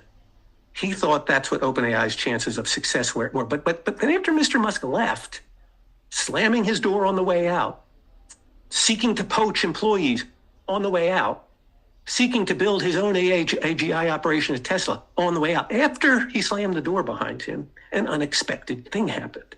The organization began to flourish. Milestone upon technical milestone occurred after February 2018, after Mr. Musk stormed out the door. Only after February 2018 did the technology advance such that the ant became the cat. And you will recall Dr. Sutzkever giving the analogy of the growth of this industry in the manner that's depicted on this screen. And as Dr. Sutzkever also testified, the funds that OpenAI has raised were all necessary to take advantage of this technological progression.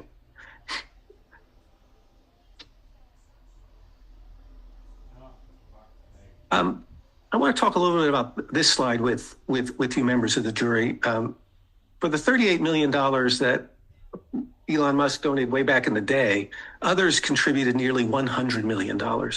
And remember, we talked about this when we first met several weeks ago. This is one of those dogs that doesn't bark. Just like you'd think there'd be a document memorializing the agreement that Mr. Musk said he had, you'd think that if this was really a violation of the mission of this organization, the way it's been run, you'd think one of these donors, a lot of sophisticated people gave a lot of money, would have raised their hands, but they didn't.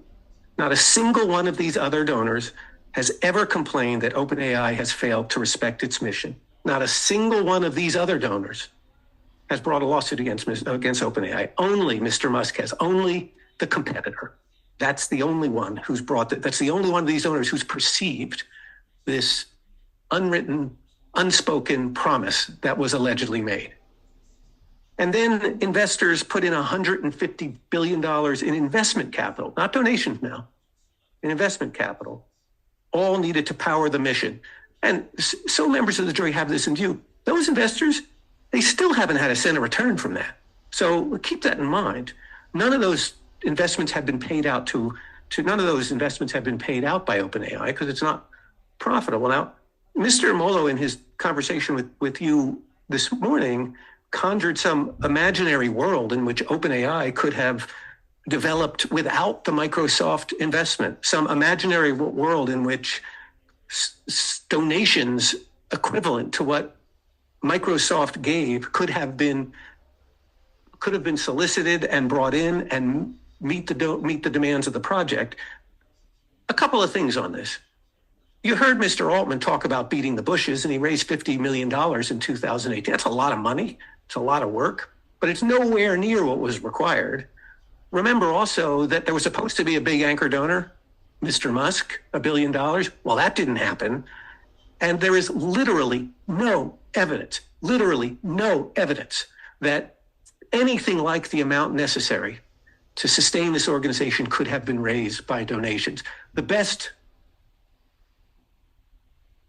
Mr. Musk's team could come up with is an organization that raises a great deal of money a year, said to be over $4 billion. But you heard from the experts yesterday, that's actually $100 million a year of cash and leftovers from restaurants and grocery stores. It's all in-kind contributions. There is no historical precedent, no universe in which the capital resources of this organization could have been funded from private donations.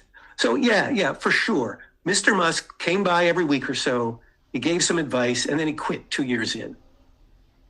And after that, Mr. Musk jumped ship.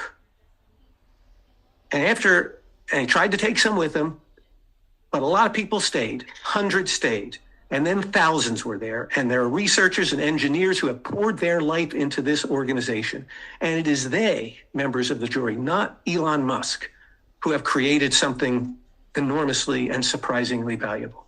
Mr. Musk is not the one who built OpenAI into what it is today. OpenAI is what it is today, despite his predictions of certain doom, despite his poaching of key employees, despite his attempts to absorb it into his own organization, his own for-profit car company, and despite his public efforts to tear it down. And as for the Midas touch, not really, not here. Consider what happened when Musk tried to build AGI at Tesla. It was a total fail, as my daughter would say. Mr. Musk may have the Midas touch in some areas, but not in AI. This requires a touch that he doesn't have. This is not a bulldozer business. To succeed in AI, as it turns out, all Mr. Musk can do is come to court.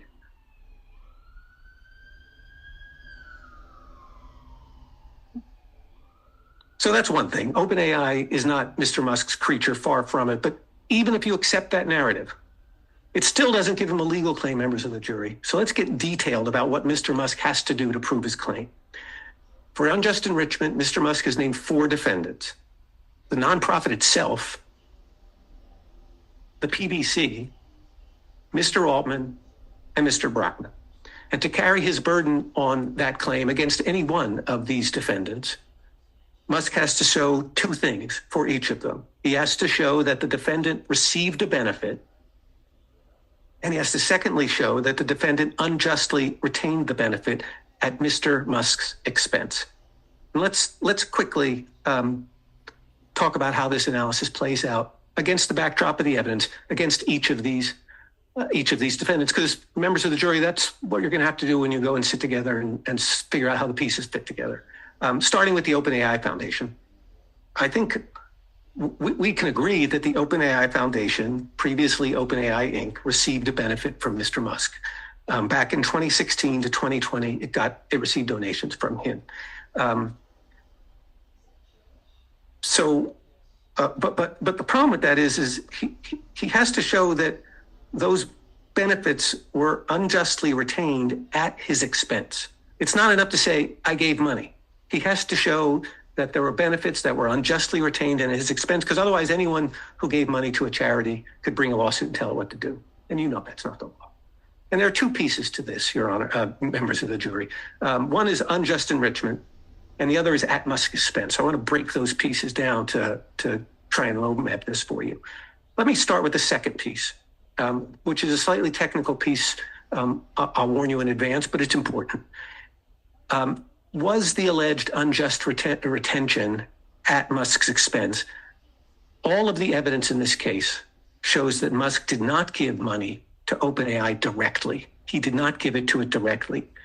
Mr. Musk donated money to one organization, and that organization then paid the money out through intermediaries. The cash flow is set out on this slide. Mr. Musk gave money to these donor advised funds and the sponsor organization, and it gave the money to OpenAI.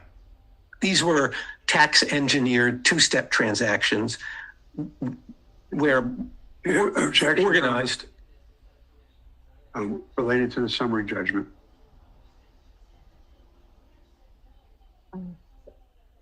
Your Honor, we fully understand the summary judgment ruling. We think it's important to have the jury review this issue, as a matter of fact. Well, they can understand it. I thought that the objection was going to be with respect to tax engineered. I mean, these are legitimate transactions. I don't exactly know what you mean by that. My point, members of the jury, is that Musk lost ownership of these transactions at the first step. It wasn't his money anymore. He gave it away. And then these organizations gave it to OpenAI. And so if the nonprofit unjustly retained these funds, it wasn't at Musk's expense. It was at the expense of third parties that actually made the payments. And that's important. But even if that weren't true, there's no basis here to find that the nonprofit's retention of Mr. Musk's contributions was unjust. As Judge Gonzalez-Rogers has instructed you, and I'm quoting now, in determining whether a benefit was unjustly retained, you may consider whether a plaintiff showed that a defendant knew or had reason to know that the benefit was to be used for charitable purposes and then was not. And there is no such misuse here, members of the jury. All of the funds that Mr. Musk donated were spent by September 2020. This is the testimony at the end of trial that you heard from Mr. Dudney. And he's a forensic accountant, and it turns out forensic accounting can be very important in a case like this because he showed where'd the money go. He followed the money. And what he found is that all the money that Mr. Musk gave was spent. It was spent by 2020. There was nothing left after that. And there's no evidence that any of those dollars were used on anything other than OpenAI's nonprofit activities. You also heard that from Mr. Dudney, and you heard the same thing from Mr. Burchell, who was asked, do you have any reason to believe that donations Mr. Musk made were not used for exactly that purpose. Correct? This is a guy who works for Mr. Musk, handles his books, and his answer was correct. He knew that OpenAI spent every single dollar that Musk gave exactly for the purpose that it was given. The foundation didn't retain the money. It spent the money precisely as it was supposed to be spent for general charitable purposes, and none of Mr. Musk's money is left. There was no unjust retention, members of the jury, and therefore there can't be any restitution. So that's the OpenAI Foundation. Let's talk about the other defendants from an unjust enrichment perspective, members of the jury. How do these elements apply to Mr. Altman and Mr. Brockman? Let me start with Mr. Brockman. For this claim, the idea is that the donations Mr. Musk made 2016 to 2020 created an unjust benefit to Greg Brockman, and it fails largely for the same reason that I was just discussing. There was nothing unjustly retained at Mr. Musk's expense, as the law requires. Mr. Molo points to Greg Brockman's equity stake in OpenAI and the OpenAI PBC, and I know you know that because he said it a whole lot. But Mr. Brockman, this is important, he didn't receive the equity from Mr. Musk. Mr. Musk had nothing to do with the giving of that equity. Mr. Musk wasn't associated with OpenAI when the equity was granted. He had already quit. Brockman received his equity stake from the OpenAI nonprofit after Mr. Musk was gone. And the value of that equity was built without any benefit conferred by Musk, without any input from him during years when he was claiming loudly that OpenAI was doomed to fail. And what's more, there's nothing from a legal perspective unjust about Brockman's having this equity. Now, we agree. I wouldn't ever suggest to the contrary, because you look at these numbers and they're big numbers. If OpenAI continues on the path that it's on, the equity is worth, on paper at least, just a crazy amount of money, for sure. But the reason it's crazy is because of the value that's been created by the business that all of these people and the investors and the other employees created in the for-profit that's controlled by the not-for-profit. And that's how equity works. I know you know this. You invest money, or you invest your sweat equity, your time and your talent, and you see what value you can build. If it's not much, you don't get anything. If it's a lot, you get a slice of a lot. And that's what happened to Greg Brockman. And this raises an important point, I think, worth pausing on for a second. In 2019, when Brockman received his equity, the testimony on this and the evidence is clear. No one had any idea that the equity would be worth anything, let alone billions of dollars. No one knew. We look at things from the perspective in today and say, well, yeah, but that's not the relevant question. What did it look like in 2019? I'll tell you what it looked like in 2019. The thing had no money. It couldn't raise enough money to keep its business off the ground. Elon Musk was going around telling everyone hither, thither, and yon that the thing was worth zero, that it had no chance of success. That's what it looked like. So Brockman got a slice of the equity. Who knew what it would be worth? Now, it turns out, this has turned out to be incredibly, astonishingly valuable. But and with 2020 hindsight, we know, but only with 2020 hindsight, we know that this was the rare organization that succeeded. Musk complains now about the value of that stake. That's cynical. As you've seen, the organization was premised on employees being paid startup-like compensation. And Mr. Musk knows better than anyone that when a startup works, and most of them don't, the valuations become large. More often than not, they're not worth anything. Hang on just 1 second on this slide, because I wanted to stop for a second before talking about that and just observe that Mr. Molo made an inflammatory analogical analogy to some kind of a bank robbery when he was chatting with you this morning. I expect you recall that. But what he left out is that in this analogy, Sam Altman and Greg Brockman and everyone else at OpenAI put all the money in the bank in the first place, because the money that counted here were the ideas and the science and the sweat equity after the for-profit was created, after Mr. Musk was gone. And then they dedicated $200 billion of what was created for charitable purposes. And a great deal of the additional funds were paid out or reserved for the investors who, Microsoft and other investors who made it all possible. Has anyone heard of a bank robbery where the bank robbers invented the bank and put $200 billion into it? That's not a bank robbery. This wasn't a bank robbery. It's an extreme, illogical, and just inflammatory analogy. And it's worth comparing. And now let me look at the slide that we were gonna talk about. It's worth comparing with that in view, Brockman's position to what Elon Musk himself thought Greg should get way back in 2017 when they were negotiating shares. Elon was going to give himself, remember this, Elon was going to give himself between 51 and 62% of the equity when he thought he could control this organization. Here's the proposal that Elon reviewed and that we examined with several witnesses in trial. I'm sure you recall it.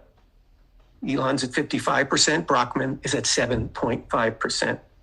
And what's interesting is what Elon wanted to give him was a lot more than what Brockman actually has now, which is only 4%, give or take. And the point is that Brockman received no equity from Elon Musk, none. And he can't be called upon to restore it to Elon Musk. And even if the equity here was something received from Musk and restorable to him, all of what we're talking about shows that understood in context, this was not unjust. The same goes for any value that Sam Altman has by virtue of his association with the OpenAI for-profit. Mr. Molo spent a lot of his time this morning attacking Mr. Altman. He said that Mr. Altman lied about having an equity stake in OpenAI. I don't think that's true or fair or supported by the evidence. Mr. Altman, I don't think this is disputed, does not have any direct equity stake in OpenAI. He has never received an equity grant from OpenAI or its board. He owns something that's akin to a mutual fund, and that mutual fund has a position in OpenAI. He wasn't responsible for that investment. You heard his testimony. He has no control over that. You heard.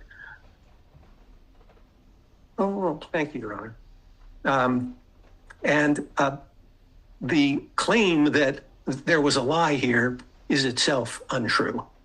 And Mr. Molo has tried to argue that Sam Altman should pay restitution of whatever value he's gained from transactions between OpenAI and companies in which he has an interest.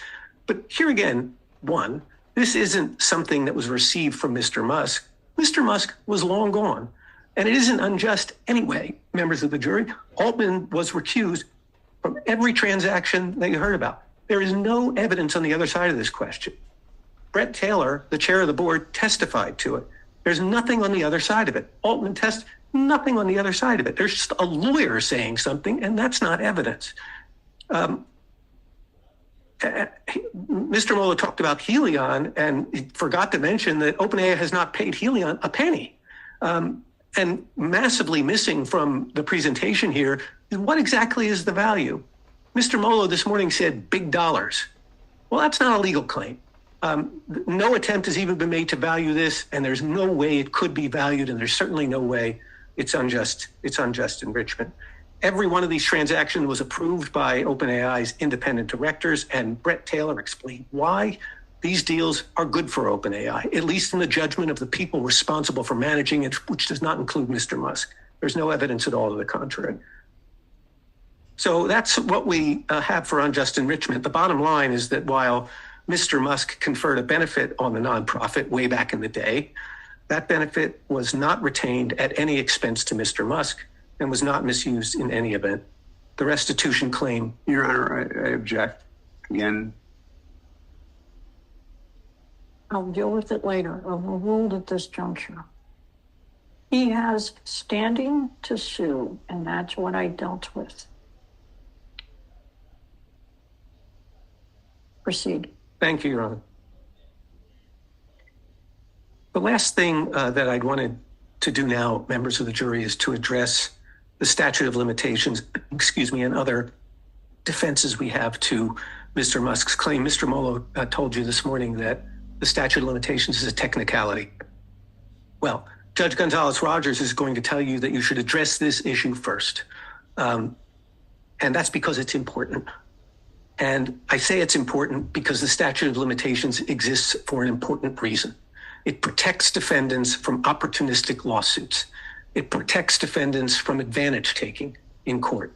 As you've seen, if you wait around years and years and years and years, then file your lawsuit, evidence gets lost, people forget what happened. You've seen a lot of that here, particularly with Musk and his witnesses. I don't recall. I don't remember. I don't recall. I don't remember. We went and tried to count up the number of times that this was said. It was somewhere between 150 and 200 times in this trial. I don't remember. I forget. Can't recall. Well, and nearly all of them were on the Musk side of the case, members of the jury. That's why it's unfair to bring a claim too late, because you can't put the evidence in front of you because it's too easy to say I don't remember. And there's more. The statute of limitations recognizes that if you have a real claim, you bring it. You bring it when you realize you have it. You don't wait around. If it's substantial enough, if it's based in evidence, if it's real, you got to get going and make your case. That's the idea. If you think someone is doing something wrong, stop it. Take action. You don't let it go on and then sue when it's convenient to you. That's what happened here. Here are the instructions, members of the jury, that you'll take back with you on the statute of limitations. They tell you that if you find Mr. Musk could have brought this lawsuit before August 5th, 2021, then for both of his claims, the burden is on him to prove that he did not know of those facts and that he could not have discovered them with reasonable diligence. Applying those instructions, members of the jury, you should find in this lawsuit that it comes much too late. We've already reviewed much of the evidence that proves this. The things that Mr. Musk is complaining about now, as far as we can tell, given the changes in the account from plaintiff, are that 1, OpenAI built a substantial for-profit organization. 2, OpenAI doesn't open source its latest models. And 3, OpenAI has a close partnership with Microsoft. Every single one of these things was true years ago. Well before August 5th, 2021, which is the most generous of the statute of limitations available to Mr. Musk. And Mr. Musk can't carry his burden of showing he was kept in the dark all these years. In fact, the opposite's true. And I'll walk quickly through some of the reasons I say that with you. There's a lot of evidence, starting with Mr. Musk's testimony right here in that chair. He told you that as early as 2017, he felt that Brockman and Altman what they really wanted to do was to create a for-profit where they had as much shareholder ownership as possible. That's what he told you sitting in that box. In 2017, he concluded that Brockman and Altman wanted to create a for-profit where they had as much shareholder ownership as possible. But Musk took no steps then. You will also recall the testimony of Shivon, Zilis, and Mr. Altman of a meeting in August 2017 at Tesla's Deer Creek Road headquarters, where Altman walked Musk through a draft term sheet contemplating creation of the for-profit. So I just want to linger on this, because before this term sheet, which I'm going to turn to in a moment, it was a week to 10 days before this, Altman drove down to Tesla's headquarters and had a meeting discussing this term sheet with Mr. Musk. Then a few days later, he sends it to him, puts it in his inbox. The term sheet makes clear that by no later than this date, August 2018, OpenAI was planning to launch a for-profit, no question about it, that would attract more than $10 billion, $10 billion plus in capital, and hope to return enormous amounts of money to those investors in the form of profits. This is as clear and direct notice as you could have. Now, remember, at his deposition, members of the jury, Mr. Musk testified that he couldn't remember, just couldn't recall whether he'd read the term sheet. At trial, Mr. Musk had a recovered memory. Turns out he had read only the purple box, the disclaimer at the top. This seems improbable. This was a 4-page summary document. Altman presented it to him at an in-person meeting and then sent it by email directly to him on a subject that Mr. Musk claims to have cared about a great deal. Mr. Molo told you this morning that Mr. Musk is tremendously passionate about artificial intelligence, yet he couldn't. This is what the term sheet looks like. Hard copy. So this is not small print. It's a summary. In fact, it says summary term sheet at the top of it. This is not a 50 or 60 page document. It's 4 pages, and he spent an hour with Mr. Altman and then got it in his inbox. You can decide whether it's plausible to think that he didn't read it. You can consider in that we're talking about a guy who has a legion of advisors, has 2 chiefs of staff, has more lawyers than you can imagine. Objection. The jury will ultimately decide what to name those individuals.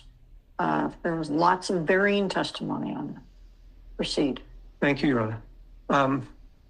So Mr. Musk had the most direct, in-person, by email, both of them, notice of this document that you could possibly have. He says he cares a lot about it. If he cared about it, he read it. Frankly, even if he didn't, he would have. But the truth is under the court's instructions, which of course define the task before us, it doesn't matter because it's Mr. Musk's burden to prove that he didn't know those facts or that he couldn't, with reasonable diligence, have learned them.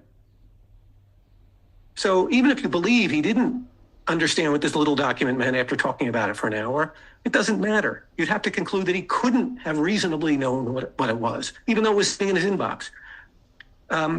He could have discovered these facts, members of the jury. The statute of limitation bars the claim. Well before turning now to open sourcing, well before 2021, it was likewise clear that OpenAI was no longer open sourcing its technology routinely and had entered into exclusive licenses with Microsoft for that technology. OpenAI announced this to the world in a public blog post that it was not going to open source GPT-3. You can see that right here on this slide, which is DX 899. By September 2020, Mr. Musk was tweeting his complaint to the world that OpenAI seemed like the opposite of open, that OpenAI is essentially captured by Microsoft. And what this tells you is that by this time, Mr. Musk was not only fully on notice, but he had decided that these things that he says were a breach had happened. And by August 5th, 2021, OpenAI's close relationship with Microsoft was also crystallized and well known to Musk. You've seen the evidence of this. Mr. Altman texts and says, do you have a few minutes to talk about the Microsoft OpenAI investment? And he was told about it even before it happened, as this tweet indicates. There was a blog post that publicly announced it in 2019, years before the statute of limitations. And there was more follow-up texting between Mr. Musk and Mr. Altman as Mr. Altman sought the advice and input of Mr. Musk here in October 2020. Moreover, Ms. Zilis kept Mr. Musk updated about these investments again and again and again.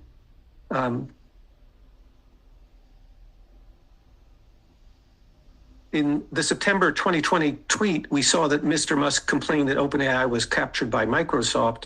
And the evidence here is that everything Mr. Musk complains about today, he knew back before August 5th, 2021. And this demonstrative, which I think Ms. Eddy visited with you on just a little while ago, it tells the tale. All of these items are the evidence that Mr. Musk knew about it. And I believe Mr. Molo, even this morning at page 9 of the transcript, said that defendants violated the basic principle of commitment to the nonprofit by entering into the 2020 deal with Microsoft. So we could add that concession this morning. Objection, Your Honor, that is not true. The evidence that Musk knew or should have known of the basis of his claims is simply overwhelming. It's overwhelming. To escape this evidence, Musk tries a couple of things, none of them successfully. First, Musk claims that Sam Altman gave him assurances in 2020 when he tweeted his concerns. Let's look at the text. Those assurances weren't misleading, they were true. Musk claims he didn't have visibility into the details of these transactions and he couldn't have gotten that visibility. Here again, the evidence defeats the claim. Musk himself acknowledges that he was in regular contact all throughout this period with OpenAI in these years after he left the board. He'd asked Shivon Zilis, with whom he was a close associate, to stay close and friendly with OpenAI. So she'd taken up a post on OpenAI's board. She was on the special committee that approved the 2021 Microsoft transaction. She, along with everyone else on the OpenAI board, approved that transaction, the 2021 $1 billion Microsoft investment, approved the 2023 Microsoft $10 billion transaction. And in all of this time, Altman is trying to get Musk's attention to tell him what's going on. These are all evidence, all exhibits that show Mr. Altman looking to get Musk's attention, looking to keep him up to date. The idea that Mr. Musk didn't know what was going on is not serious. It's not serious. And he knew all this long before he had the chance to bring a lawsuit in a timely manner. And Zilis specifically facilitated discussions between Musk and Altman about the 2019 and 2021 transactions. There's no evidence that any details were withheld or blocked. Mr. Musk can't even recall what he learned on his various calls with Altman. And here again, that's why we have a statute of limitations. And I should emphasize in saying that the question isn't what Musk actually knew. The question is if he can prove that he didn't know or didn't suspect or couldn't, through reasonable diligence, have known. But we know he did suspect. Way back in 2017, he told you. And we know he knew. He certainly can't prove that he didn't because all he says is, I can't recall.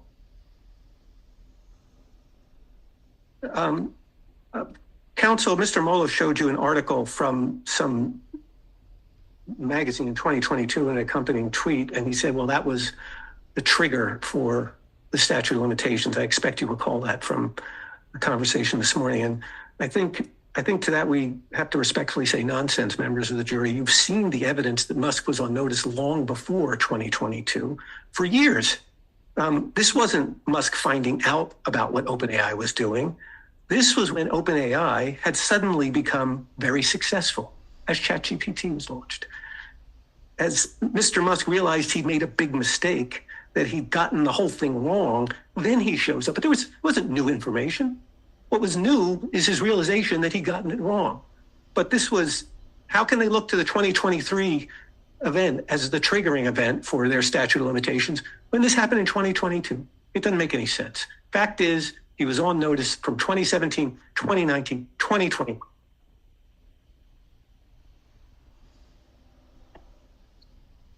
And as to the 2023 is the date of the claim, you heard, I'm sure, members of the jury, that Mr. Molo said that the 2019 and 2021 Microsoft deals were not breaches. The 2023 was a breach. You heard that the breach happened in 2023, even though there's no conceptual difference between the three investments. Have in mind, the things Musk is complaining about, those happened in 2023. And you heard a lot about Brockman getting equity. That happened in 2019. You heard about Microsoft getting its license. That was in 2019. You heard about the caps being so important. The 2023 deal was capped. The pieces of this puzzle don't fit together, members of the jury. Let me speak briefly about the two remaining issues, which you'll probably get to last in the order of operations when you all go back into the jury room. One is called latches. Latches is a cousin of the statute of limitations. It says if you wait too long, you can't bring a claim, and there has to be a showing of prejudice. The prejudice to our clients here is obvious. OpenAI has relied for years on the structure that it put in place first in 2019 and then in 2021. It relied on that for years. It accepted investment for years. It paid people for years. It entered into contracts for years. You can't put someone in the position of waiting for years to sue and upending everything they've been doing. If you find that there was notice here and that there was prejudice, which there is, you need to find latches, and respectfully, we think you should. Finally, unclean hands is the last offense. It's sort of at the tail end of the argument, but it's kind of a nice summary of the trouble here.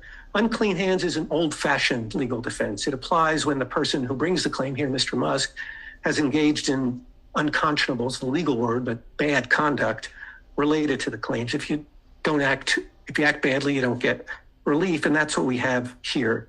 Mr. Musk's pursuit of these claims is the definition of unconscionable. Mr. Musk kept tabs on OpenAI through a close associate whose relationship was concealed. He repeatedly poached and tried to poach OpenAI employees. He promised to fund the organization to a tune of $1 billion and then used his funding promise as leverage to get control. And then only after OpenAI succeeded against Musk's prediction, only then did he start threatening litigation. Only after he was launching a competitor did he threaten litigation. And then finally, after bringing suit, Musk coordinated a campaign with other folks in the tech sector to organize an OpenAI investigation, a back and forth with Mr. Zuckerberg. And then he tried to generate leverage by lobbying in a bid to buy OpenAI, completely inconsistent with the claim that this was going to be a not-for-profit. XAI was going to buy it and make it a totally for-profit, zero mission-driven, closed source and enterprise. None of all this is in good faith. I'm going to close quickly. I want to say a word about credibility because you've heard a lot about it.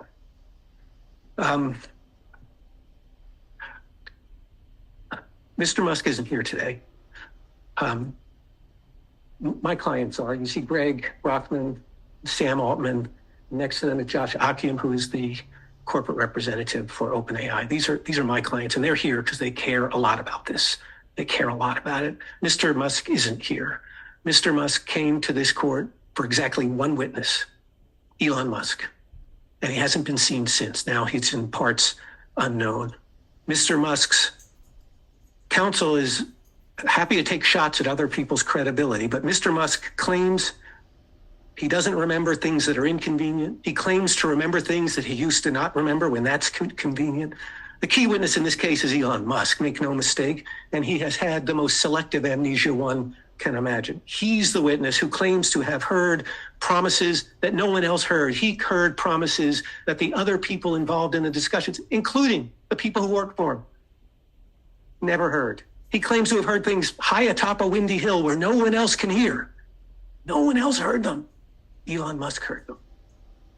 Consider whether that's credible. Consider whether a man as sophisticated and as lawyered as Elon Musk would make donations of this magnitude with a significant condition that he just never bothered to write down or tell anyone. It's not credible at all, Your Honor, members of the jury. And I'll tell you, that's the relevant credibility question for this case. Members of the jury, I want to say thank you. You've been very patient with me. We've walked through, by our count, the various independent grounds on which Mr. Musk's claims fail. He's come to this court claiming that promises were made to him and broken, but the pieces of the puzzle don't fit together that way. And that's not the reason we're here. The reason we're here is that Mr. Musk didn't get his way at OpenAI. We're here because he turned out to have been very wrong about OpenAI. We're here because Mr. Musk is now a competitor to OpenAI and has every motive to attack it. And you'll recall that motive is a primary basis to evaluate credibility per the judge. We don't have another opportunity to address you, members of the jury. Mr. Mola will stand up and he'll argue his case one last time. I want to say before sitting down that I feel like I'm going to miss you all. It's been a pretty intense number of weeks, and we really do appreciate your patience. And I ask you three things. Keep the evidence in mind, members of the jury. Keep in mind the judge's instruction. Judge Gonzalez-Rogers has lit a clear pathway for you.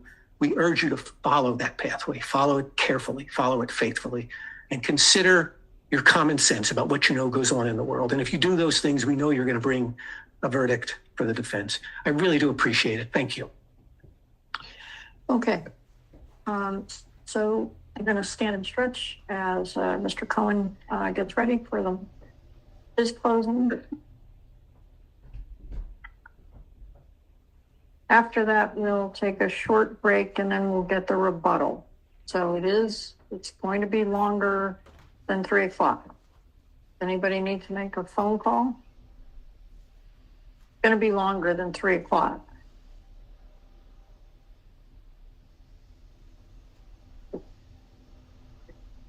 Does anybody need to go make a phone call? See. Yeah. More organizable. Okay.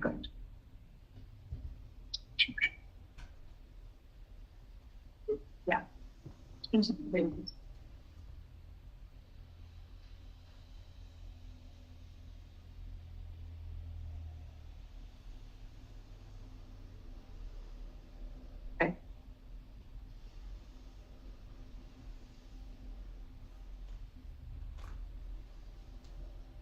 All right, so we're going to take a short break. Go ahead. You need to make a phone call? Go ahead. Go ahead. Oh.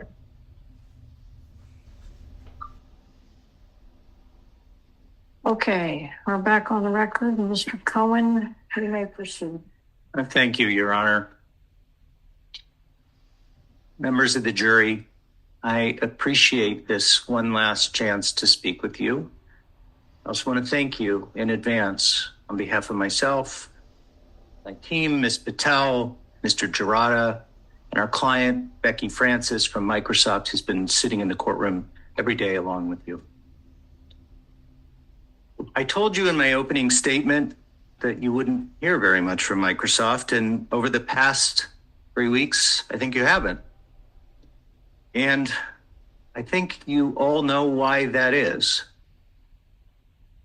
Microsoft wasn't involved in the key events that are at the center of this case. Microsoft only became involved beginning in 2019 after Mr. Musk left and OpenAI needed massive amounts of capital and compute. And when it did get involved, I told you that the evidence would show that Microsoft was a responsible partner at every step. You've now heard that Microsoft did its diligence before partnering and that the partnership helped OpenAI obtain the capital and the compute that it needed to advance its research. And you also heard how that partnership helped Microsoft better compete with Google.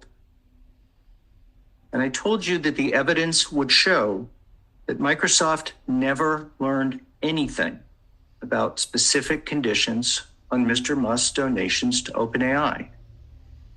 And now you've heard why that is. There were no specific conditions. Nobody knew about those conditions. Nobody told Microsoft about those conditions, and Microsoft never found a single page of a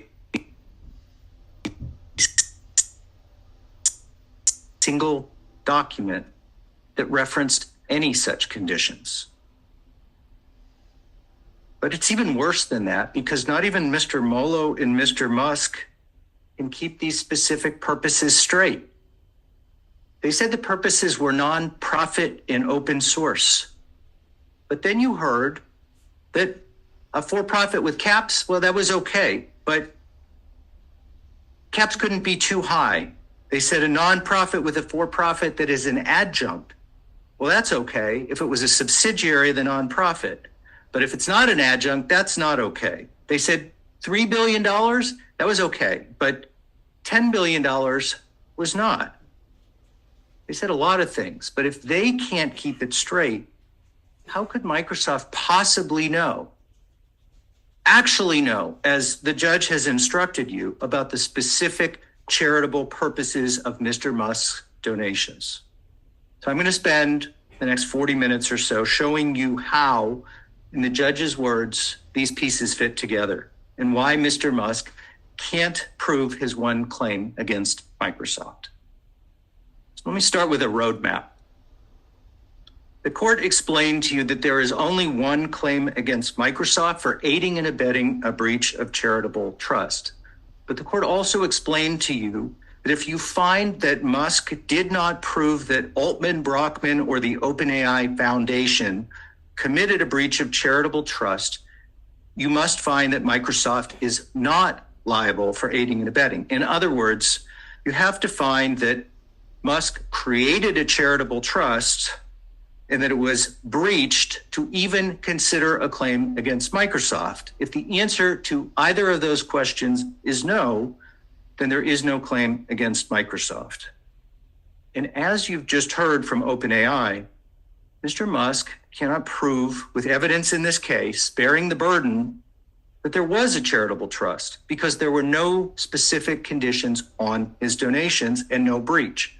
And that means you don't even reach the claim against Microsoft. Now, every one of these witnesses said that they didn't know about any conditions or restrictions or specific charitable purposes. It's the same thing for Musk's donations, or they don't recall them at all. And that includes Mr. Burchell, the person who helped Mr. Musk make these donations. It includes Mr. Teller, his right-hand man, and Ms. Zilis, who helped Musk communicate with OpenAI. No one knew. And no one knew because there is no specific charitable purpose. And if there's no specific charitable purpose, there is no charitable trust, which means there is no claim against Microsoft. And that should be the end of it. But let me also walk you step by step and show you why Mr. Musk can't prove his aiding and abetting claim against Microsoft either. So the first thing he has to show is that Microsoft actually knew of Musk's specific charitable purpose, and he can't do that. But let me start with the burden of proof. You heard the judge explain it to you, and it's important because on this claim, Mr. Musk has the burden. On the claim against Microsoft, Mr. Musk has the burden. It means he has to show you the evidence. For each step, he has to show you enough evidence to persuade you that his story is more likely true than not. And on that first step, what does he need to prove? He needs to prove that Microsoft had actual knowledge that Musk made his donations for specific charitable purposes, that Microsoft actually knew why Musk made those donations to OpenAI. Not that Musk made donations to OpenAI, not that Musk was a donor, but that he made the donations to do something specific. And ask yourself, did you see any evidence that Microsoft actually knew that? This is what else the judge told you. A vague suspicion of wrongdoing or a hunch is not actual knowledge, and that's important. It's a high bar. She also told you should have known is not enough. Should have known is not enough. Mr. Musk has a high standard here, and let me show you why he doesn't even come close.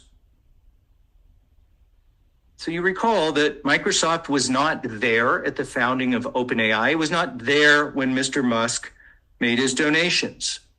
It was not there when the founders discussed the formation of a for-profit. It was not there when Mr. Musk left. It was not involved in OpenAI creating the for-profit subsidiary, and it was not involved in the transfer of employees and IP to the for-profit subsidiary. And why does that matter?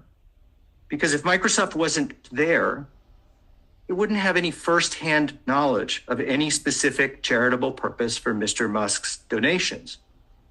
And that means that Microsoft would only know if someone told Microsoft. Someone told them about the specific charitable purposes. But the evidence is that no one did. In this courtroom, you heard us ask the same question about conditions, about restrictions, over and over and over again. And every time the answer was the same. Sam Altman never told Microsoft. Greg Brockman never told Microsoft. Ilya Sutskever never told Microsoft. Mira Murati, Tasha McCauley never told Microsoft. Mr. Musk's associates, Shivon Zilis, didn't recall telling Microsoft. Same with Jared Burchell. Same with Sam Teller. No one told Microsoft because there was nothing to tell. And Mr. Musk never told Microsoft either. You heard Mr. Nadella testify. Mr. Musk had his phone number. He never told Microsoft about any specific charitable purposes for his donations.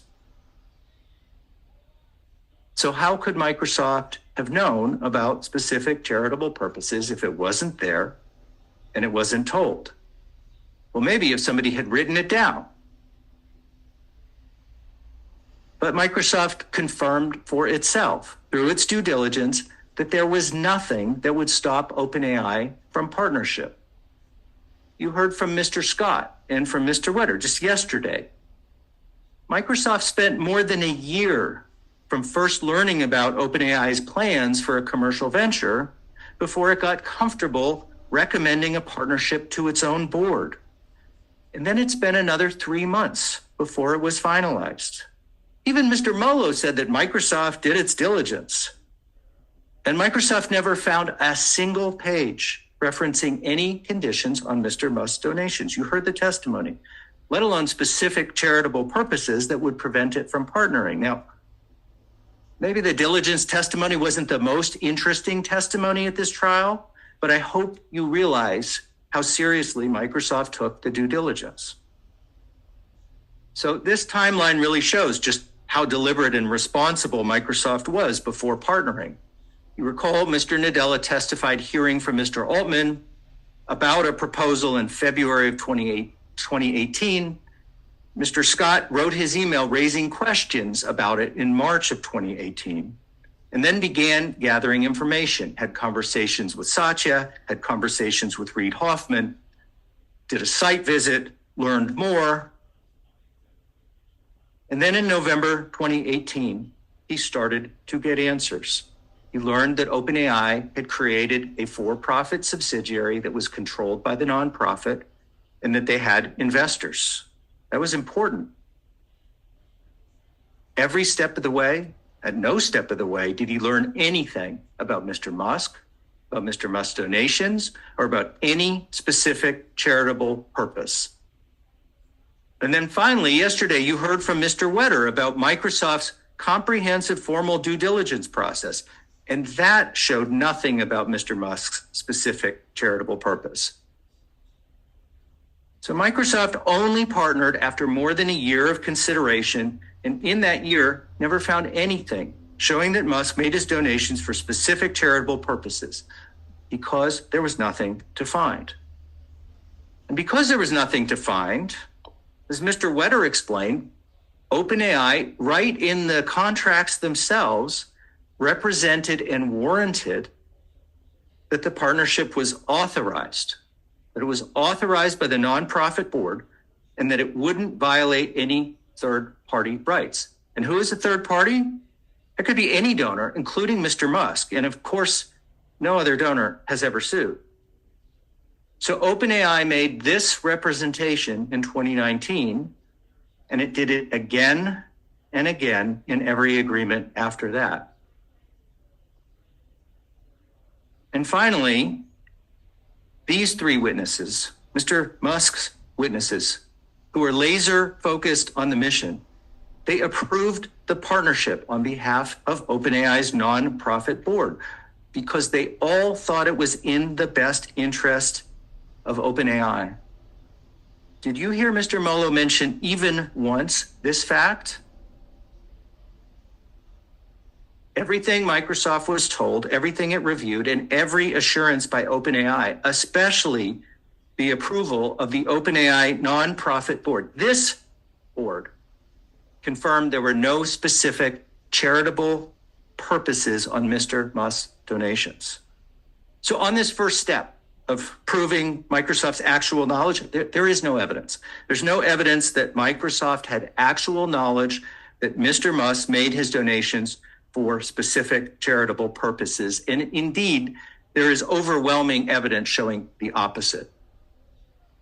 So what does Mr. Molo say about this? Today, he said very little, frankly. But I want to take you back to something he said at the very start of this case in his opening statement, because I think it tells you everything you need to know. You remember in his opening, Mr. Molo told you to write down 3 questions. This was question number 3. He asked you to write down, did Microsoft know about the charitable mission? But that's not enough. That is the wrong question. The judge has now instructed you on the law, and she has given you the right question. The right question is that Microsoft had actual knowledge that Musk made his donation for a specific charitable purpose. And that difference is so important. So why do you think Mr. Molo did that? Because he doesn't have any evidence that Microsoft knew anything about a specific charitable purpose. He only has evidence that Microsoft knew about the mission of the nonprofit. But that's not enough. Remember in the instructions, there was an example involving a hospital about what a specific charitable purpose is. Well, first of all, what it's not a gift to the hospital generally. It is a gift to a hospital to support medical research on a particular disease. So what is it that Microsoft knew? Microsoft knew that OpenAI was a nonprofit. It knew that Musk gave to OpenAI. Microsoft knew that OpenAI had a charitable mission. But that's very different from knowing that Mr. Musk made his donations for specific charitable purposes. And what does Musk rely on to show Microsoft's knowledge? Well, you've seen this document a lot. It's the certificate of incorporation. Mr. Molo kept coming back to this. Microsoft knew about the certificate of incorporation. Mr. Molo read to you from today, but as Professor Hemmel explained yesterday, it contains boilerplate language that the IRS requires be included in this document. The certificate of incorporation is like the general gift to a hospital. The mission is like a general gift to the hospital. The certificate of incorporation does not mention Mr. Musk or specific charitable purposes for his donation. It does not prove anything.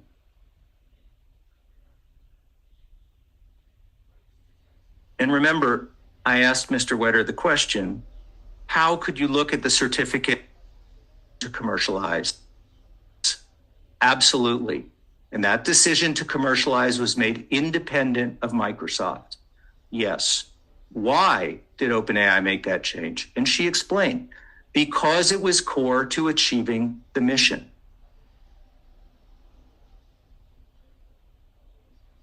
Contrary to what Mr. Molo said to you, OpenAI was making its own decisions for its own reasons, and Microsoft was not calling the shots. Ms. Murati was clear about that in her testimony. She testified just yesterday on video that the negotiations with Microsoft were at arm's length, is how she described it, and that Microsoft did not have any undue control over OpenAI. And Microsoft never had a voting member on OpenAI's board. So here is the bottom line. You recall Mr. Nadella explaining the partnership using this demonstrative. He called them the gets. There were gets for OpenAI, there were gets for Microsoft, and that's why he called this a win-win. He also said this was a classic case of the pie getting larger. You remember that? Professor Coates said that yesterday as well. This is another way of saying the same thing. It's what I explained to you a few weeks ago in my opening statement, that with investment and compute, OpenAI was able to produce more research and more models and IP, which led to more investment and compute, which led to more models, and so it went. And now OpenAI's technology is, with Microsoft's partnership, available for free and used by hundreds of millions of people. So the answer to Mr. Molo's claim that Microsoft's investments expanded over time, yes, it is this virtuous cycle. And the answer to why there was more IP over time, it is this virtuous cycle. And the answer to why there was more value being created and the pie was getting bigger, it is this virtuous cycle. Now, Microsoft's spending on this partnership is upward of $100 billion. That is what Microsoft has done. It is not substantially assisting a breach. So is it any surprise that OpenAI's nonprofit board, which included Ms. Zilis, and I think Mr. Molo described her earlier as having no agenda, is it any surprise that she approved the 2023 agreement as well as the 2021 agreement, and the entire board approved the 2019 agreement? Now, Before I finish on substantial assistance, I just want to talk briefly about the two professors you heard from on nonprofit custom and practice. You heard from Professor Hemmel yesterday. He explained that for-profit, nonprofit collaborations and nonprofits having for-profit affiliates, it's very common. He also explained that nonprofits are not limited to forming for-profits that are only small adjuncts, and that they commonly license their IP. At the same time, you heard from Professor Shizer that in fact he had nothing relevant to say about Microsoft. He didn't have any opinions about whether Microsoft knew of the conditions. He wasn't asked to opine on that. And he wasn't offering any opinions about Microsoft's conduct. He wasn't offering any opinions about for-profit companies, which of course Microsoft is. And Mr. Molo himself said today that Microsoft wasn't subject to these same standards that Mr. Shizer was talking about. So let me briefly touch on the third element of aiding and abetting, and that's answering the question whether Microsoft's conduct was a substantial factor in causing harm to Mr. Musk. Ask yourself, in the course of this trial, did you hear anything at all about how Mr. Musk was harmed by Microsoft's partnership? Anything from Musk, from his associates, from anyone? This is yet another reason to find in favor of Microsoft, because Mr. Musk has failed to show this too.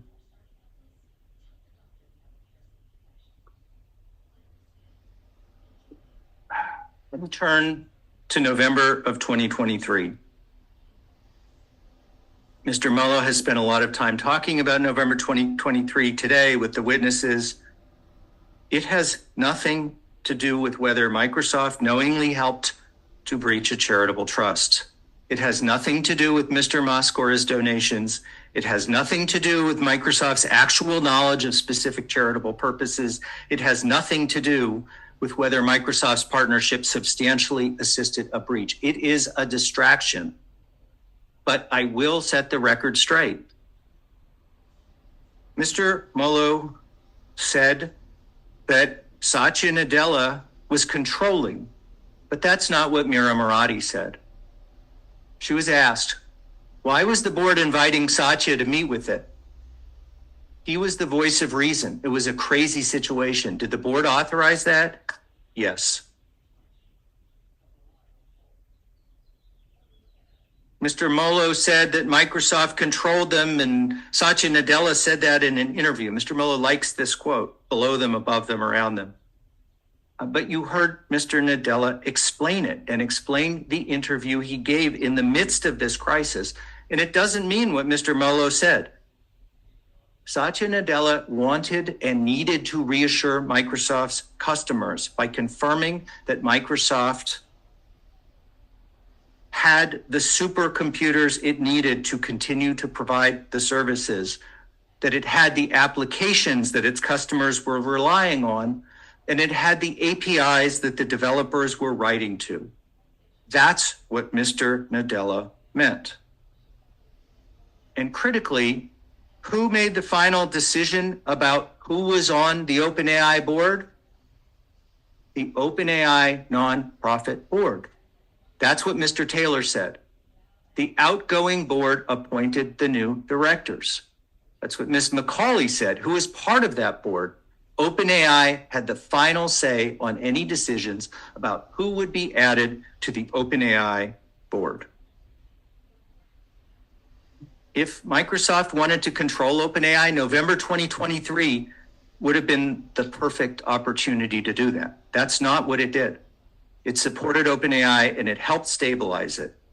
And Microsoft didn't control it then, and it doesn't control it now. In fact, you heard Mr. Altman testify just this week that OpenAI has since accepted billions of dollars in additional investments far, far larger than what Microsoft invested from companies like Amazon, NVIDIA, SoftBank, and many others. So let me turn to the final element. whether Mr. Musk sued on time within 3 years as required by law. And I'm talking about this last, but as you've heard, this will be the first question you have to answer. Because if Mr. Musk didn't sue on time, and the evidence shows he didn't, then you don't even get to the other questions.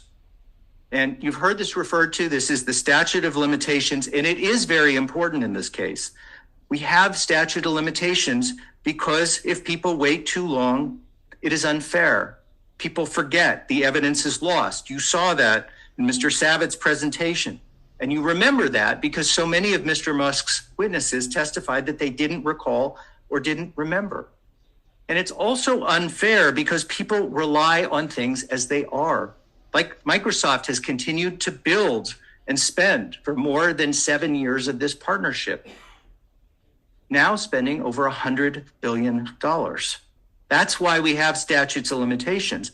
And that's why Mr. Musk should not be permitted to sit on his hands and only sue years later at the time of his choosing. At the time of his choosing, after the success of ChatGPT, after he launches a competing AI company and as part of a campaign to go after his competitor.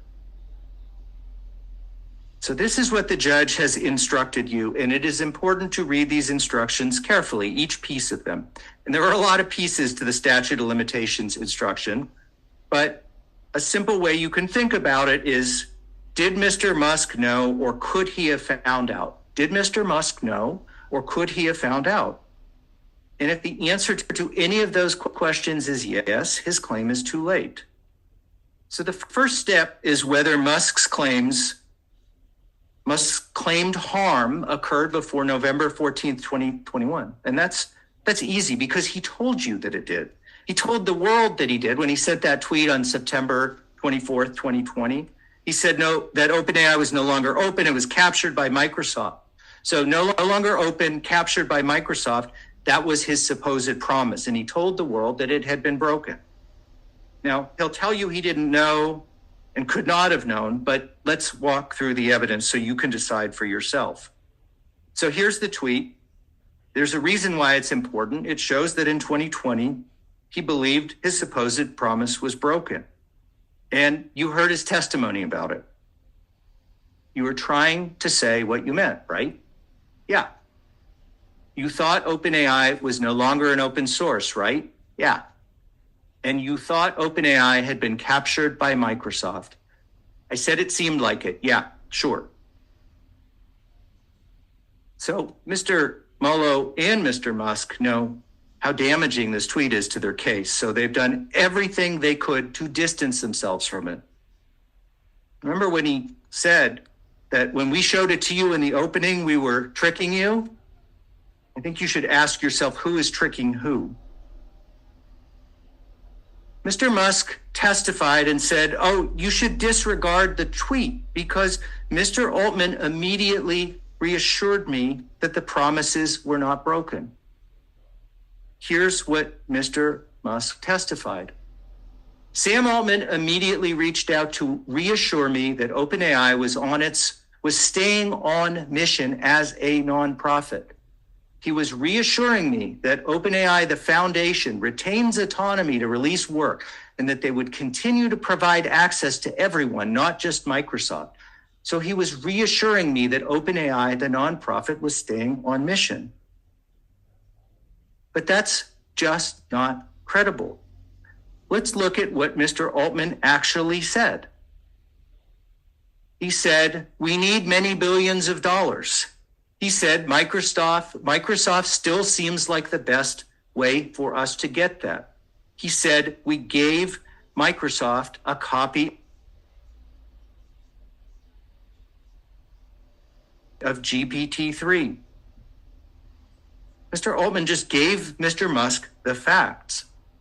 And what didn't Mr. Altman say in his text?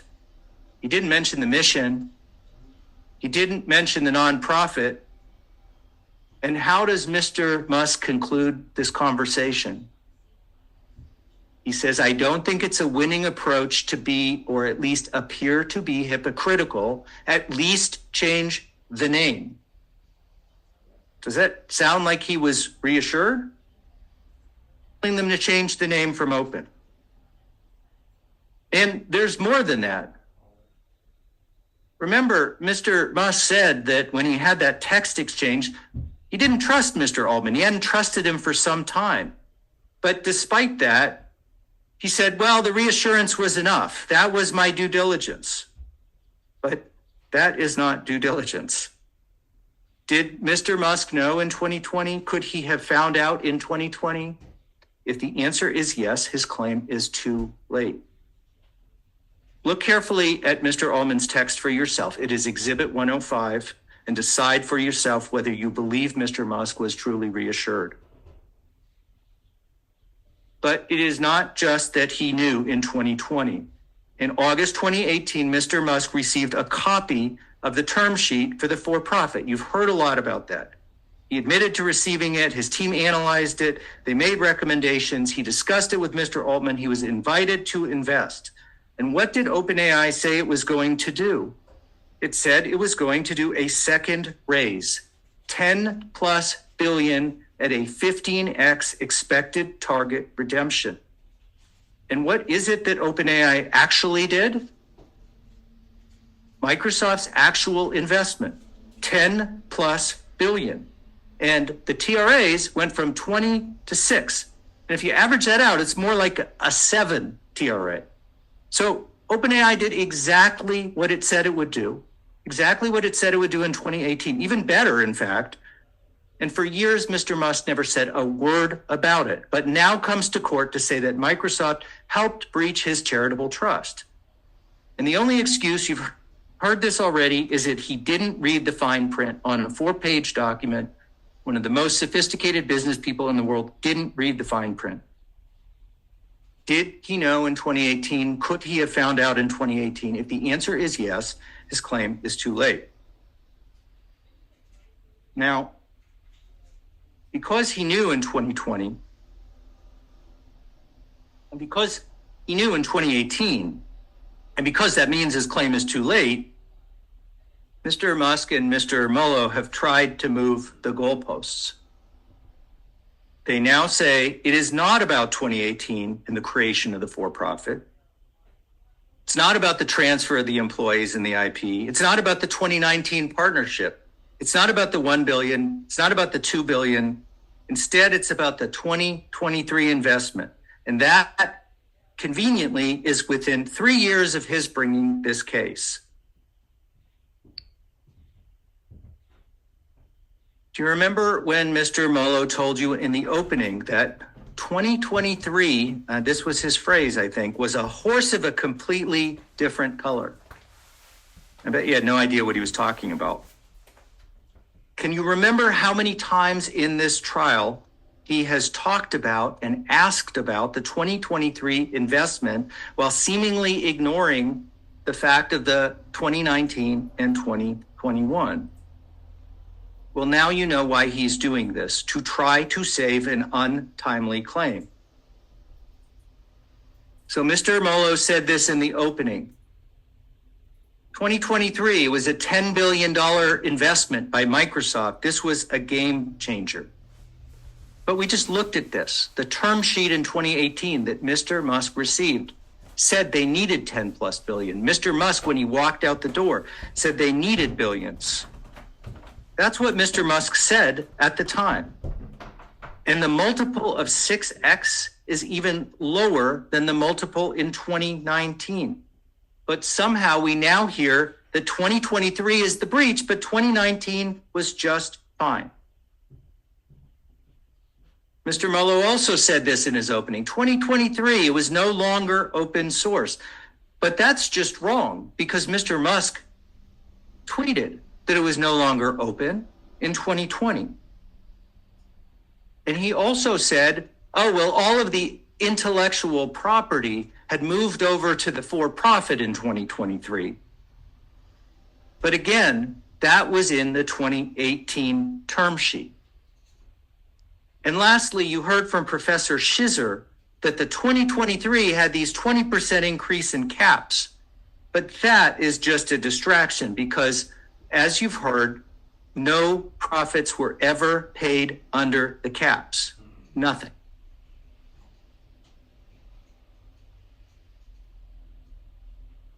there is a 3-year statute of limitations on the claim against Microsoft. That means that Mr. Musk had to sue within 3 years, but he didn't do that.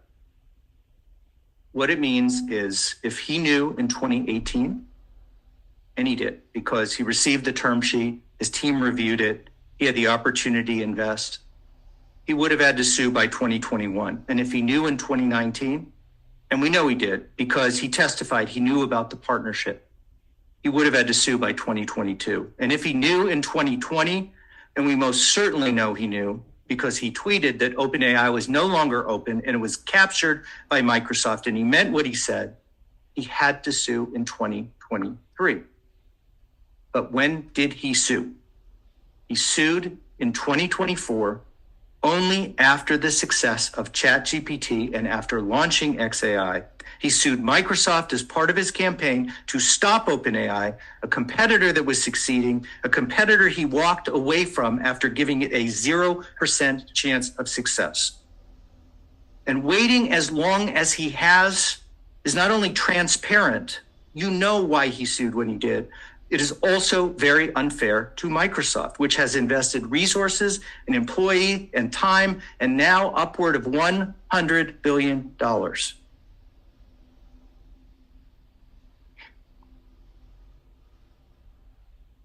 So you will get a chance to deliberate. We will finish today, all of us. And the first question you're going to be asked on the verdict form is whether Mr. Musk's claims were filed on time. And I'll remind you, you only get to the claim against Microsoft if you first find that the claim against OpenAI was filed on time. But if you get to this question, if you reach this question on whether the aiding and abetting claim is barred by the statute of limitations or not, I would just ask you to remember one thing, the tweet. Just remember the tweet. And we would ask you to check yes. And if you reach the merits, if you find his claim is timely despite all the evidence, you recall you can only reach the claim against Microsoft for aiding and abetting if you first find there was a charitable trust and that OpenAI breached it. If you don't find that, then you don't even reach the claim against Microsoft. But if you reach question 6, please remember the following. Mr. Musk has to prove that Microsoft had actual knowledge of the specific charitable purpose for his donation to OpenAI. And remember the evidence. Microsoft was not involved in the key events at the center of this case. No witness told Microsoft about any conditions because they don't exist. Microsoft's due diligence never revealed any conditions because they don't exist. And OpenAI's nonprofit board approved the partnership, and the agreements represented and warranted that they would not violate third-party rights, Musk's rights, donors' rights, because they don't exist. And second, Mr. Musk has to prove that Microsoft substantially assisted a breach. But Microsoft can't substantially assist what it wasn't involved in. And the partnership has been a win-win, creating huge benefits for OpenAI, for Microsoft, and the nonprofit OpenAI Foundation. And finally, Mr. Musk must prove that Microsoft was a substantial factor in causing harm to Mr. Musk, but ask yourself whether there was any evidence at all of harm to him. If you reach this question, we ask that you check no. Mr. Musk has not come close to meeting his burden. I thank you for your time. I ask that you enter a verdict in favor of Microsoft. We all appreciate it. Thank you. Okay, so now plaintiff gets their rebuttal, but I do think it's just so that you're fresh, we should just take like a 10-minute break and then come back. You'll get the rebuttal. My last set of instructions, which were just a couple pages. And then I'll send you back for deliberations. I suspect at this point there won't be much that happens today, but that's the rest of the day, okay? So let's just stand. It's We'll go get you at 3 o'clock. It's 2:52, just a short little break, okay? Please rise for the jury.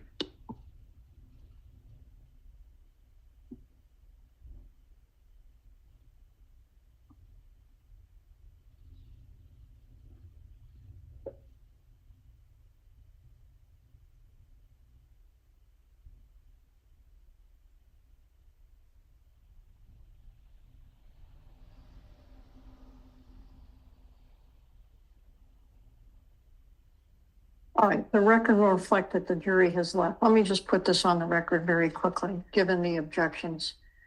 The issue that was raised during the examination to which plaintiffs objected, when I dealt with that issue in the summary judgment, I dealt on the issue of standing. That was the topic. In terms of unjust enrichment, there were issues that were raised in that summary judgment motion. One, that Musk chose to sue in tort. Two, that his quasi-contract claim could not succeed. Three, that he failed to show that he expected to be compensated for his services. And four, that the claim was untimely. That's all I dealt with. That's all that was presented to me. The objection was properly sustained. I have a separate issue. 5 times during Mr. Savitt's argument, he used the term restitution. I said we are not asking for money because a verdict form doesn't ask for money. He brings up restitution. Is the claim. I have explained this to you multiple times. You may want to morph what the law is, but I instructed the jury on the claim of restitution under a theory of unjust enrichment. That's the way I understand it. That's the way the law is written, and you can take it to the Court of Appeal, but there was nothing inappropriate. The objection is noted for the record for appellate purposes. Thank you.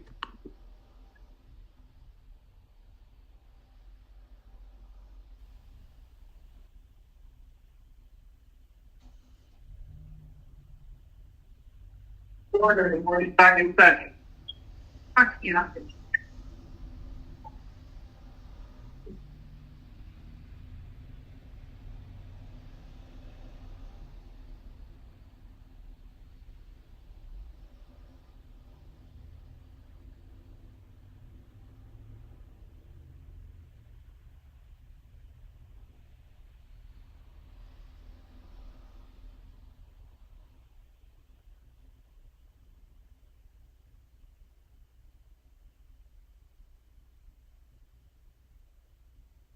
Boards, verdict forms. Is that okay? I just wanted to make sure you can do it. Okay, good. All right, we're back on the record. You may be seated. The record will reflect the jury is back. Go ahead. When you are ready, Mr. Mullen. You may proceed. How much time do I have? That they only have so much more time to give you. So Threw a lot at me. I mean, there's a lot to clean up here. Very easy to stand up there and throw things at the wall, but they don't always stick. And that's what I'd like to just kind of take you through. It seemed like we were at different trials in hearing my colleagues speak earlier today.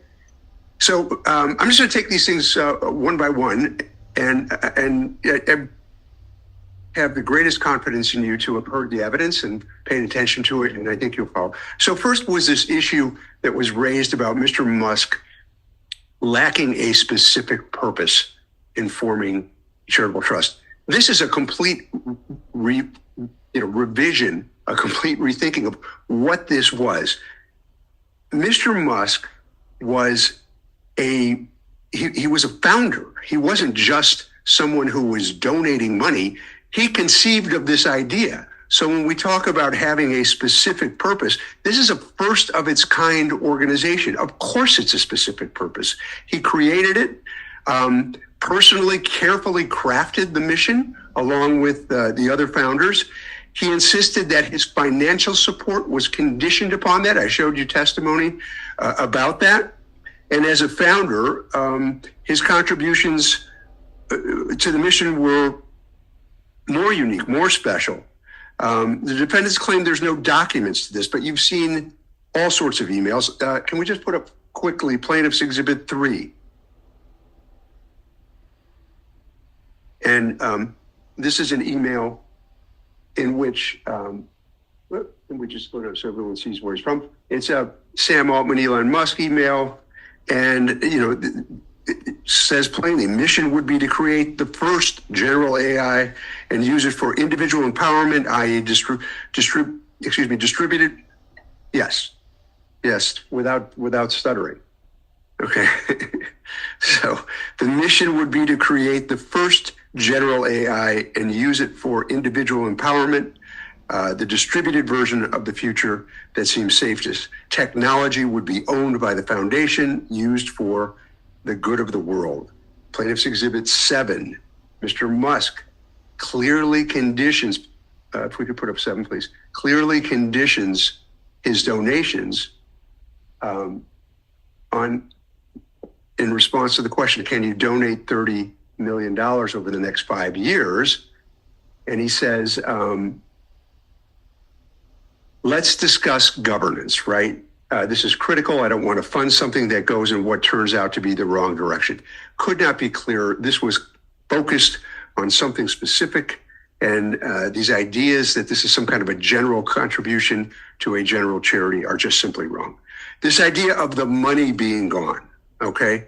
This was taken care of yesterday, although I don't know whether everyone in the courtroom appreciated what happened.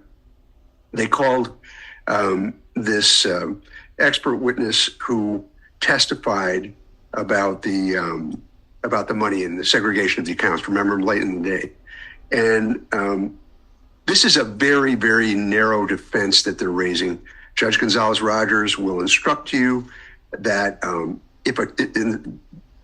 instruction you're going to get is going to say, if a trust is created and subsequently the whole of the trust property ceases to exist, the trust is terminated because the trustee or defendant no longer holds anything in the trust. So the defendants have to show that the whole of the trust property is gone and that whatever Elon donated, not a single penny of it remains. Now, they can't show that. And the reason that we know that is Mr. Dudney, who was the witness I was just referring to, the forensic accountant. He testified, and these were the questions that he was asked and the answers he gave. Mr. Dudney, you testified that OpenAI commingled, mixed together, Mr. Musk's donations with other donations, correct? Answer, that's correct. Question, and because OpenAI commingled its donations in a single account, you can't actually determine with specificity and certainty when Elon's contributions were spent versus the contributions from other donors, correct? Answer, you can't specifically tie specific dollars. So, he used this so-called FIFO method, first dollars in, first dollars out. The money is still mixed together.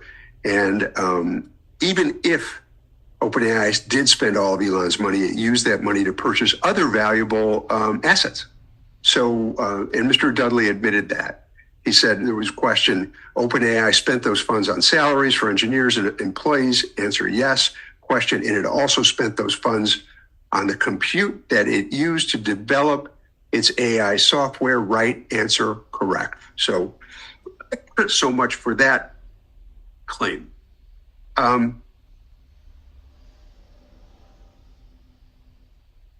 This one's one of my favorites because it's kind of two for one here. So maybe it'll help us get out of here quicker. All this talk about the term sheet, all right? The term sheet. First of all, to hear these folks say, oh, it's a 4-page term sheet, he can't read the fine print. I mean, what a crazy argument. The truth is, you heard 2 witnesses testify. One of them was Sam Altman, so believe it or not, and then Sam Teller, who was the fellow that was a senior advisor to Mr. Musk who testified in the video. They both testified that Mr. Musk wasn't interested in private for-profit investments if he couldn't control the investment. They both testified to that. So the fact that Altman would be saying now, aha, Musk didn't read this term sheet. I mean, look, Elon Musk has one or two things going on in his life, right? So to sit and comb through a term sheet, even if it's 4 pages, if it's 1 page, and he has no interest in investing in it, I mean, that's just a very, very silly argument to make. The fact that he would look at that box, because they say look at the box, and because it's highlighted in purple, that does make sense. But in any event, I want to review with you some testimony that Mr. Altman gave. He was asked about, and the term sheet that you say that you reviewed with him, that didn't state who would invest the $10 billion in the round 2 raise. Answer, in the 2018 version of it, that was before we had really entered into serious conversations with Microsoft. So at that time, there wasn't, we talked about needing that amount of capital, but it wasn't until 2019 that it became clear that Microsoft was seriously willing to go to do it at the level we would need. And then there's another question. And the term sheet didn't explain any of the IP rights that OpenAI would give away to a $10 billion investor, did it? Answer, I don't think at the time of the 2018 term sheet, we had contemplated the IP structure. Question, and the 2018 term sheet did not mention a 20% annual increase in the target redemption amounts. Is that right? Answer, no. That didn't come up until much later as we understood more how the shape of the AI rollout was going to go, and that it was not going to be this one-time thing we had imagined, but we would need to continue to exist for a long time. Question, the 20% annual increase in the target redemption amounts didn't come about until 2023, right? Answer, correct. And the term sheet doesn't mention that one day the profit caps will be removed altogether, does it? Answer, no. That came about out of our much later, further, deeper understanding of how AI was going to be developed and what companies would need to do over a very long period of time. So when Mr. Cohn gets up and says, Mr. Molo said in his opening statement that 2023 was a horse of a different color, he was absolutely right. That is what I said, because that is what it was. The terms in 2023 are quite different. You have the larger investment. You have this 20% kicker, which Nadella said in 4 years could end up doubling. We have that kicker and the increased TRAs decreasing the amount of the residual that's there. And then we have the very broad IP rights in 2023 that are granted. Now, this is another 2-for-1 for you, because those IP rights, if we could put up, do we have the email from Mr. Nadella?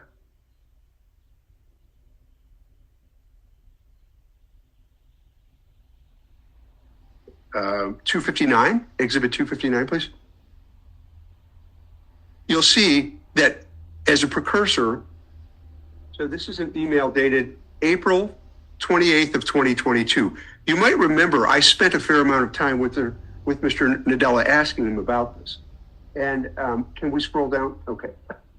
So this is where, remember, I asked him, in return, we want full IP rights and also need to embed our folks across every layer of the stack so we can be self-sufficient if need came. Self-sufficient if need came. So, I mean, this shows you that prior to the 2023 deal, Microsoft did not have the IP rights that they got in the 2023 deal.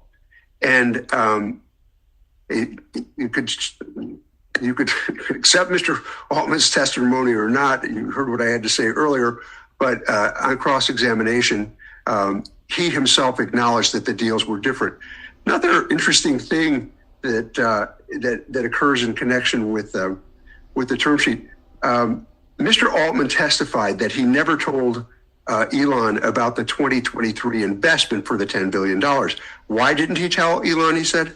Because the deal, he said, before it closed, because he didn't tell him about it before it closed, because we were aware he was working to start a competitor, and so it would have been inappropriate. Now, Mr. Altman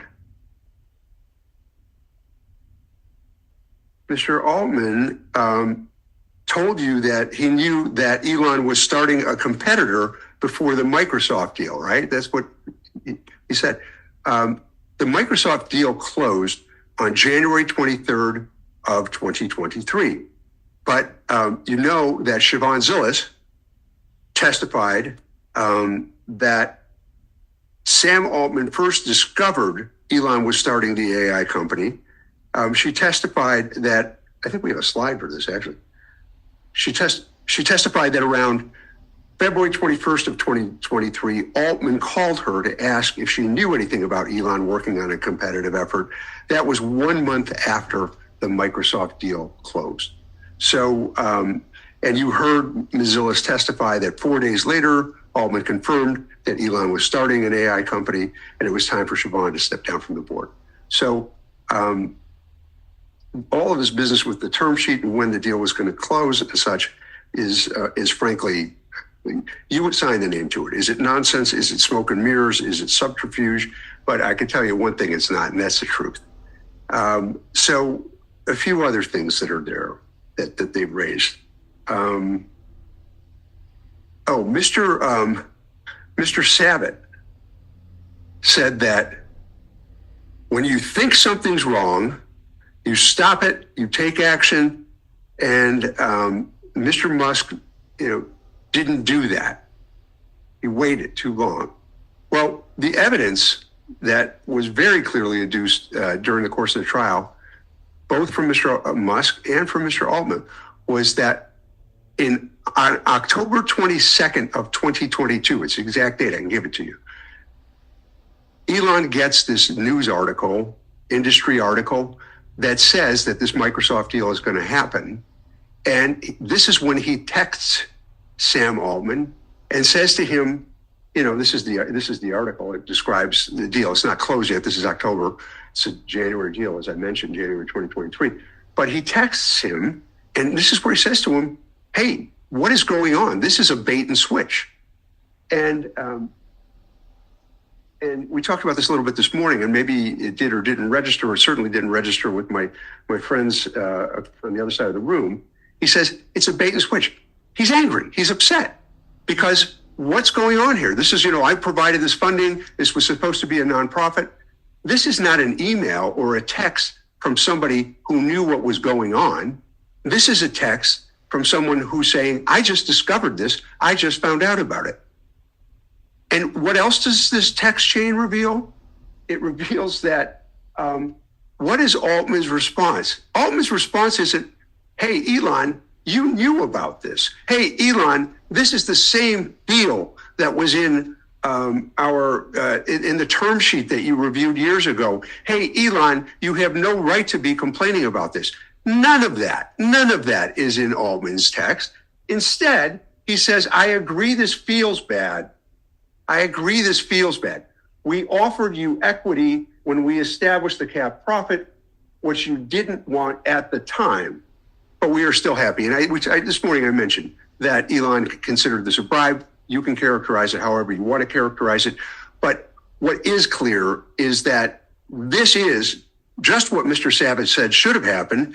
You think something is wrong, you stop it, you take action. He filed the lawsuit, I guess it was within a year, certainly, of that. So it's well within the statute of limitations. So it's not a question of us trying to resurrect a late brought claim. In fact, it's just the opposite. It's a claim for conduct that is outrageous, and we brought it in a timely fashion. They're mischaracterizing it as something that we had knowledge of at an earlier date. And they raised this laches point too. The laches point, I think Mr. Sabat referred to it something along the lines of some kind of an old-fashioned defense or something like that. It doesn't apply. It's effectively like the statute of limitations, but it applies in what are called equitable claims, which is it's not even worth going into. It's just there is no delay in bringing the claim. And again, the 2023 deal was different.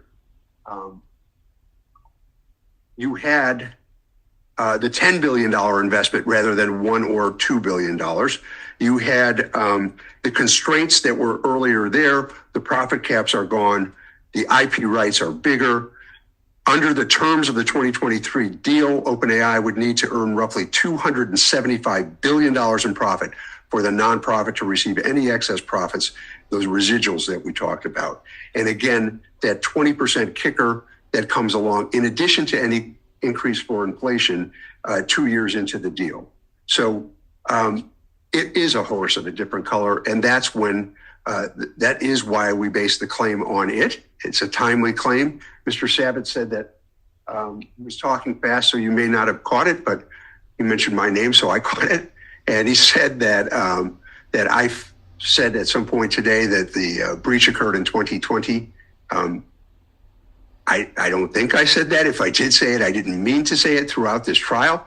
We just heard Mr. Cohen quote me as saying in the opening statement that I said it was in 2023. It was in 2023. We've sued in 2023. And there's, of course, the other conduct that occurs in 2023 that we mentioned. The argument on unclean hands, another old-fashioned defense, as Mr. Sabat called latches. The basic argument here is that Mr. Musk engaged in conduct that was somehow unconscionable, all right?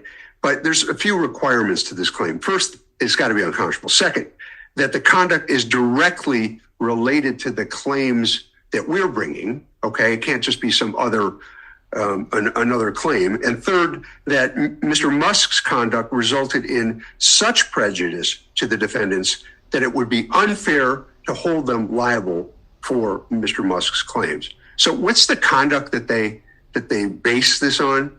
It's first, they complain about Mr. Musk hiring Andrej Karpathy away from OpenAI to work at Tesla.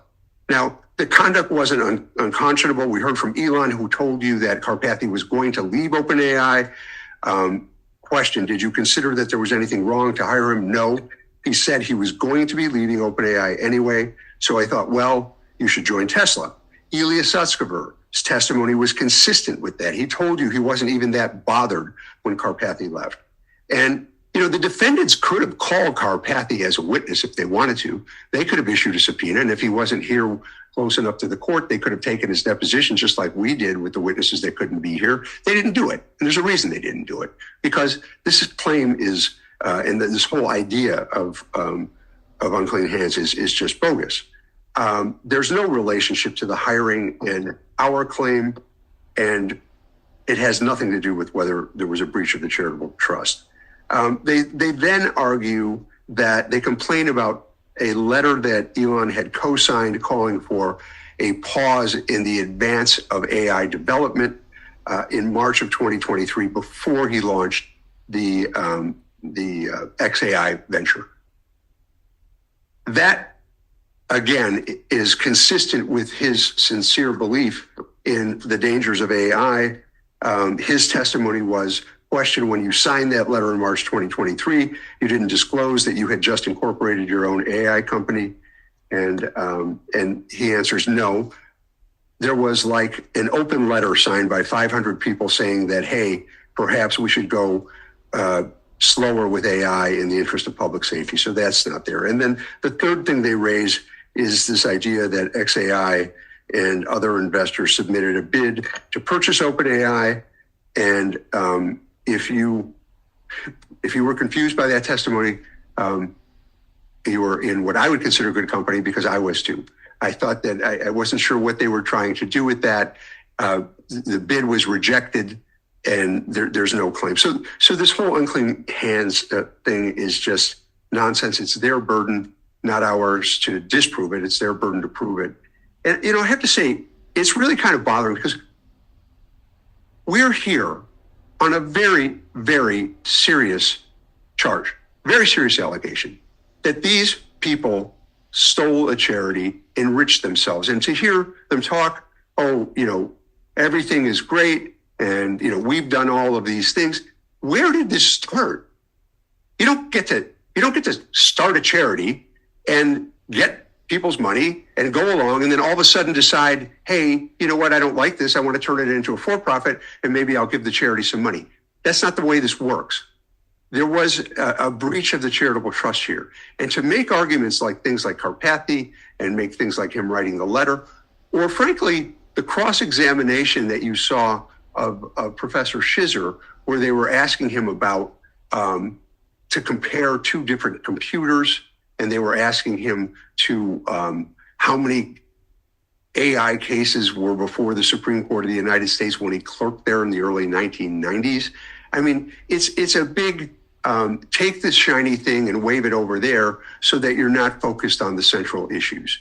And by the way, Mr. Cohn mentioned those questions that I gave you at the end. And when I did give you at the end of my opening statement, when I did give you those questions, I was very clear that the judge would instruct you on the law.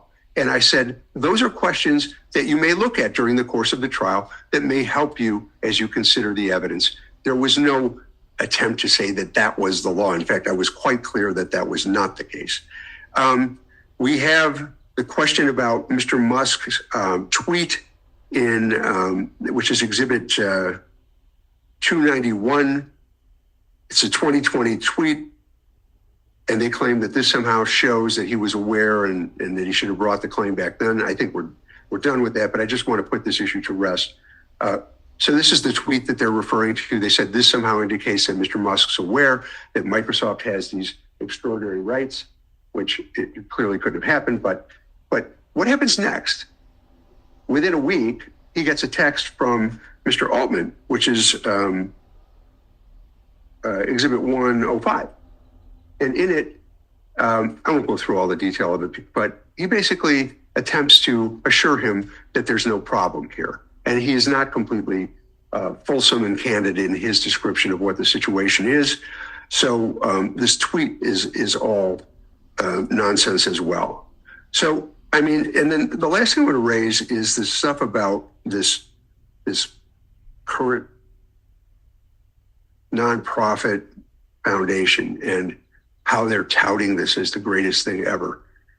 The testimony was clear, and this seems to get ignored, that as of the fall, they had no employees. They were doing no work. They raised no money. And yes, they did get an interest in the for-profit, but that was something that they could have somehow financed. I mean, I asked Mr. Altman that, and he conceded as much. So it's, the fact that it happened, that they hire a couple of employees and announce that they're now doing things, making grants, not things that are consistent with the mission, by the way, which is to develop safe AI on an open source basis with no person profiting. The things they're doing are grant making type things. The fact that they're doing that and they start doing it 6 weeks before this trial. I mean, you can draw your own conclusions about, the sincerity of that and what they're really trying to do. So, I don't know that I've covered everything. I've tried to. Maybe there's one or two more things. Oh, yeah. There were so many arrows that on the experts, they talked about, they had Professor Hemmel and the Wachtell guy, Professor Coates, who used to work at Wachtell and Wachtell uses all the time on their cases. They both testified to things that were critical of Professor Shizer, but they didn't do their own independent analysis. And frankly, especially Professor Hemmel, he agreed with Professor Shizer again. And a lot of this is trying to confuse something that we are in agreement with. There can be a for-profit. It just has to be subservient to the nonprofit. And I don't think their testimony really did anything that disputed that or really did anything to contradict anything that was said by Professor Shizer. The question that Coates had raised about the pie chart, Professor Shizer was very straightforward, talked about how this is an example of how this would work. So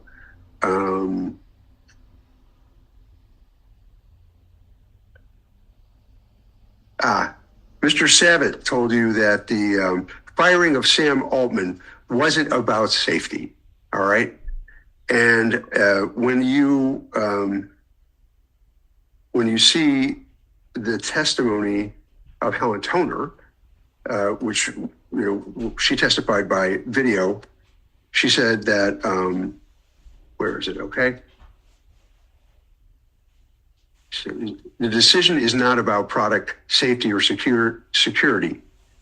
Do you see that? Answer, yes. Question, is that an accurate statement? Answer, this was a complicated issue to communicate about, but I believe the phrasing is more accurate. And she goes on, but she said, and its board, and the reason that trust, accountability, and oversight mattered for OpenAI, Inc. and its board were because of potentially severe risks and safety issues that its technologies could pose now or in the future, as well as the board obligation to ensuring that AI benefits to humanity, not just harm them. So we don't have to go through any more of that. That statement that it wasn't about, the firing wasn't about safety issues. It was safety, but it was candor, and it was candor about safety, right? I mean, that's what they were saying. So none of that holds any water. What else?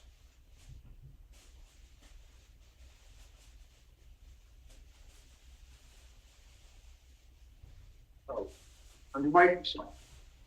So Microsoft, this is interesting, did you hear a single witness or even a single, witness at the trial? They certainly didn't cite any testimony about this virtuous circle thing. We didn't hear Mr. Nadella talk about Microsoft having a virtuous circle. None of the Microsoft witnesses talk about that. I mean, I don't know where that comes from. There's several things that happen here. Microsoft clearly knew that Elon was publicly concerned about AI safety. That's something that Mr. Nadella testified to himself, that they knew that he founded and funded OpenAI because of his concerns about AI safety and about one company being cornered. Remember that testimony from Mr. Nadella? He said he was concerned with one company sort of monopolizing that concentration risk. OpenAI was a nonprofit subject to all the nonprofit obligations. Again, Mr. Nadella testified that. OpenAI was dedicated to advancing digital intelligence in a way that is most likely to benefit humanity as a whole. These are from Microsoft documents.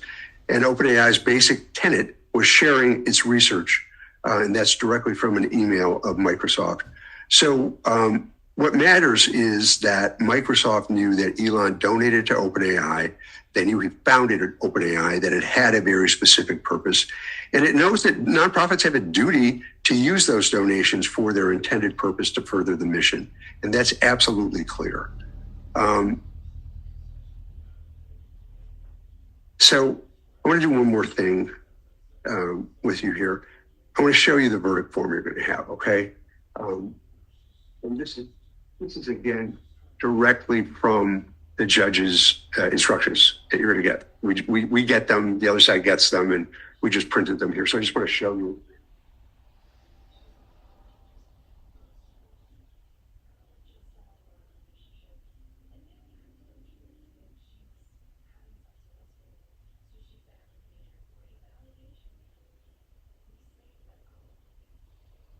So there's a microphone behind you. Perhaps use that one. I don't. Otherwise, people can't hear. Mr. Cuenco's turning it on. Yes, Your Honor. Okay. So this is what you're going to get. We, the jury, in the above entitled case, unanimously find, your verdict's got to be unanimous, on the claim for breach of charitable trust. Is the claim barred by the statute of limitations, right? And for all the reasons that we talked about, including those just now, it's not barred by the statute of limitations. So your answer to that is going to be no. On the claim for aiding and abetting a breach of a charitable trust, is the claim barred by statute of limitations? Again, because of the time, the answer to that will be no. On the claim of restitution based on unjust enrichment, is the claim barred by the statute of limitations? Again, no. That'll be the first thing that you're going to tell. Then,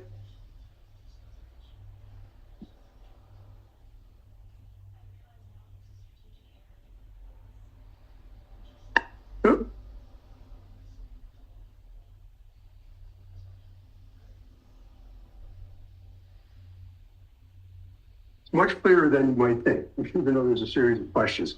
Because then only answer question 4 if you answered no to question 1, which you will have done. And said differently, if you answered yes to question 1, skip the question. So on the first claim for breach of charitable trust, did Musk prove the claim against any of these defendants? And the answer, for the reasons of all the evidence that you've seen and the evidence that we talked about today and earlier, against Sam Altman, yes. Brent Brockman, yes. OpenAI Foundation, yes. Answer question 5.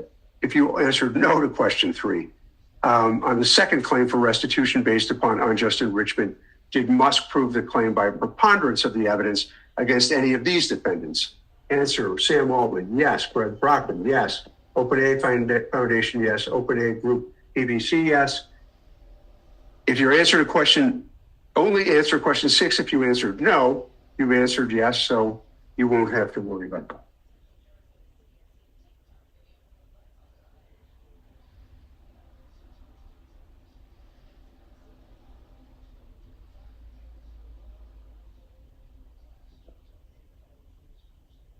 So if you answered no for every defendant in questions 4, 5, and 6, which you haven't, on the affirmative defense of latches, did the defendants prove by a preponderance of the evidence that Musk delayed bringing his lawsuit for an unreasonable length of time?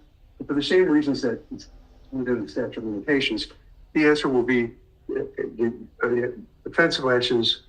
Did the defendants prove, because this is the defendants' burden of proof, not mine, that Musk delayed bringing this lawsuit? The answer is no, he did not. And on the affirmative defense of unclean hands, those were those hodgepodge plans that I've mentioned. On the affirmative defense of unclean hands, did the defendants prove by preponderance of the evidence that Musk engaged in conduct that was unconscionable, directly related to his claims? The answer is no. And then whoever is among you who decides that you're going to be the chairman, or you all elect the chairman, will sign it. So these forms sometimes for jurors, there's a little discomfort because it's just an unusual thing that we do. The judge took a great deal of pain and effort to make sure that these were clear instructions that would give you a clear path. But I felt that I wanted to just saw it and see what it would be to decide the right answer.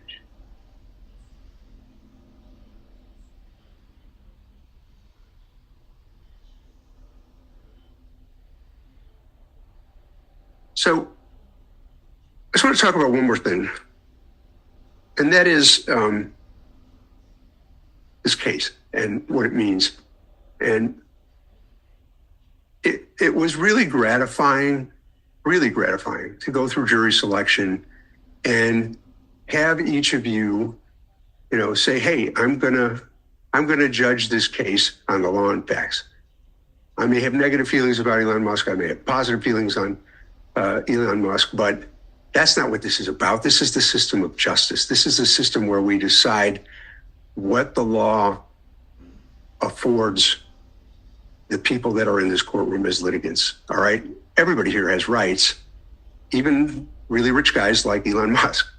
And his claim is a claim that comes from a very deep place inside him over his passion for this issue. The evidence establishes that we're right. We are. And I'd ask you to think about the consequences if we're not found that we're right. For some reason, somebody says that, well, geez, that's not right. That means that someone can take a charity. Mr. Mall, just be careful. Okay. And that this case, as the facts here are the facts here, but there's a lot of high-profile people involved. You will make the decision on the law and on the evidence. That's all you're going to do. But I'd invite you to think what it is that that we're doing here with something that is this great. Not many people in life get the opportunity to do what we're asking you to do, and that is to right or wrong. I mean, a lot of us go through our lives, we are wronged in some fashion or another, or we certainly think we are, or we see people wrong, and we feel like there's nothing that can be can be done about it. We are here asking you for justice. That's all we're asking for. And very, very capable lawyers, very well-funded parties on the other side. Obviously, Mr. Musk is who he is. But at the end of the day, what we're about here is to decide an issue before a court of law. And we trust that the decision you make will be a fair one that is consistent with the law, that will administer justice. We thank you very much for the time that you've spent listening to this case and for the time that you're going to spend deliberating on this case. And we have a high degree of confidence in placing our trust in you. So thank you very much. We wish you good luck in your deliberations. And I guess we'll see you again at some point in the not too distant future. All right. Thank you. Okay. Members of the jury. Oh, Your Honor, Mr. Cry had one issue. Yeah, I'm sorry, Your Honor. One housekeeping matter. The plaintiff would move under Rule 50A against the affirmative defenses for sufficiency of the evidence. Rule 50A. Thank you. All right. Members of the jury, before you begin your deliberations, you should elect one member of the jury as your presiding juror. The presiding juror will preside over your deliberations and serve as the spokesperson for you here in the court. We can take that down. Oh, excellent. You should, and this is there in your book, it's the end. You shall diligently strive to reach agreement with all the other jurors if you can do so. And your verdict must be unanimous. Each of you must decide the case for yourself, but you should do so only after you have considered all the evidence, discussed it fully with the other jurors, and listened to their views. It is important that you attempt to reach a unanimous verdict, but of course, only if each of you can do so after having made your own conscientious decision. Do not be unwilling to change your opinion if the discussion persuades you that you should. But do not come to a decision simply because other jurors think it is right, or change an honest belief about the weight and effect of the evidence simply to reach a verdict. Because your decision and verdict must only be based on the evidence received in this case and on these instructions, I remind you that you must not be exposed to any other information about the case or the issues involved in it, except for discussing the case now with your fellow jurors during your deliberations. It's been a while since I've read this to you, but I'm going to go ahead and read it again. Do not communicate with anyone in any way, and do not let anyone else communicate with you in any way about the merits of this case or anything to do with it. This includes discussing the case in person, in writing, by phone, tablet, computer, or any other means, via email, text messaging, or any internet chat room, blog, website, or application, including but not limited to Facebook, YouTube, X, formerly known as Twitter, Instagram, LinkedIn, Snapchat, TikTok, or any form of social media. This applies to communicating with your family members, your employer, the press, the media, the people involved in this trial. If you're asked or approached in any way about your jury service or anything about this case, you must respond that you have been ordered not to discuss this matter and report any contact to the court. Do not read, watch, or listen to any news or media accounts or commentary about the case or anything to do with it. Do not do any research, such as consulting dictionaries, searching the internet, or using any other reference materials. Do not make any investigation or in any way try to learn anything about the case on your own. Also, do not do any research about the case, the law, or the people involved, including the parties, the witnesses, or the lawyers, until you've been excused as jurors. If you happen to read or hear anything touching on the case in the media, just turn away and let me know as soon as possible. These rules are here to protect each party's right to have this case decided solely on the evidence that was presented here in court. Witnesses here in court take an oath to tell the truth, and the accuracy of their testimony is tested through the trial process. If you do any research or investigation outside of the courtroom or gain information through improper communications, then your verdict may be influenced by inaccurate, incomplete, or misleading information that has not been tested by the trial process. Each of the parties is entitled to a fair trial by an impartial jury. And if you decide the case based on information not presented in this court, you will have denied the parties a fair trial. Remember, you've taken an oath to follow these rules, and it's important that you do so. Any juror who violates these restrictions jeopardizes the fairness of these proceedings. If you're exposed again, just let me know. If it becomes necessary during your deliberations to communicate with me, you may send a note through the courtroom deputy, and Mr. Cuenco will provide you forms. A note to me can be signed by any of you, not just the foreperson. It does not have to, as a note, does not have to be the presiding juror. No member of the jury should ever attempt to communicate with me except by signed writing, and I will not communicate with any member of the jury on anything concerning this case, except in signed writing or here in open court. If you send out a question, please understand I must consult with the lawyers before answering it, so it may take some time. Please continue your deliberations while waiting for the answer to any question. Remember, you are not to tell anyone, including the court, how the jury stands, whether in terms of a vote count or otherwise, until after you have reached a unanimous verdict or you have been discharged. As I noted, a verdict form has been prepared for you. I've instructed you on the law that you're to use in answering the questions, and you should follow my instructions and the form carefully. You must consider each question separately. And after you answer a question, the form tells you what to do next. You must be unanimous on each answer of the questions. Okay.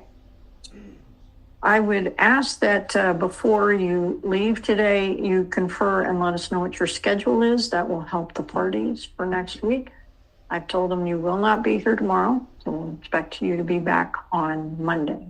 But if you could do that before you leave and let Mr. Cuenco know again on a note, write it in a note, and then deliver it back to him. Before I let you go, are there any questions? And we will be providing lunch every day, so you don't have to worry about that. Okay. Any questions? No? Right. Then you may leave the courtroom, and we'll stand in recess until Monday morning. Please rise for the jury.